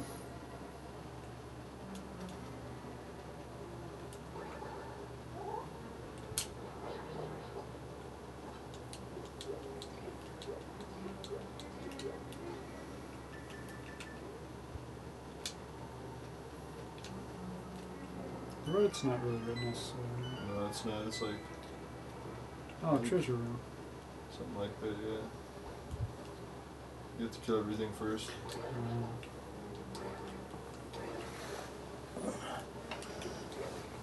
Because the floor is locked until everything dies.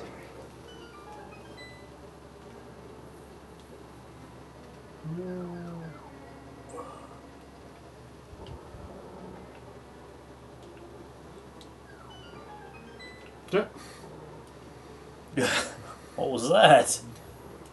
Maybe pulling the right lever jarred one that didn't follow the way loose.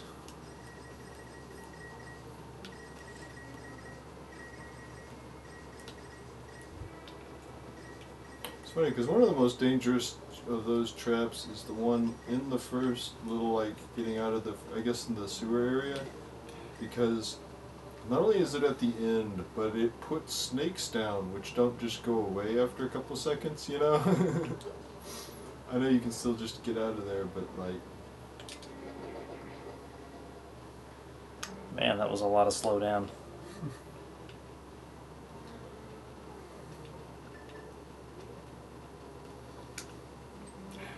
No. Goodness. You know what?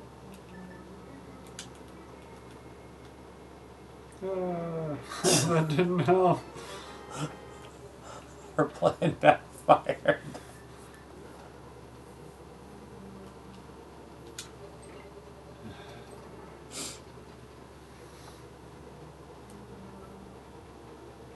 This is the room I was saying always gives me trouble. At least used to. It always feels like it's going to, and sometimes I'm running out of resources by this point, but...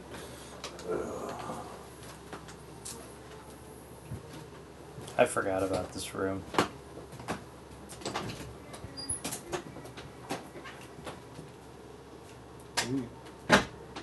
It's just not cool. Oh, goodness. That wasn't worth it. What? Alright.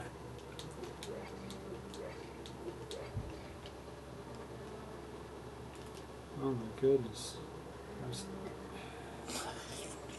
This run has been super rough on you.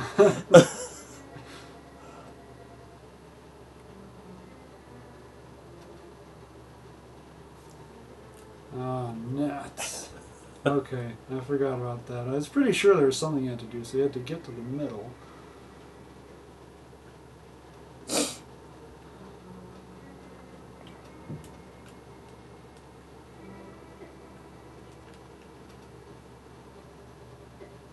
Nope, that's not it. My goodness. That's more in the other corner. Yeah, this way. I think it's over here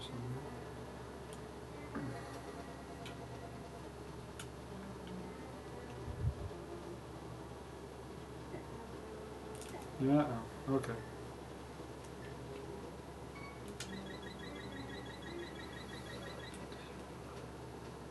Is it on the other side? I was gonna say it's the only side you've not been on.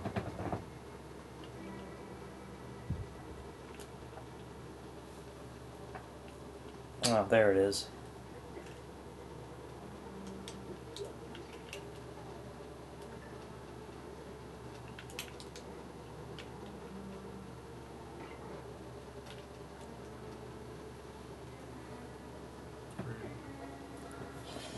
It'd be funny you get all the way over there, it's not perfectly centered enough or something.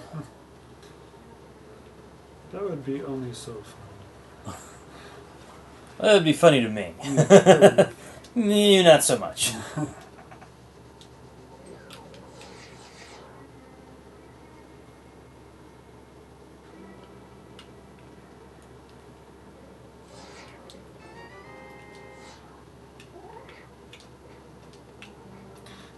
So in the new Zelda games, is Link not left-handed?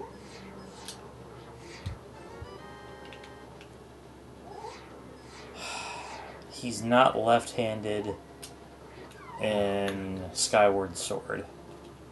Well, I thought I saw some play of the most recent one, and it looked like he was using stuff right-handed.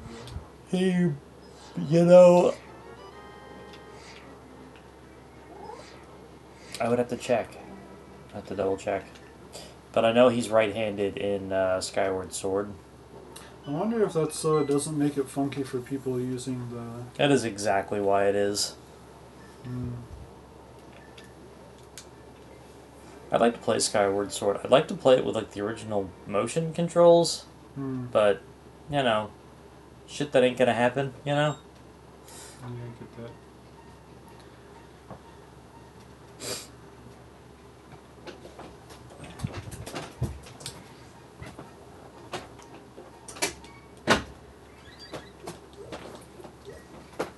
If I could get 16 more rupees, I'd be able to finish filling out my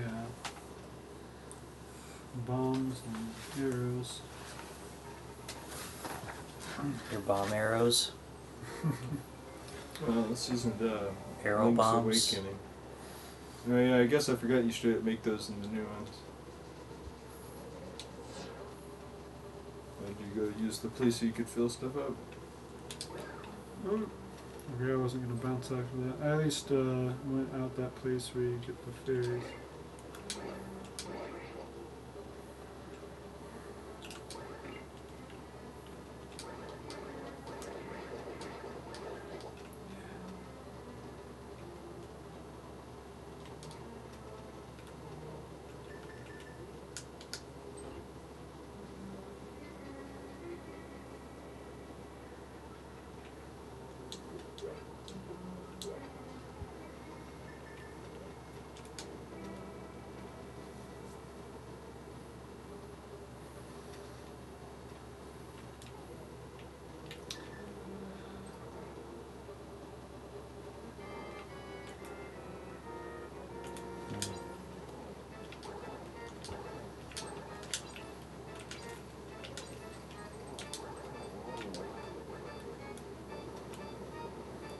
Oh, goodness.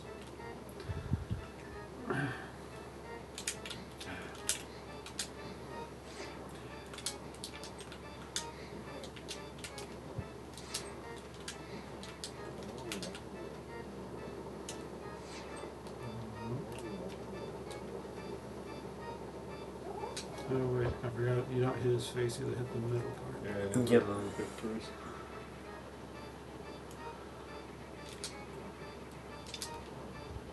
You know, you can totally get him with the charge attack, but yeah, so that way right there is the best way to do it, just because it's like, he's actually rather vulnerable to normal strikes. You just have to get in there and get him with it. Yeah. It's easy not to feel like it, but you already beat him up quite a bit at that point. Yeah. That's true.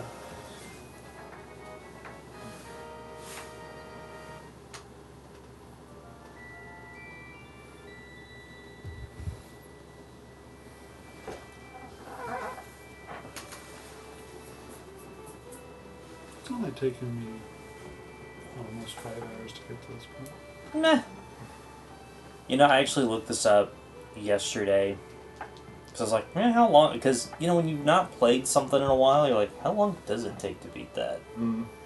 And I looked it up and, like, people were saying, like, your first playthrough expected to take anywhere between 12 and 20 hours. I was like, alright, fair enough. But what about seasoned players?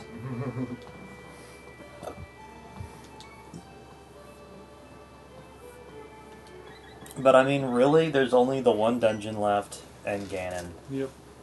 So, it is 9 o'clock, but I am down to finish this shit if you guys are. Fucking right, we're doing this. You know, this is one of the last ones that doesn't have, like, something where there's a whole lot of them, like the Skulltulas or, like, the shells or... Yeah. You are not beating Ocarina of Time in 5 hours unless you glitch the shit out of the game.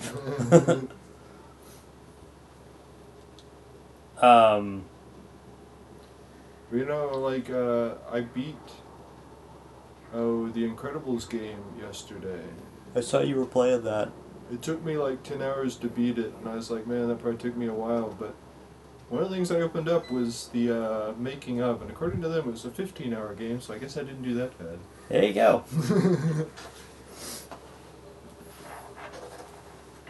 It does get kind of hard though. Part of what makes it hard is it basically only has action stuff from the movie. So like you don't even play Violet for the first time until she's like sneaking around guys on the like island. You know, so there's some mechanics that like don't get to escalate appropriately because there's like 2 different dash parts. Yeah. One is relatively early on when he's running to school, and then one's later when he's running from bad guys. But like, there's a part where you're both Dash and Violet, I guess. Okay. That part's a little different, but the Dash parts are like the parts from Sonic 06 where he's running forward. So they're broke? Kind of. They actually work a little better than that, but like, I do feel like someone saw Sonic 06 and it's like, that's what we need in our game. When did the Incredibles game come out? Before 2006. Yeah. It was a PlayStation 2 game. Okay. But, oh, well, yeah, that's been a thing in video games for a long time. They've even done that okay, what do you think they did in Sonic the Hedgehog 2 when you go into bonus stages? Oh, yeah, that's true. You know, I mean, it's not a new thing, it just wasn't implemented the best in Sonic 06. And it kind of comes out of nowhere. There's nothing implemented well in Sonic 06. Yeah. I wanted to like that game, but it was frustrating.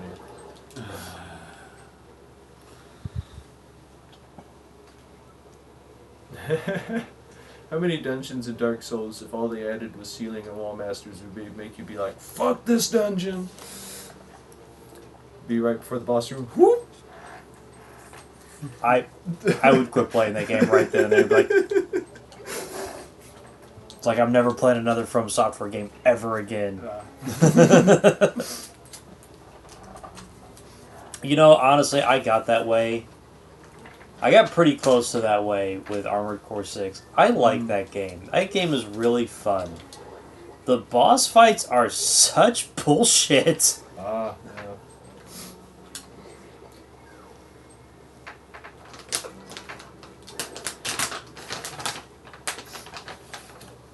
You know, seeing that you play that, I have a couple RPGs I should probably finish before I start playing something like this, so...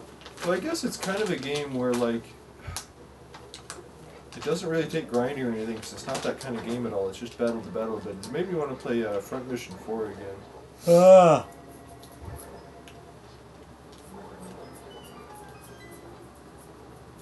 Of course, I don't know, I never ended up beating it, just because I kind of like lost access to it before I did, but like...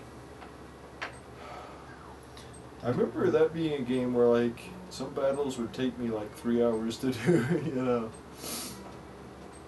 It's pretty crazy. Come on, there you go. What? I chopped that guy! You hit him with the beam, not with the blade. Yeah, I'm going down the other side for now. Don't use that first side later. Do you ever have to go to the other side? I don't think you have to go to either of these sides. It's like getting keys, I want to say. Well, like, the armor's down here. Oh, yeah. The armor in the map. I want to say you only really have to go on this side, but most of this place you don't even have to deal with. You do want to push that thing in the middle though. No, you do have to come down here.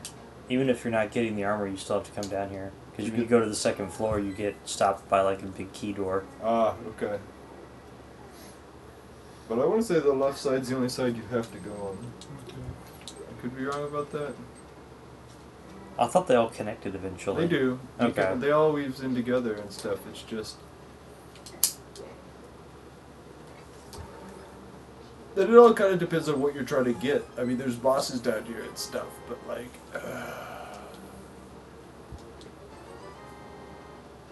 Well, yeah, I mean, You have to kill the first 3 bosses again in this, don't you? Yep.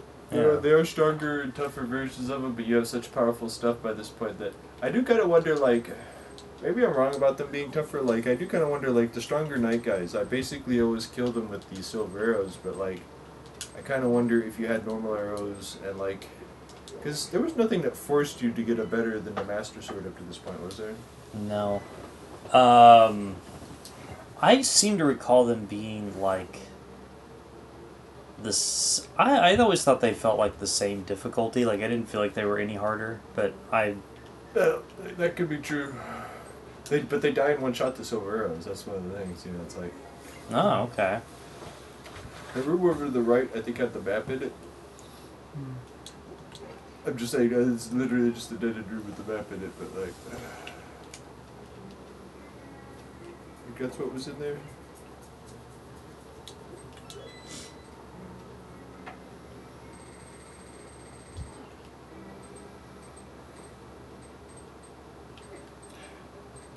Oh no, I was invulnerable even to warp spots. Say invincibility frames. Curse you, invincibility frames. Well, you know that room was set up in a way where, like, you could,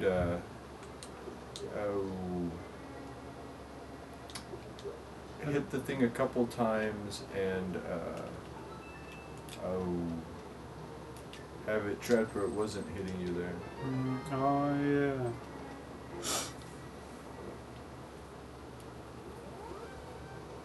I was gonna say I totally forgot what to do here. It's one of those things you can only make it go slower. You can't really get, like, I don't think you can get, like, lost in it. You know what I mean? Okay.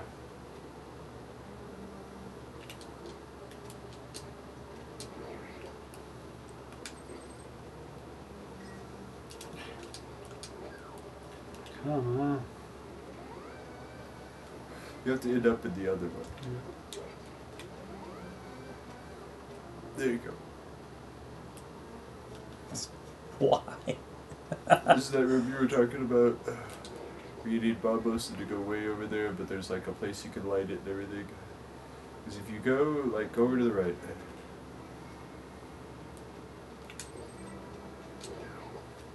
See that over there? But you want to do it from the walkway because there's walls.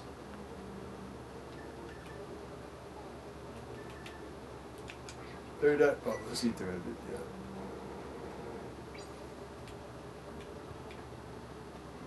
You guys just use it a couple times.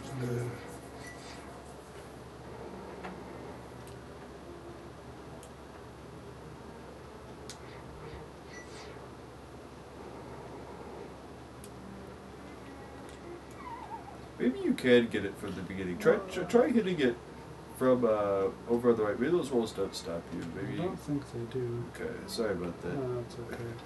I guess maybe you want to go back out the room you came in here and come back in just so that you could, Oh, no.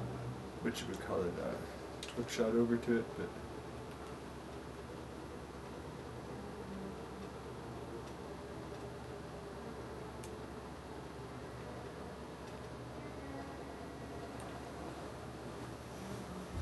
Oh, yeah, one of these is going down to a boss, right? I think it's the bottom right. I could be wrong.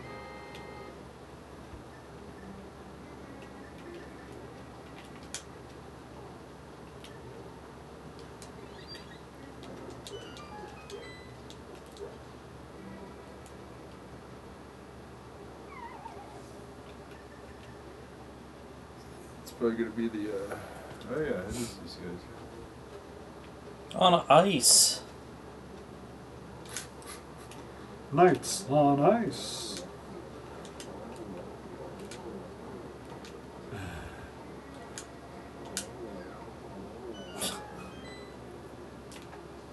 No chance, buddy. Uh-huh. I've totally got the left way and call it back around.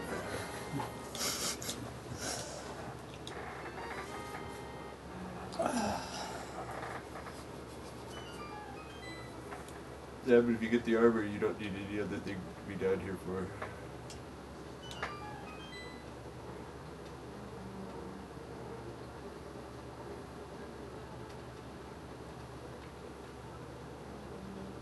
Oh, I forgot that's what's right here.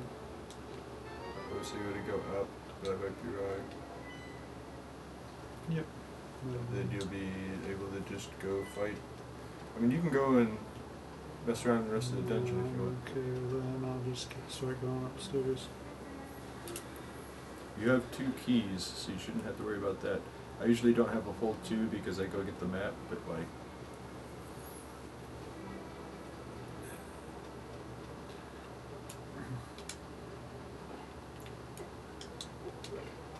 Ah, okay.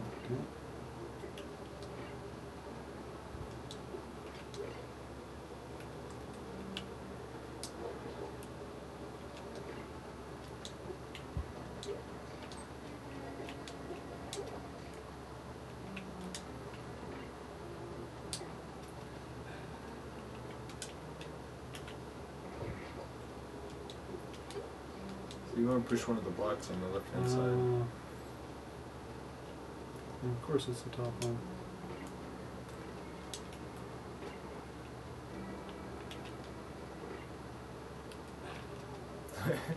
You're between them on spikes and not taking damage somehow. Guess maybe you were still up on them. Dude's talented.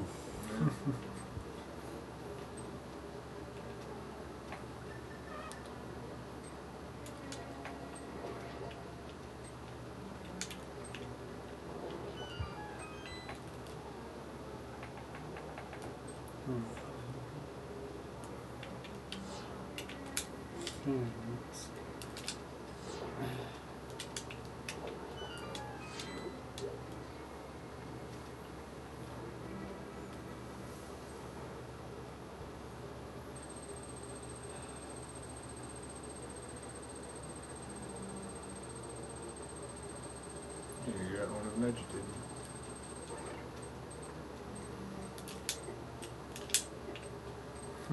You sure I'm talented. Sometimes I'm just very unfortunate.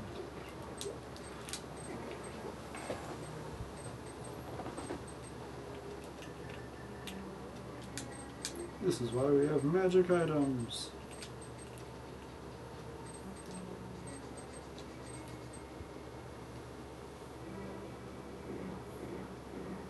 Let's get to this little recharge station. Yeah.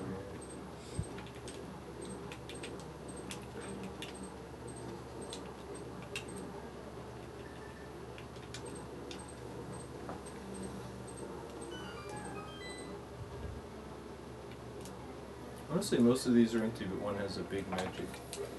Oh, maybe they have more than that. Okay. Huh. This one's a bomb and one's a big magic.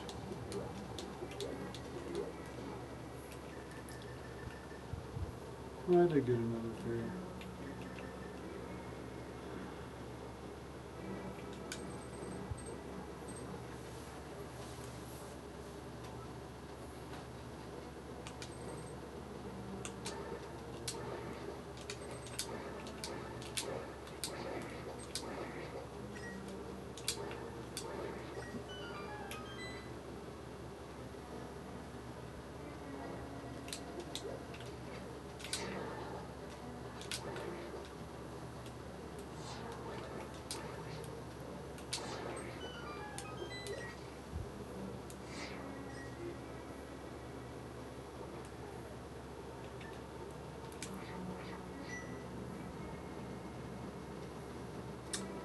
You know, other than opening up, what's it called? Turtle Rock, I haven't used Quake at all. I feel like it doesn't actually work on these guys. It might have been a little bit of a waste. Oh, it stuns them. So, they don't get changed, but they get stunned by fear.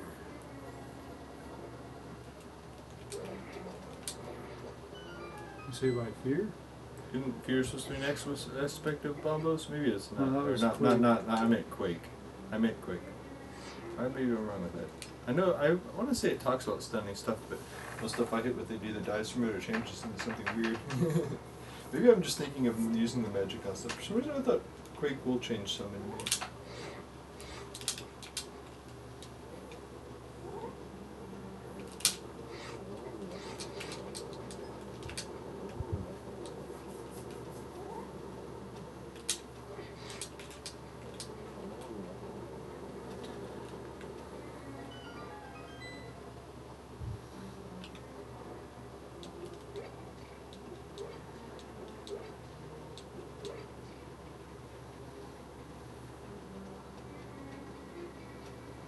hopefully appear.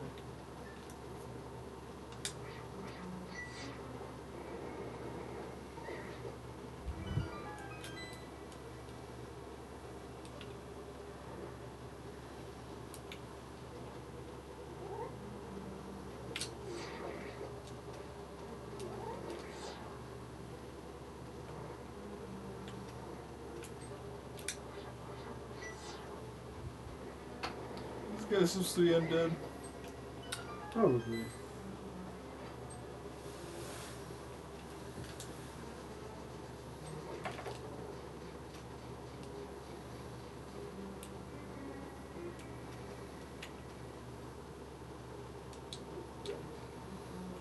So John, how old do you think you were when you first beat this game?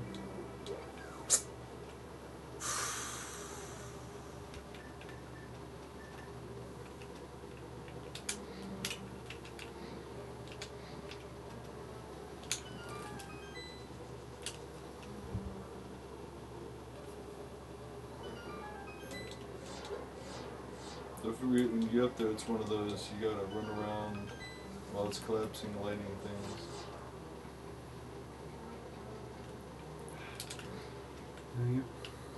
Okay, so that's where it collapses from. Yeah. This is doable even with the lantern, but like...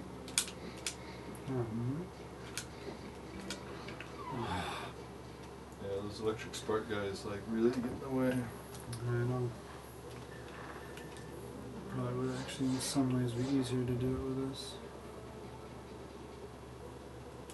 So you still have to take basically the same path as before. You have to go that way and get up there real quick. You know? Okay, yeah, I didn't realize that guy would always go to the upper path. I take a little damage here, but there you go. Yep.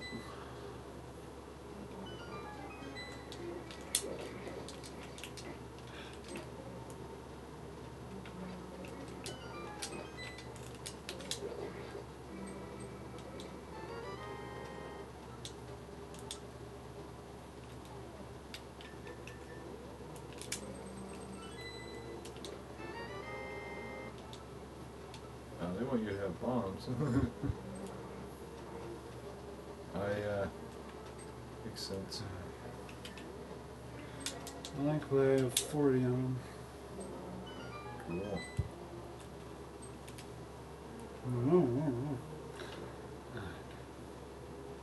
You know what? I have extra keys. I'm just gonna surpass this room. Ah, goodness.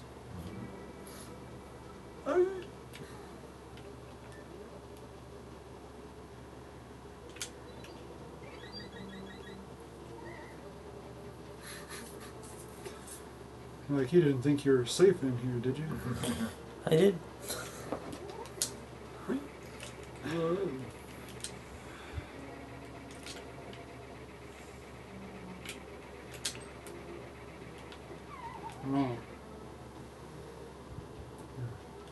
Does it always drop down spikes? I'm pretty sure. So it's not an actual, like... I could be wrong. It might have to do with where you fall, but like... No, I doubt it. I'm pretty sure I fell in 2 different spots. 'Cause I mean, I want to say that even if you like fall in a different spot and did put you somewhere, that they're spread around in a way where you know.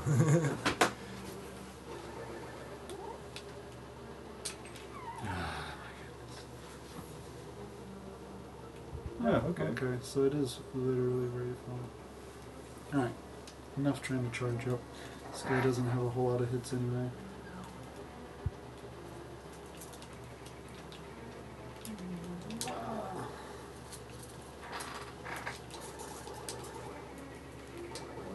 Oh. Yeah. We had 2 hits. Goodness. You can get them in one, I want to say, but yeah. It's down over there on the right. Oh yeah, of course.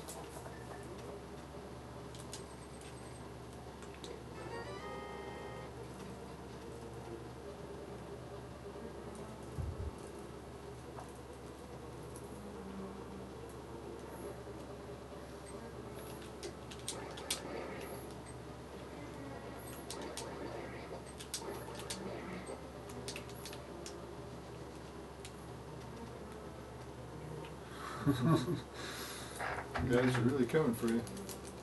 Getting close. Oh, I'm already here. Yeah.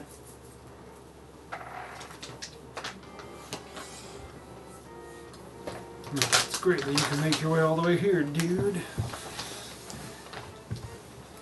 I think there's any intent behind the upper area. I guess that this stuff is so similar in like architecture and general style to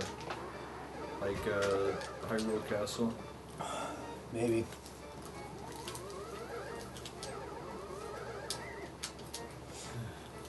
I want to say that at least once I have technically hit him with all three in one go before. That's like. I was just pondering, can you hit him twice? Because I don't think I've ever hit him twice. Oh, I'd say he just did that. I don't think I did yet. Oh yeah, you didn't. You just you got him with an early one. But yeah, no, you can hit him with multiple ones at a time. It all has to line up in such a great way that it's not something you should necessarily shoot for. You know what I mean?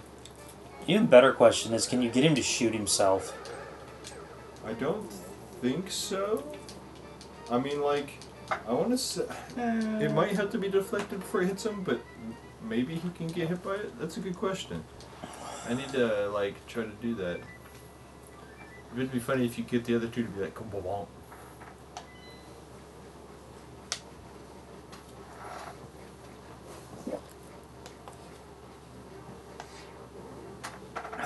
We just fixed that and everything. Can you go heal up some? You might want to because of having to light stuff on fire and whatnot. Oh yeah, that's true. I mean, it's up to you though. No, that is a good point. Uh-oh. So I want you to be a little down the stairs in front if you want to do that.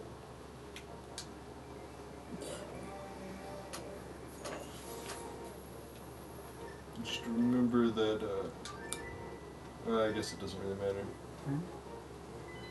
Because you were just doing that to get out, not to get back in. I was just remember you're gonna have to make a new one if you're walking through the gates, but that doesn't matter because you'll be Right there. Yeah. So you don't have to do it this way. You could not only go freeze something, but you could also go get freed that from the ferry. Freeze something. You know, for the longest time I thought those guys were cactus guys. I didn't realize until I played more like Wind Waker or something that they're supposed to be jelly guys.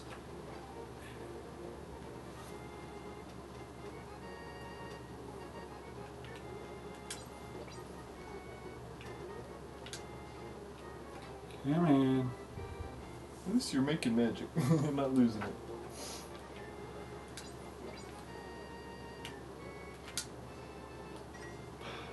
Lost it there.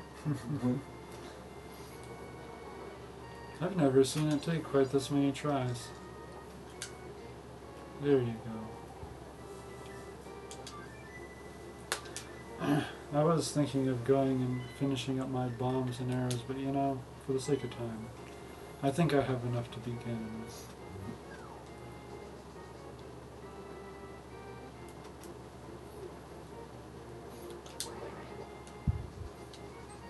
Have at me. Come at me, bro. Do you need to hit them 2 or 3 times with the arrows? I can't remember. I don't have to hit him too many times. Oh yeah. I want to say the more aggravating part of this fight is keeping the torches lit. Meh. Dude just drops out of the sky, stabs you with the sword, and he starts monologuing like... That's just how not concerned he is about me. No, that's the kind of guy again. It's like, you will hear more speech. Let me go, oh, oh, oh, oh, oh, oh, like some kind of evil Barney.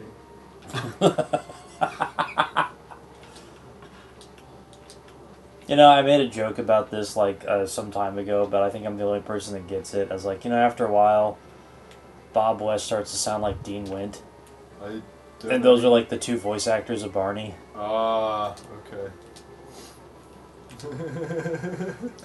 Well, that is it's a funny joke, but the problem is one of the keys to comedy is if you have to explain it, it's not funny. So technically that's not funny. Exactly.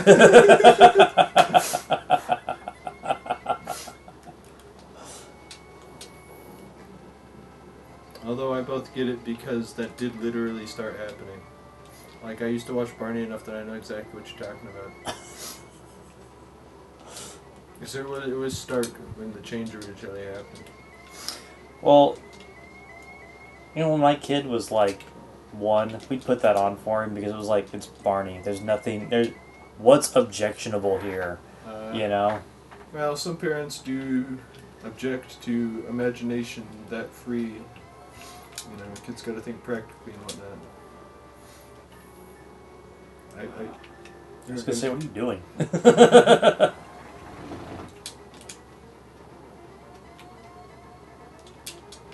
Nuts. It is technically possible, but it's hard to get even 2 hits in one lighting.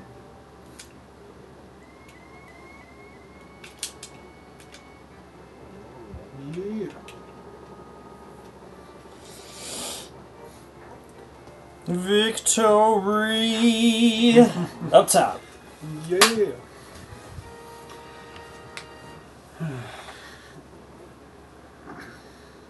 There was one time I went through this where, like, I kind of had a rough time through the game, but I, like, just beat Ganon so fast that I was like, what's going on here?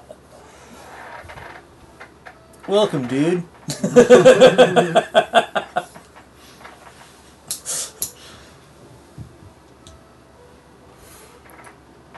Triforce is just SoCal chill.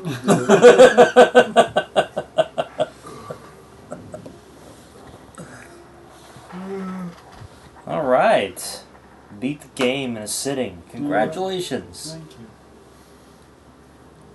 All right, so we're at the end of the game. So this is where we're gonna watch the ending here. I don't know. The credits play after. Yep. The After all epilogue. the, yep. Okay.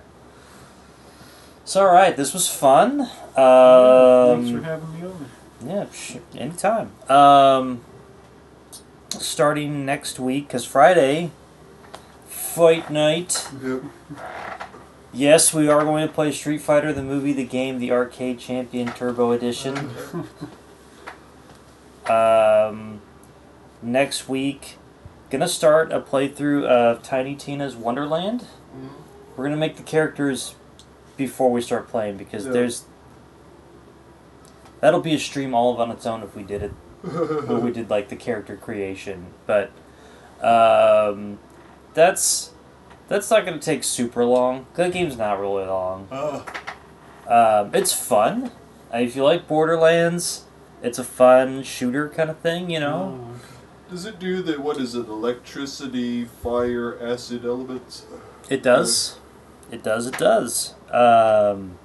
What is it? Fire is good against flesh, electricity is good against shields, and acid against armor?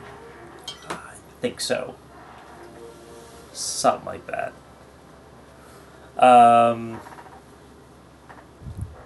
And we'll try to stretch that out, because I think we could probably stretch that out till March. Oh.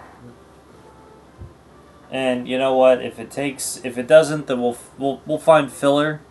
And if it takes longer than that, fuck it, we'll move on to Rebirth. Because that's what a lot of. Well, if you beat it too fast, we could do Integrate. It's true. I have mentioned that we could do the Final Fantasy 16 DLC. Yeah. Kind of interested if when that happens. Like, you know, chronologically in the story. Yeah. It's after Joshua joins the party, because he's in it. Yeah. And he's palling around with Clive. But that is, I would say, the plan at the moment.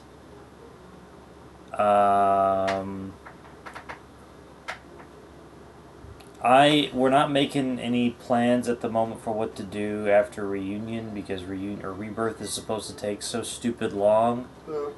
That could be the rest of this year. I don't fucking know. You know, okay. So we usually run the stream anywhere between 4 and 5 hours, and the devs are saying that it's going to take 100 hours to complete Rebirth. So that's at least 20 streams. So that's at least 10 weeks. That's assuming that we don't have some sort of break in there for shenaniganry and hijinks. Because we do that from time to time. Well, I do kind of wonder how much more involved this one's going to be in some ways, because what's it take to run from one side of the first continent to the other? They're probably going to make me do that a couple times. Exactly. But yeah. That'll be a fun time. Yep. You know, if you enjoyed the stream, you know, subscribe. We're poor. Watch our ads. Yeah, I'm probably not supposed to say that. I don't know, like, if we were on YouTube, I'm definitely not supposed to say that. Don't watch our ads. I guess. I don't know, that used to be a thing. I don't know if it still is or not, but there were a couple YouTubers some time ago they'd get in trouble for that, where they'd be like, guys, make sure you're clicking on the ads. Oh, really? Who did they get in trouble with? YouTube. Why? That was a policy violation. Oh, I didn't know that. Yeah. Huh, okay. Is it because clicking on the ads helps the algorithm or something? So, you get ad revenue or whatever, I guess, when they click on shit over there on YouTube, and, which you might be watching this on YouTube, I don't fucking know. But I don't remember exactly how it works on the back end with, like, the revenue or whatever, but it used to be, you know, you got kickback from the ads, so it was basically like begging for money or something. Mm-hmm. I don't know what the exact violation is, but I know it was a big deal when a couple of, like, YouTubers were like, we got banned for telling you to click on ads. You're making me longing for the days when someone makes us, like, literally say an ad during our stuff so we get money for it. Hey, we have only not sold out because no one's been willing to buy us yet. We are upfront with that policy. We've said that several times. We are definitely for sale here. I mean, come on, Raid Shadow Legends, we have no dignity.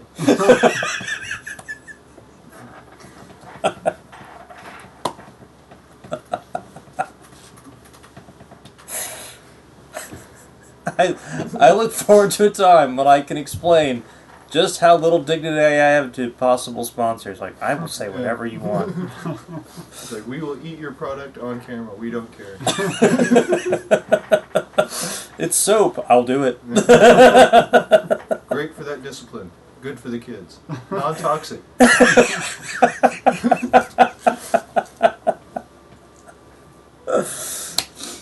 Alright, everybody. Well, this is John. This is Nerd Leader. And the dude. I'm not sitting here watching these bullshit credits. Hey, wait, it'll tell my time. But we don't have to, it's all good. I was going to say, you'll know. They won't know.